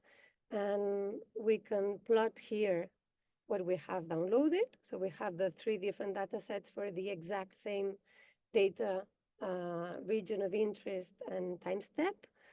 We can plot what we have, and here we will show a small plot that shows the in situ and the model data and see how it compares this one point with the nearest pixel. It has the same trend in this case. It's just an example of exploration. All of these in real time and accessing the full resolution data. And that's it from my side. Thank you so much.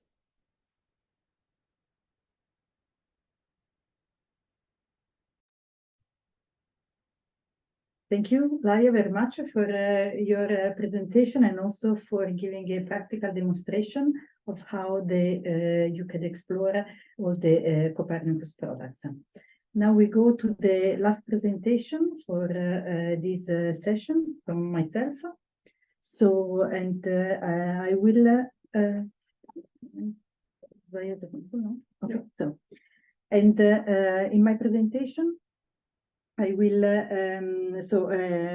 I will follow the journey that we started with Alain, showing the evolution of the Copernicus Marine service data access, for embracing the WEkEO and the new European Digital Twin Ocean platform, and then reinforced by all the information provided by Laia on the new Marine data store and its viewer and its capability. And now we will try to understand with all of you how Copernicus service can benefit of all of this.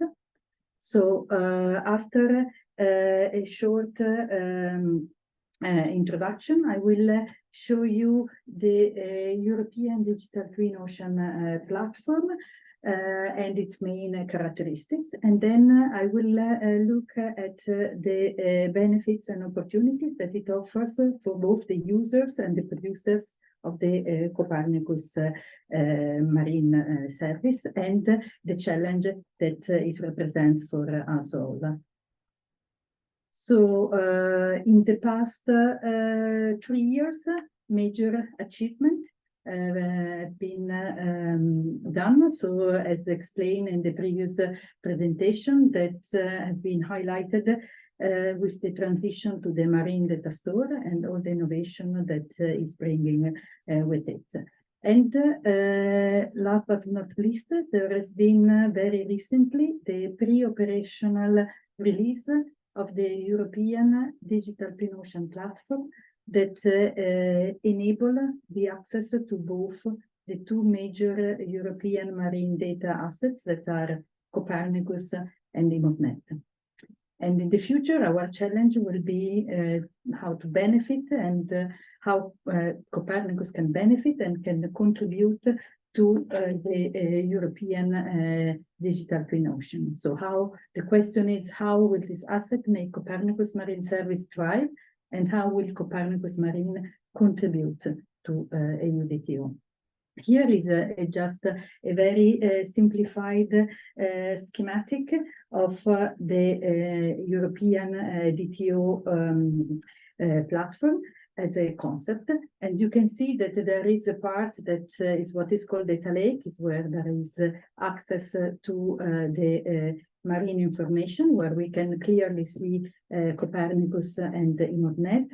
And soon there will be also data from other initiatives and other projects that are available and easy to access in a harmonized way through the EDITO platform. But EDITO is not only the access to the data, because EDITO is also providing an engine, so it means it provides also a service level with tools and computational capabilities for generating new data and information. We leverage of the models of the future generation that are developed by the EDITO Model Lab project that will deliver on this platform, and will be able to have the production and the interaction with the marine information from all the different aspects of physics, biochemistry, ecosystem, socio-ecology for enabling the managers and the decision makers to make information for planning and managing the marine environment based on knowledge. And there will be also the capability to do what if scenario that will be a key tool for making decisions. Here is a more technical detail of the major building blocks or components of the EDITO platform. And I will not go into all the details of each component, but I want to strengthen the message that there is a component that is focusing on cataloging the data. And there is also an important part that is focusing on the engine with computational resources and services. And it can benefit not only of cloud computing resources, but also of HPC resources that are really important for the work we are doing in Copernicus. And as you can see, it's full of standards. There are different standards that are used depending on the different needs, but it's really relying on a set of standards that will enable and enhance interoperability. And there is a user's interface, a web user interface that will allow the users to access this platform.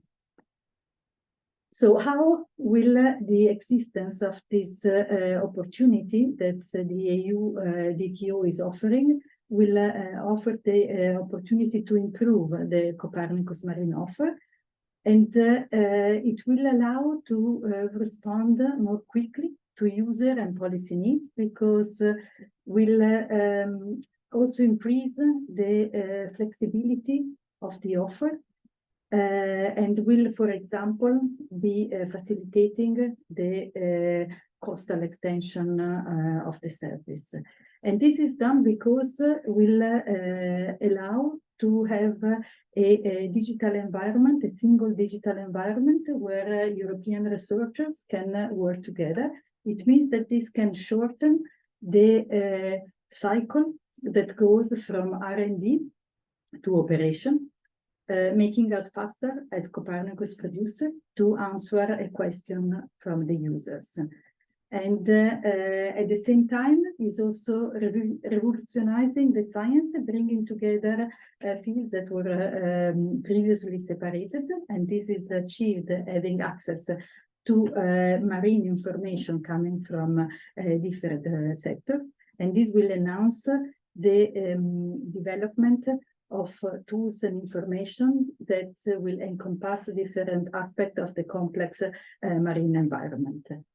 And all this will be available, as I said, offering an improved flexibility that will reduce the number of layers that are between the production and the delivery to the end users for their specific need.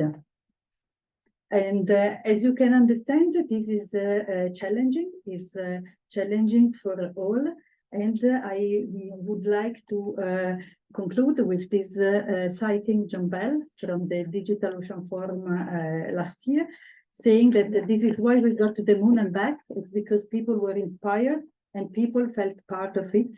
And I hope that you feel inspired by this challenge and you feel that you are part of it as both users and producers, because this will be the key for our success together in the next years. Thank you. And I think that I'm also the chair, so I closed this session.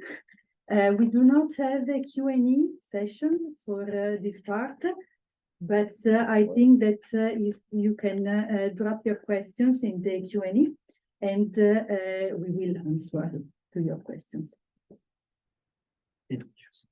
And we can move to the next part that is on the interfaces with the Copernicus in situ and the satellite components. And I give the floor to Vittorio again. Okay. Well, I think we can start.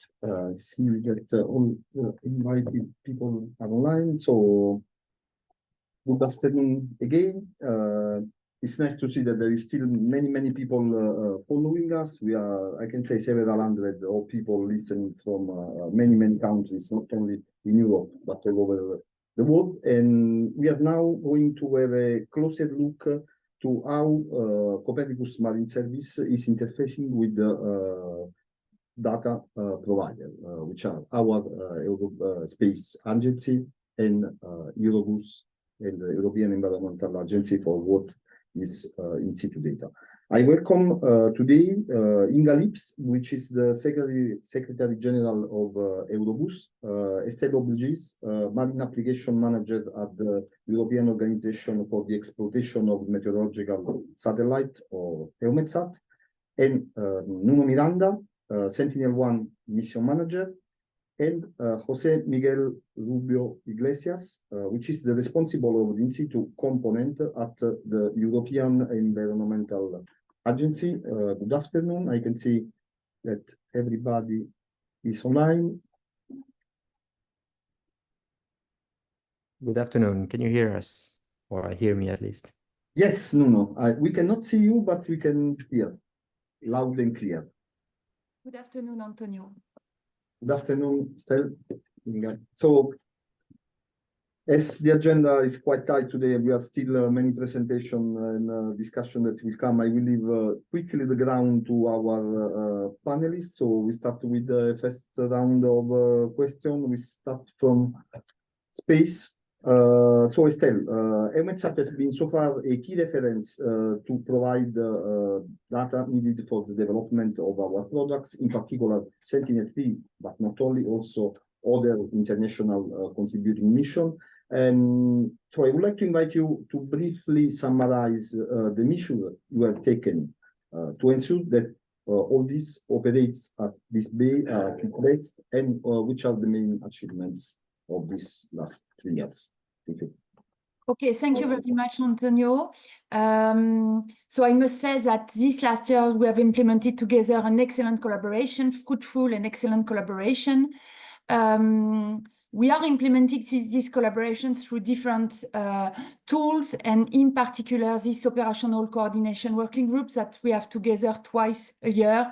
This is really the place where we are listening to your needs in terms of products, quality, timeliness, need for reprocessing campaign, and so on. And this is also the place where we can present us, EUMETSAT, our plan for the development of future products, for the improvements of our algorithms or our Calval activities. And I would just briefly present two examples to illustrate this collaboration. The first one is the development of the CI surface temperature product from the Sentinel-3 mission, so from the SLSTR instrument. We have implemented a prototype on the WEkEO platform, and we are distributing these pre-operational products to our key users, so of course to CMEMS. So this is really a good way for us to get your feedback on the quality of the product, the format of the product, and so on. And it's useful, I think, for you as well to prepare your downstream activities. And of course, when it will be fully ready, then we can move into operation, and we expect these new products to be fully operational in 2025. Another interesting example is to answer a need expressed by CMEMS about higher resolution, temporal resolution for ocean color products in the European seas. So unfortunately, we don't have any geostationary satellites specifically dedicated to ocean color, but still at EUMETSAT, we are running, of course, our geostationary program with Meteosat third generation and the FCI instruments.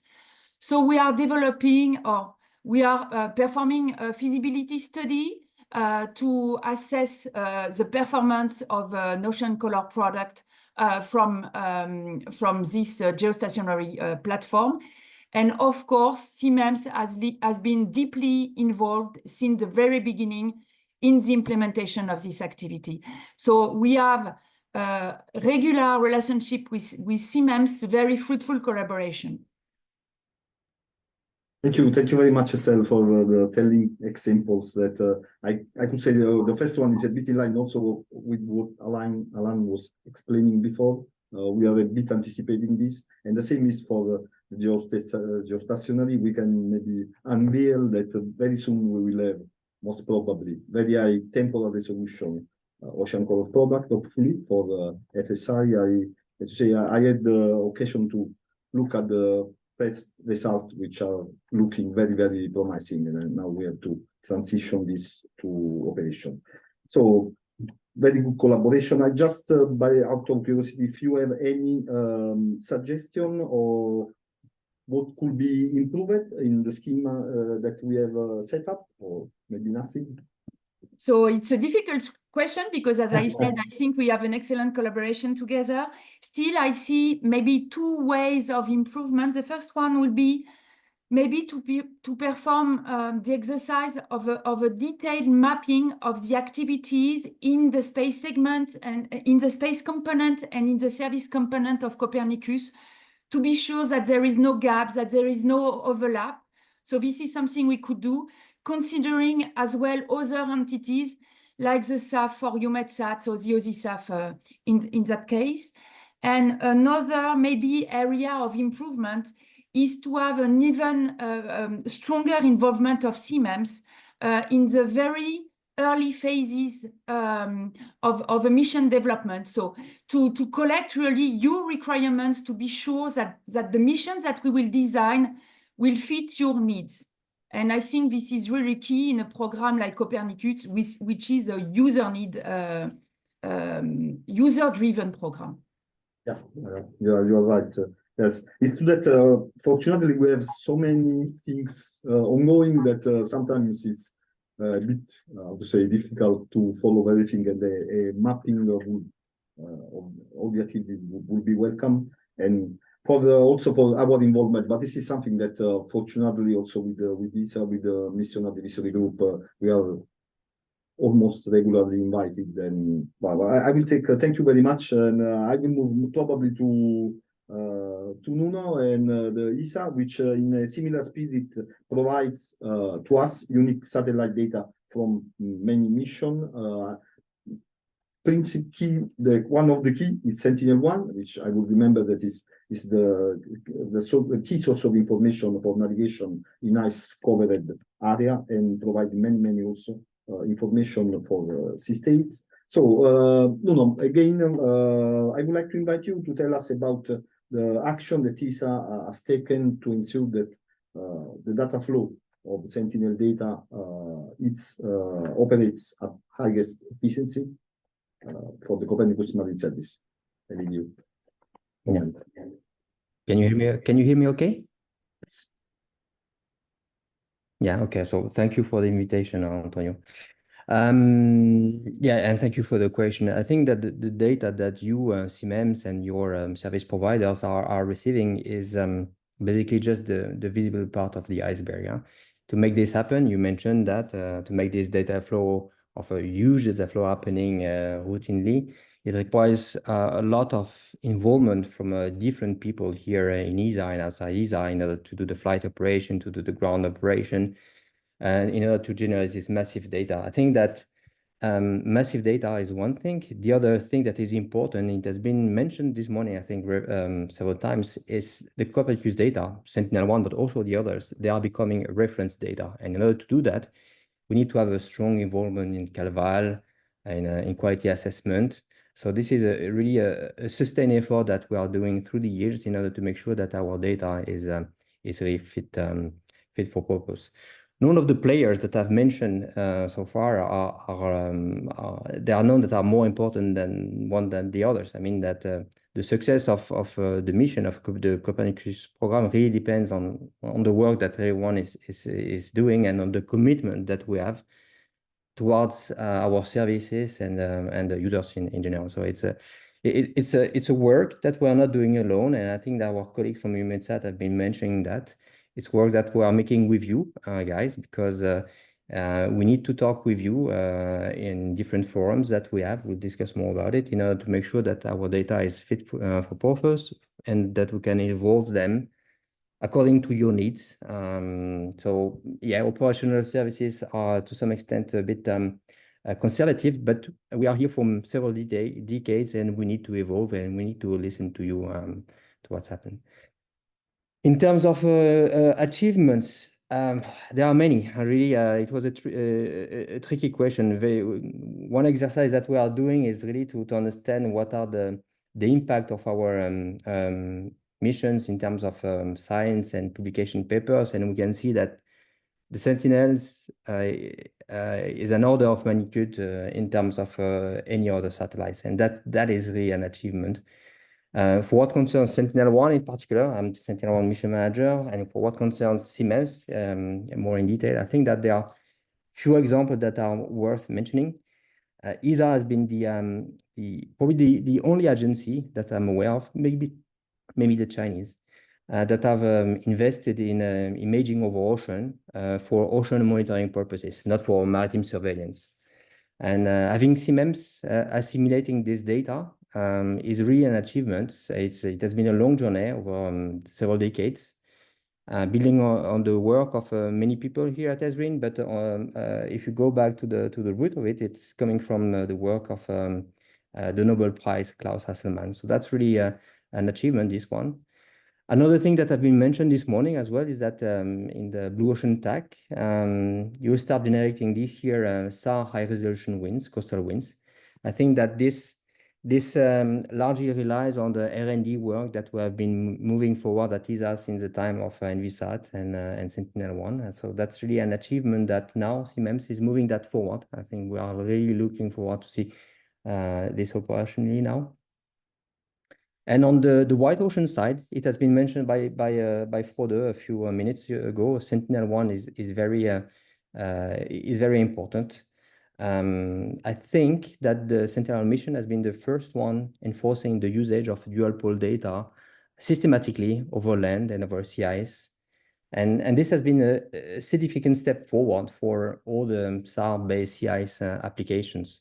So that's really, this is thanks to the work that we're doing together, to the communication that we have together in order to make sure that our, that we can take into account your needs and make the missions evolve according to them. Thank you very much, Nuno, for again the very nice explanation. I can tell you that on the waves as a PhD student many years ago, I have contributed a little bit on the evolution of this product, but also thanks for the supporting that ESA is clearly providing us, especially as you mentioned for the wind, but for many other things that we are developing. I can maybe remember the Doppler for the possible also exploitation of ocean currents from Sentinel-1 and many things that are at an R&D status, but going towards the operation hopefully in the next years. Again, also for you, I would like, just out of curiosity, if you have any suggestion to improve our collaboration. This was a very complex question as well from my colleague from UMESAT, but I think that we have already some forums in terms of for cooperation that we put in place since many years in order to monitor how the missions are going, to make sure that you get your positive feedback, negative feedback sometimes, recommendations. And I think that it's really important, and we need to maintain them. The complexity here that I see is that we are here talking about several decades, and we need to continue talking together in order to maintain this level of trust and this level of trust. And this is good, and this is really for what's happening now. I think that what we should enforce, or we should work further, is we should focus on the future. I mean, this has been mentioned by UMESAT colleagues. The Copernicus expansions are coming. The next generations are on the pipe. And we need to ensure that basically those missions fulfill your needs, and that they can feed basically the CMM stacks as soon as possible. So for that, we need many things. We need certainties. We need, in order to make sure that basically this data can be assimilated seamlessly in your models. We need R&D. I think that's really important. R&D in order to prepare the services, the users, to take the maximum out of the missions that are coming straight away. So I think that we need to further cooperate in this R&D area in order to make sure that, for example, our ESA R&D programs, for example, like the new program that we've been doing, the Sentinel user preparation programs, allow to foster the European leadership, but also to make this loop from R&D to operational services much quicker than what is it. I think that we really need to work on that, because according to me, we won't have the choice. I mean, if you take it from the budget point of view, the budget coverage will probably decrease over the next years, and we can't afford overhead. So it's really important that we work together to achieve the same or more with probably less resources that we used to have in the past. So really R&D, preparing the future, being rational in preparing the future is probably an area where we should cooperate or coordinate even further. Yeah, thank you. Yes, we agree with you. This is something that we should keep ongoing and make the best effort. We are trying at the moment to do our best, but if needed, we can support you even further. So thanks a lot. We move now into the ocean depths, where in-situ data from a wide range of sensors are providing unique information to the Copernicus Marine Service. In general, fix the framework, in-situ networks are managed by member states and international body, which make data valuable for the service based on different agreements.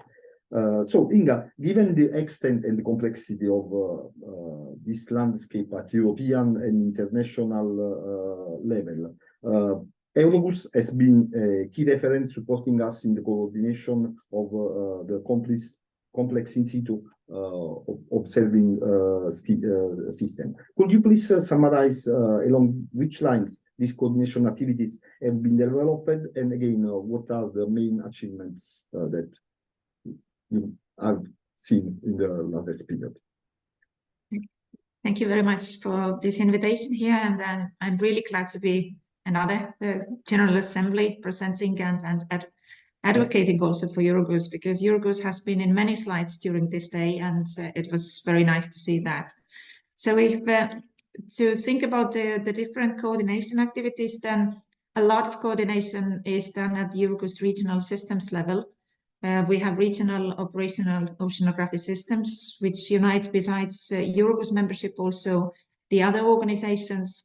And these regional systems coordinate and support data delivery and joint service production in 5 European maritime regions.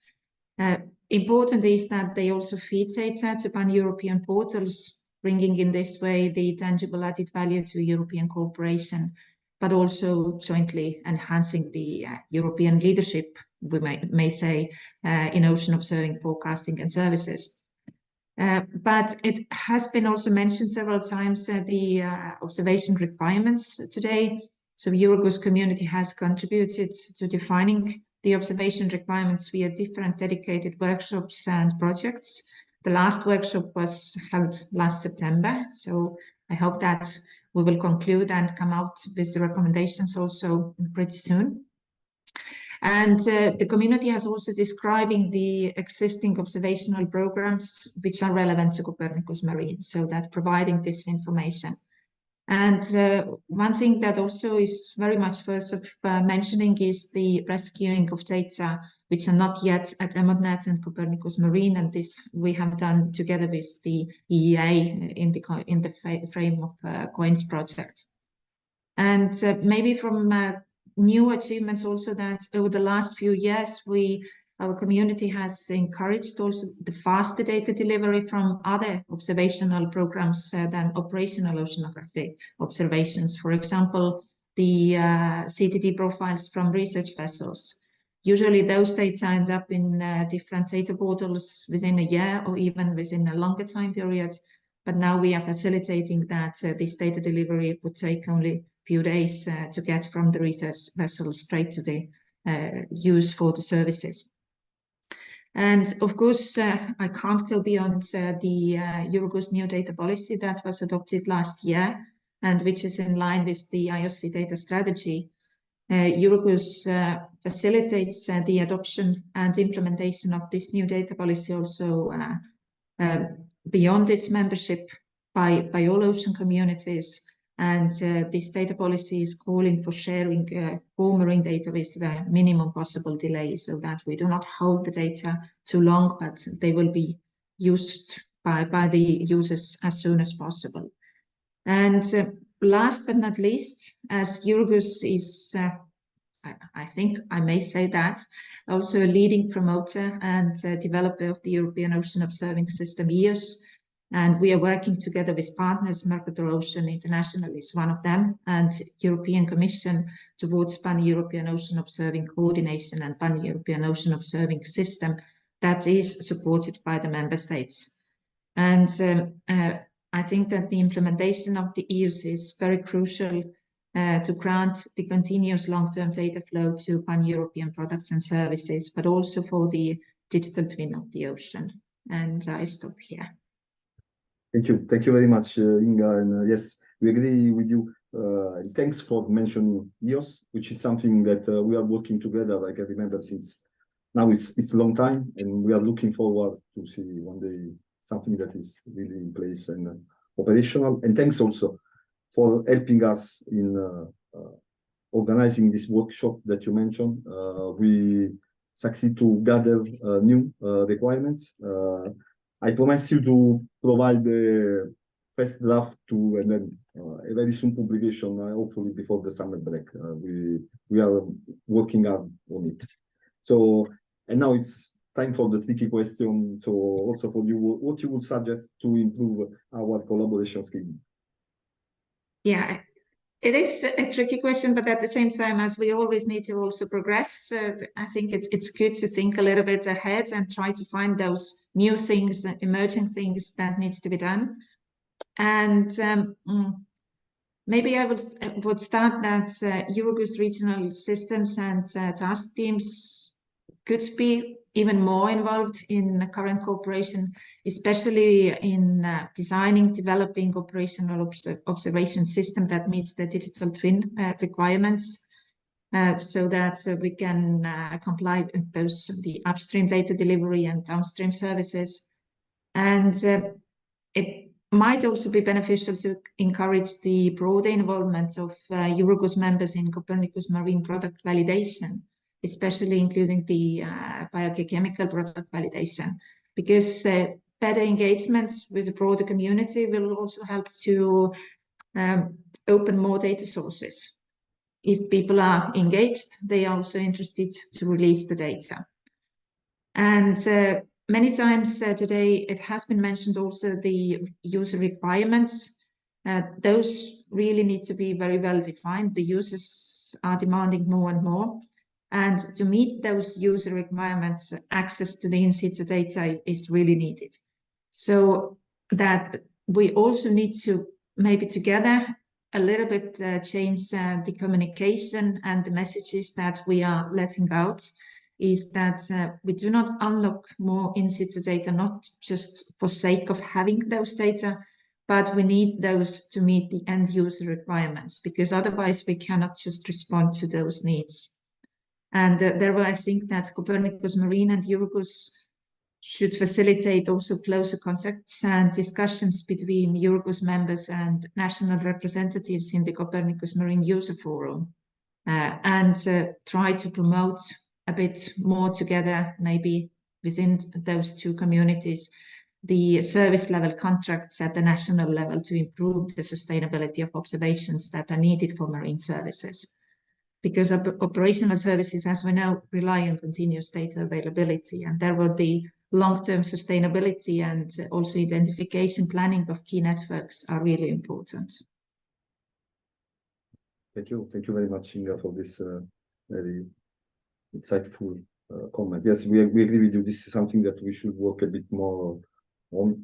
We have noted your recommendation. We'll have most probably also to discuss with the European Environmental Agency, which in the frame of the cross-cutting coordination of the Copernicus in-situ component is leading a lot of activities which are mainly aimed at providing reliable and sustainable access to data for the Copernicus services, and meaning unlocking or doing agreement with a specific cluster or institution of data. So, Jose Miguel, again, I would like to invite you to tell us a bit more about the main coordination activity that you have been developed so far, and the tricky question also for you, what you would suggest to improve if there is something. Thanks, Antonio, and thanks again as my fellow panelists. Thank you for inviting me to this panel today. Yeah, indeed, the European Environment Agency has a role, which is the coordination of what we call Copernicus in-situ component. Just for those listening and viewing today, Copernicus in-situ component in itself, it's actually covering all the different in-situ activities carried out by the different trusted entities within the Copernicus program. The EA does not, of course, enter into the in-situ activities carried out on a daily basis by the different trusted entities. Ocean and the other entrusted entities do a fantastic job in getting access to their in-situ data they need for their activities, and we have seen already today several activities in that regard. The role of the EA basically is to assist the different trusted entities in trying to support them in accessing in-situ data, which is of interest across the program. We are maintaining an overview of in-situ data requirements across the program. We are preparing a material which reflects the status of in-situ data activities in the program, challenges and gaps. And in that sense, we have continuous collaboration with you, with Mercatocéan, with you in particular, Antonio, in order to keep up to date our Copernicus in situ component database, which contains the different in situ data requirements from the different products within the Copernicus program, and particularly the products of the Copernicus Marine service. We have been working recently in what we call the State of Play report, which will be available on the Copernicus in situ website within a few weeks. We are just revamping the whole website, so we will be publishing this online report in which we present the state of in situ activities per Copernicus service, per entrusted entities, as well as plans for future in situ related activities. And for that, again, we have collaborated with you in order to make sure we pass the different the key messages and the key outputs of your activities. Besides these activities, which is really about raising awareness about the value of in situ data for Copernicus, we are also supporting the different trusted entities with specific activities, reports, inventories. Inga has already mentioned one of them, the EA, of course, not alone, but with in situ experts, particularly with Eurogoose, but also with Ifremer, also with FMI and other partners. We collaborate, we are working on activities, particularly those who are more relevant for Mercatocéan and Siemens is the one that Inga has mentioned. Eurogoose has done an excellent job in surveying which kind of historical data are still in the drawers by asking to different ruses that can be then used for Siemens reanalysis. And we are speaking about data that come as far as 1950. The idea, of course, will be not only to have this metadata inventory, but the next step is something that we will need to discuss as well with you, of course. Other activities that we have been carrying out that I consider achievement is what we call the global reprocessing of drifting buoys, Argo buoys that we have, that Ifremer has led, that has carried out the reprocessing of up to 20,000 drifting buoys deployed between 1979 and 2019. This reprocessing, having a proper quality control, is now benefiting Siemens, and as well will benefit as well ICMWF, Copernicus Climate Change Service. This data will be, when completed, all available via FAIR interfaces in CNO repository. And finally, another of the activities that we are currently doing is an inventory on sea ice and snow campaigns that also will be very interesting for several services. And then, of course, the tricky question. Yes, yeah, indeed, exactly. how we can. I think we have an excellent collaboration already, so it's difficult to point out things. I think the activities such, for example, the collaboration that we had in organizing recently the workshop together with EuroArgo, and where you hosted kindly not only a workshop with Siemens, but also we invited colleagues from EUMETSAT, colleagues from ICMWF to discuss in situ requirements for EuroArgo. I think this is the kind of activities where EA can act as facilitator, trying to cover or trying to assist in those areas where there is interest not only by one entrusted entities, but for several. I think there are other ways in which we can strengthen our collaboration. For those listening, the European Environment Agency, within this mandate of coordinator of in situ component, hosts working group meetings on in situ data in Copernicus on an annual basis, when we invite the different trusted entities to discuss different challenges, issues. I think we just need to strengthen this coordinating activity. I think it's important to make sure that the value that our activities or the activities that we are carrying out by the EA, it actually gives value that does not overlap but complements the activities that you are carrying out. And finally, I think, well, very soon we will have to discuss the future of Copernicus. So let's say beyond 2027, the next MFF, and I think there will be a need of discussing together how we can strengthen further the in-situ component in the next, let's say in the next phase of Copernicus. I think there is a lot of opportunities there to collaborate even more, to ensure that there is recognition of the value of in-situ data, without which Copernicus cannot really fulfill their objectives.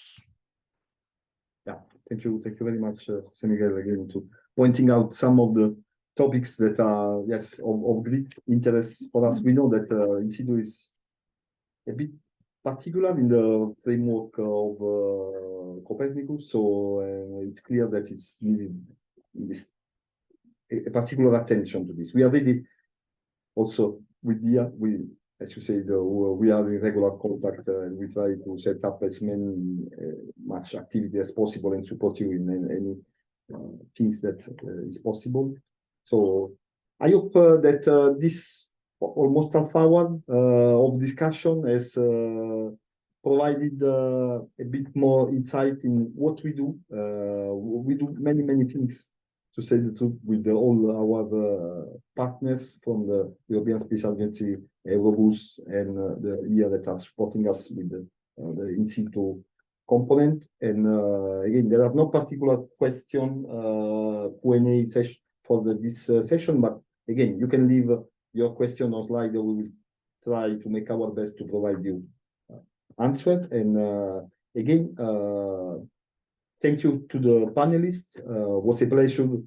It's a yearly appointment that we have now so far, so it's nice to meet, and I hope to see you next year with new updates.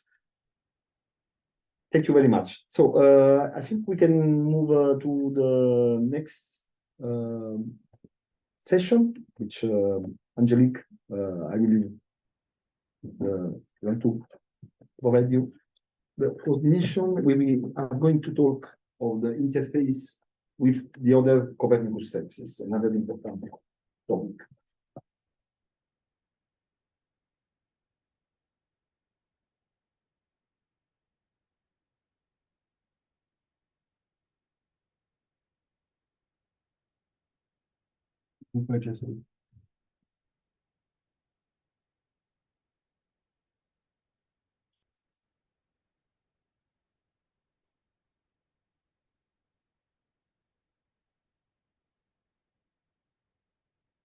Okay, good afternoon, everyone, and thank you for staying with us today. So we are starting this new session on how Copernicus Marine is working with other Copernicus services and with EMODnet. So the session is organized with first two introductory talks, so given by myself to start with, and then my colleague Corinne Derval, and then we will have another roundtable with representative of other Copernicus services and with EMODnet. So to start with, we have this panorama here of the Copernicus program, which is managed by the European Commission. We just have a very nice roundtable to introduce as well how we are working with the space component of the Copernicus program and how we are working with the in-situ component of the Copernicus program.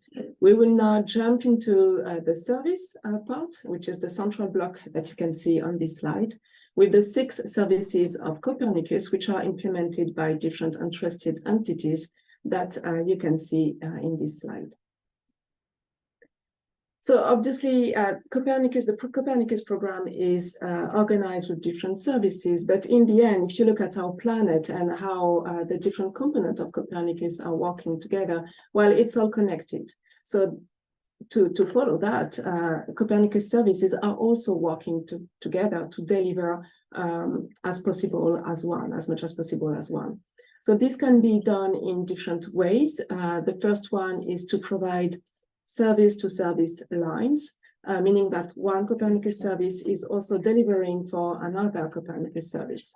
So we will examine a few examples during this presentation in the next slide of how Copernicus Marine is providing reference ocean and coastal marine information for other Copernicus services, as well as how the Copernicus Marine Service is using reference information from other Copernicus services. Sorry.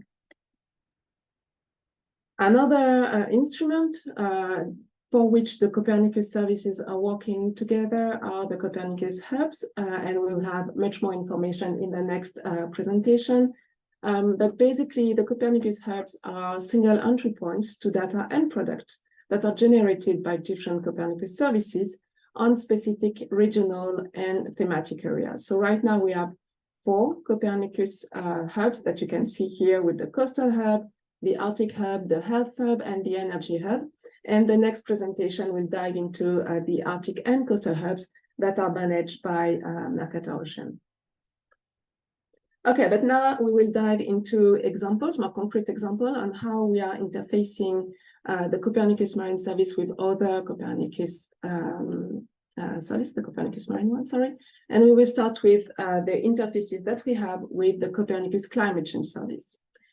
For that, we need to introduce that there are 2 complementary types of reprocessing activities for satellite ocean observations. So the first one is performed by C3S, and it's a climate reprocessing. It's mostly done at global scale, and to do it, they select the most accurate observations and homogeneous time series to get a reprocessing of essential climate variables called ECVs. On its side, the Copernicus Marine Service is also providing reprocessed time series on global and regional scales, and those reprocessing are performed using all observations that are available at a given time to provide information on essential ocean variables, also called EOVs. So to improve the overall efficiency, to develop synergies, and to reduce the cost of those activities, of those different reprocessing activities, a contractual agreement was set up last year in 2023 between Mercator Ocean and ECMWF. So based on this agreement, the Copernicus Marine Service is responsible of the C3S reprocessing activities for ocean ECVs following specifications that are provided by ECMWF. Sorry.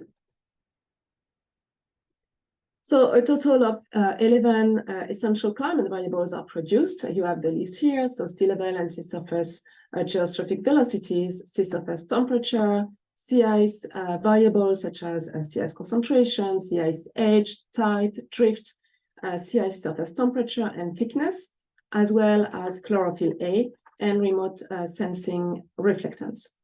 So the production of those ECVs is under the responsibility of the Copernicus Marine Thematic Assembly Centers that you've heard of today, which are today responsible for the ECVs that you can see listed in blue in this slide, meaning sea level, sea surface temperature, sea ice, of the one listed in blue, yes, and others are actually brokered from relevant related active projects. So C3S and the Copernicus Marine Service are working together to extend the ECV's portfolio to new variable and to ensure a constructive continuation of this joint venture. So I will stop here for the Copernicus Climate Change Service interface with Copernicus Marine. Of course, this is not exhaustive, but this is to give you a flavor basically of what is done from one service to another. So I now move to the Copernicus Atmosphere Monitoring Service, CAMS, and the interface that we can have with them. And for that, I will take an example, which is the global modeling system for the biogeochemical ocean that we are running in the Copernicus Marine Service. And you can see in this green block that this system called Globio here is receiving different information from Copernicus Marine itself, so from the physical global modeling system of Copernicus Marine, from the tags for ocean color on multi-observation, but also from other services. And one of them is the Copernicus Atmosphere Monitoring Service, from which we use products such as dust and the fraction of CO2. In addition to that, the Copernicus Marine and CAMS are also working together, and they initiated a service level agreement earlier this year to provide in the future, to investigate how we can provide in the future healthy CO2 fluxes from the Copernicus Marine service and its global biogeochemical model to the newly set Copernicus anthropogenic CO2 monitoring and verification support capacity of CAMS. Now, keeping the same example, we can also extend the interfaces that we have in Copernicus Marine Service with other Copernicus services with the potential input from the Copernicus Emergency Management Service regarding river discharges that are needed to force our ocean models. So this can account for the river discharge, the flow itself, but also nutrients. And this is something that we are also working on. But beyond the example of this specific system and specific product, we might say on the global biogeochemical model, river discharge is actually a topic for which we are working together with the Copernicus Emergency Management Service. So there has been different activities in that regard, with first a comparison of the Copernicus Emergency Management Service river product for the global scale, which is GLOFAS for Global Flood Awareness System, and at the European scale called EFAS for European Flood Awareness System. And our producers basically intercompared the river discharges provided by those products to other data sets, so including the one that they are using to force their systems. And they also post-processed the outputs of GLOFAS and EFAS to, for instance, use them as forcings for the ocean models and potentially to calibrate them with other observations as needed. There's been also a step further by testing really GLOFAS and EFAS river discharges in some Copernicus Marine MFCs, so the production centers dealing with the models. And for instance, EFAS, so the European product, should be used in the next release of the Mediterranean Sea forecasting system to provide the river flow to this regional system. Another important activity for which we interfaced with the Copernicus Emergency Management Service is the potential future European Coastal Flood Awareness System. So this was done within H2020 project that was targeting the evolution of the Copernicus Emergency Management Service, and that ran in 2021-2022, called ECFAS for European Coastal Flood Awareness System. And within this project, a proof of concept for potentially new service line on European coastal marine flood awareness system was set up. So complemented in that sense, EFAS, which is dealing with the rivers themselves, so fluvial and pluvial floods. And for this endeavor, the Copernicus Marine provided total water levels at the coast for reanalysis and for forecast to see if we needed to activate the awareness system. So based on the physical product and the wave product as well at European scale. So if such a service is to see the light in the future in the Copernicus Emergency Management Service operationally, then there will be the possibility for a service-to-service line from the Copernicus Marine Service to the Copernicus Emergency Management Service, so that we can provide them with a forecast of total water levels at the coast.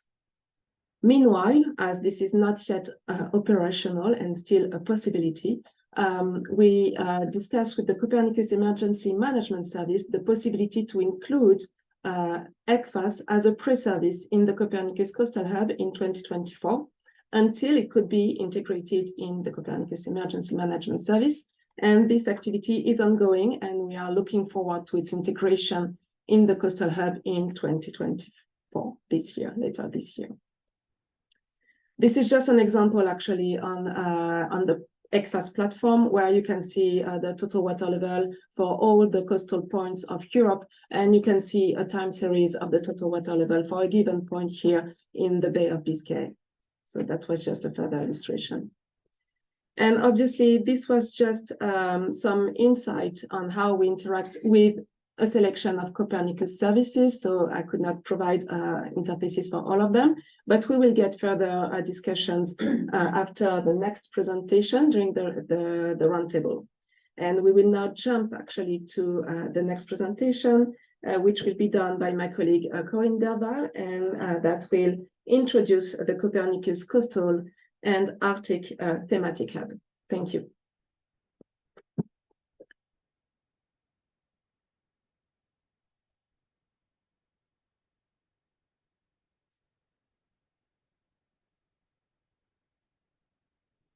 Thank you.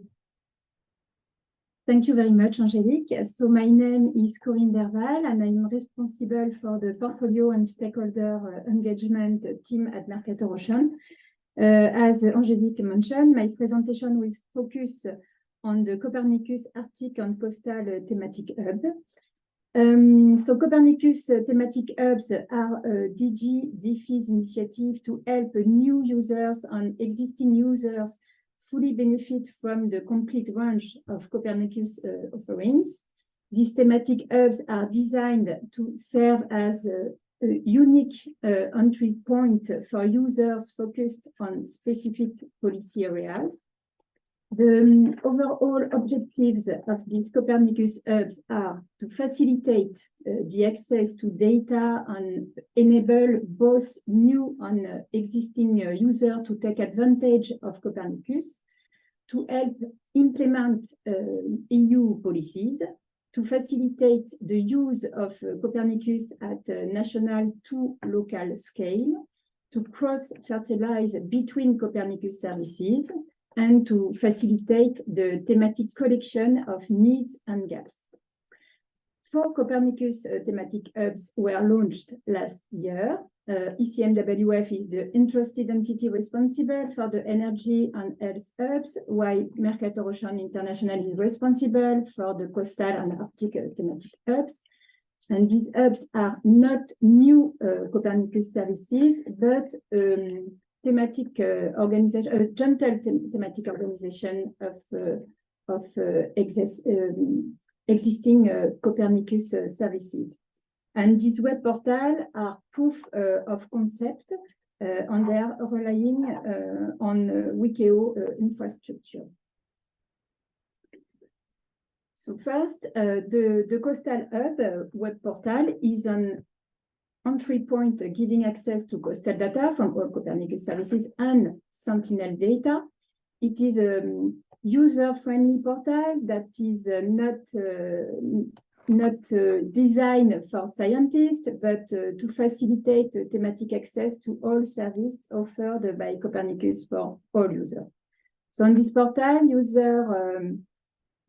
users have access to a selection of thematic products across the different Copernicus portfolio.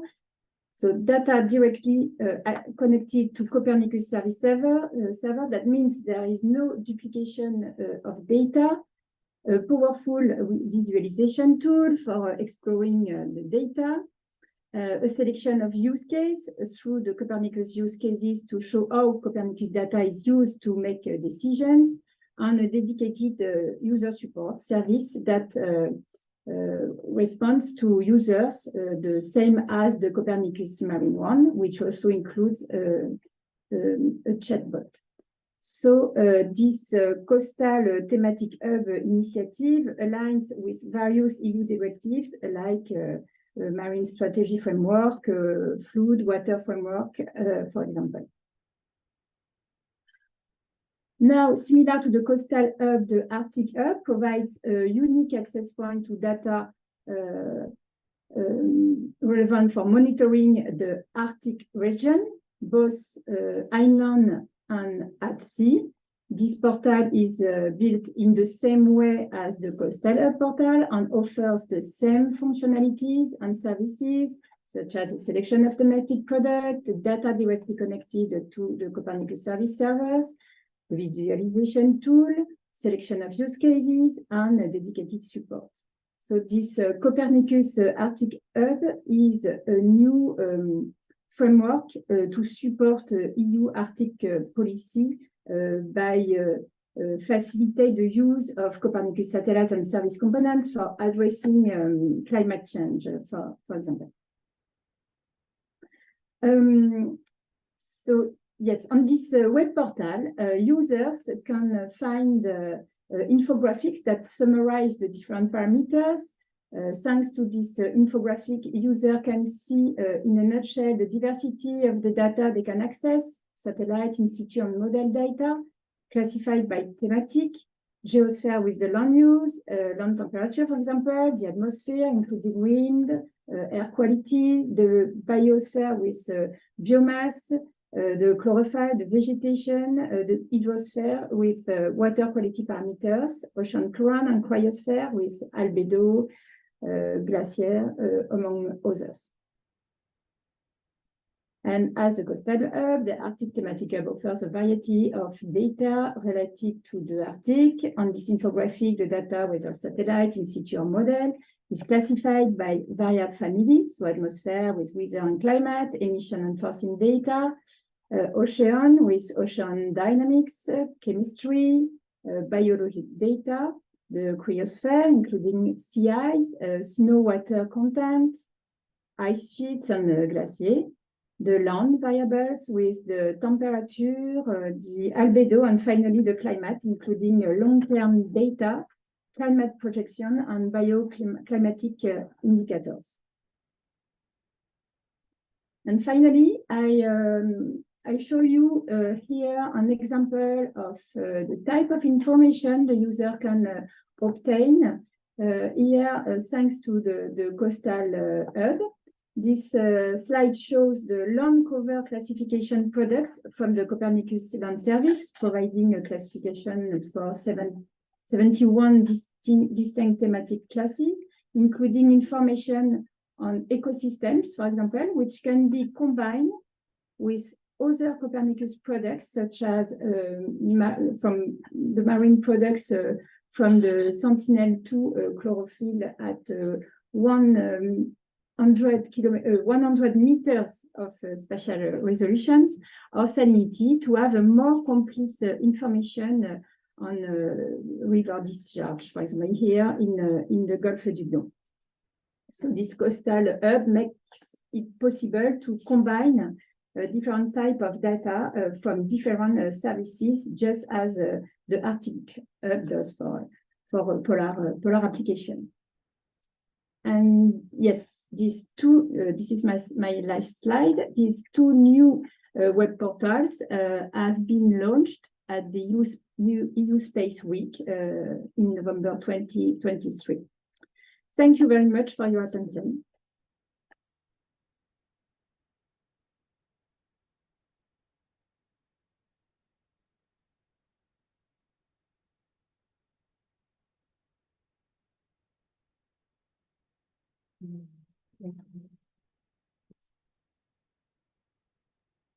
Thank you, Corinne, for your presentation. We are setting the slide for the roundtable, actually.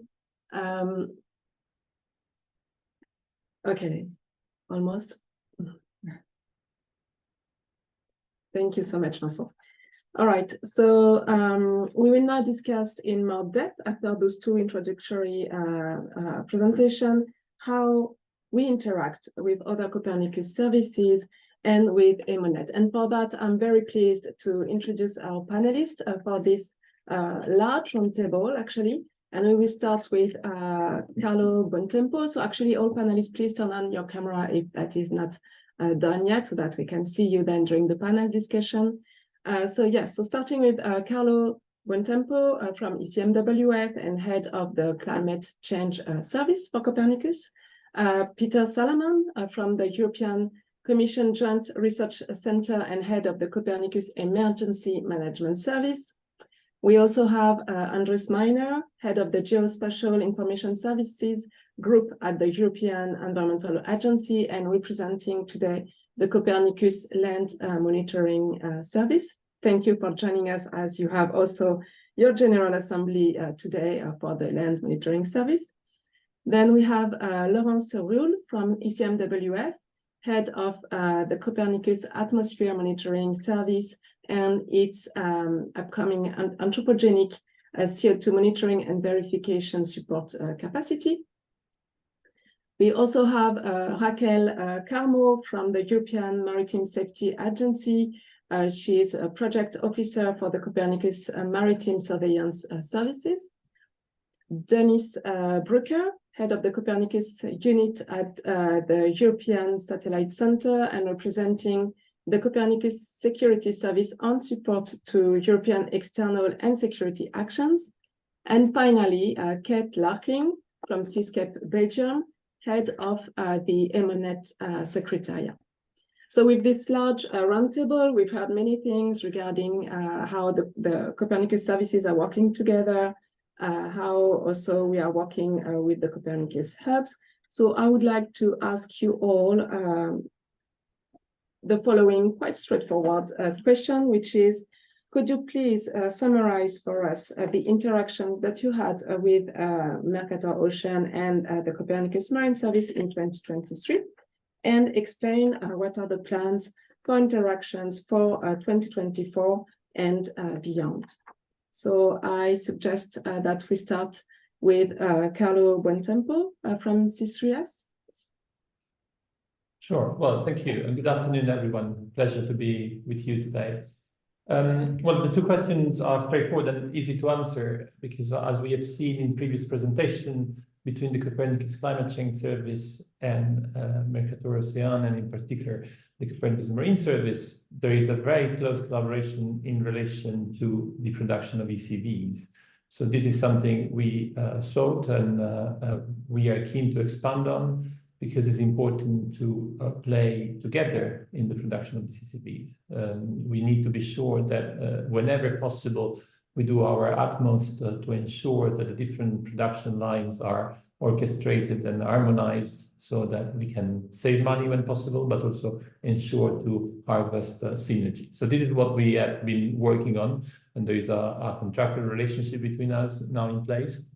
But there are many more areas we want to expand further on, starting from the monitoring of the climate. So in the next few days, there will be a lot of visibility because of the publication of our monthly bulletin, but also because of the declaration tomorrow by the Secretary General of the United Nations, Antonio Guterres, that also on the back of Copernicus data will talk about the unprecedented climate we live in. And part of this unprecedented climate has to do with surface temperature of the ocean. And the last few months have been truly unprecedented and incredible in many respects.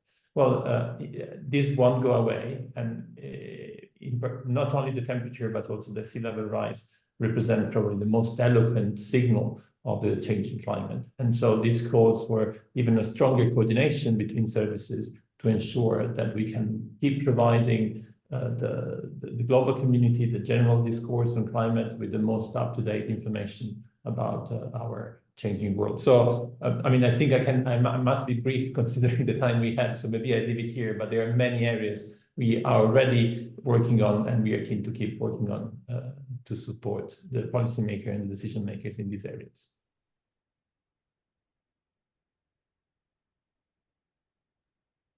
Many thanks, Carlo. We will probably come back to this monitoring as well of breaking records that we had in the ocean over the past year, and that we can also expect to occur in the coming month. Before that, I would like to ask the same question to Peter Salaman from the Emergency Management Service. Thank you, Peter. Yes, thanks. Thanks first, Angelique, and good afternoon, everybody. It's a great pleasure to be here today in this panel discussion. And I mean, you have already kind of outlined in your presentation the close collaboration we have between the emergency and the marine service. And let me also echo what Carlo just has said before. We are also a strong believer in creating synergies between the different services, because this is definitely creating added value products. And the thematic hubs that were also just shown are a good example of that. So clearly, having these strong links with using the output of some of the emergency management products. You've mentioned the European and global flood awareness systems, the river discharge that is used as boundary conditions for the ocean models. This is really a very practical and great example of collaboration, but also looking a little bit ahead. We all know that we are living in a world, and Carlo, again, I have to make a reference to Carlo, said that where we are expecting more extreme events. Hence, having a product looking also at coastal flood forecasting and coastal flood awareness is of extreme importance, and we are working together to bring this into the emergency management service as part of the operational setup, in order to really also showcase that we are able to translate a project which was done through Horizon Europe, through research, into an operational framework.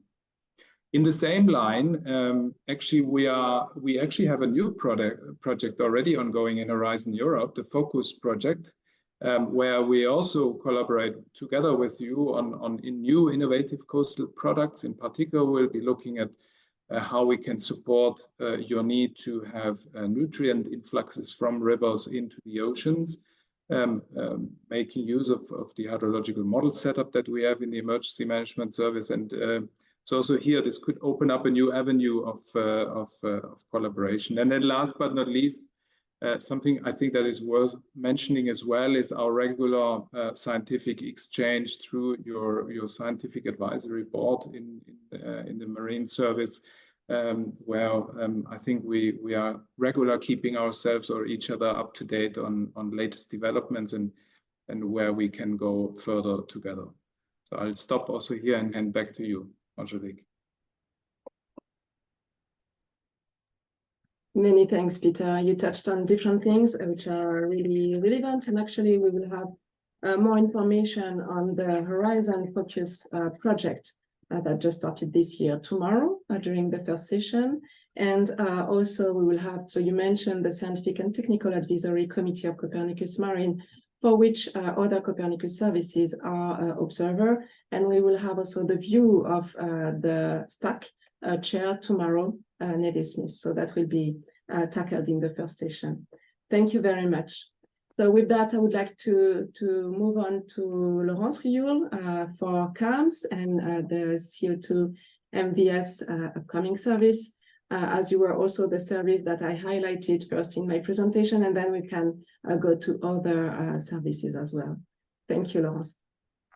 Thank you. Thank you very much, Angelique. Good afternoon, everyone. Many thanks for the invitation to this panel discussion, which gives me the opportunity to highlight the good collaboration that we have. Angelique, you have already mentioned the provision of atmospheric data like dust or CO2 data that are processed and that can be used by the global modeling biological system of the Marine Service. You also have mentioned, Corinne, the hubs and the collaboration that all the services developed for the development of the thematic hubs. This is something that will expand, that is ongoing. At ECMWF, we are in charge of the health and the energy hubs development. And of course, this is for such topic, it's obvious that we will have the opportunity to think about use case application and access to data also from the Marine Service. Perhaps now I could focus a bit more on an area on which our collaboration is very strong and which relate to matters connected with the carbon cycle and of course the ocean atmosphere interface. And this is something that developed that is essential for the development of the CO2 monitoring and verification service, the CO2 MVS that you have just mentioned. That is also a part of the CAMS framework. And perhaps I could say 2 words about this component in CAMS. So this service CO2 MVS is aims at taking stock of all the wealth of data, Earth observation, in situ data, of greenhouse gas data, so CO2 and methane, taking stock of this information to develop observation-based services to assess the emission and to verify the emission in support to policy purposes. And of course, to develop good services and relevant and reliable services, we need to access to a good description of the process, and especially of the fluxes between the soil atmosphere and the ocean and the atmosphere. And this good understanding requires access to good data that the Marine Service could provide us with.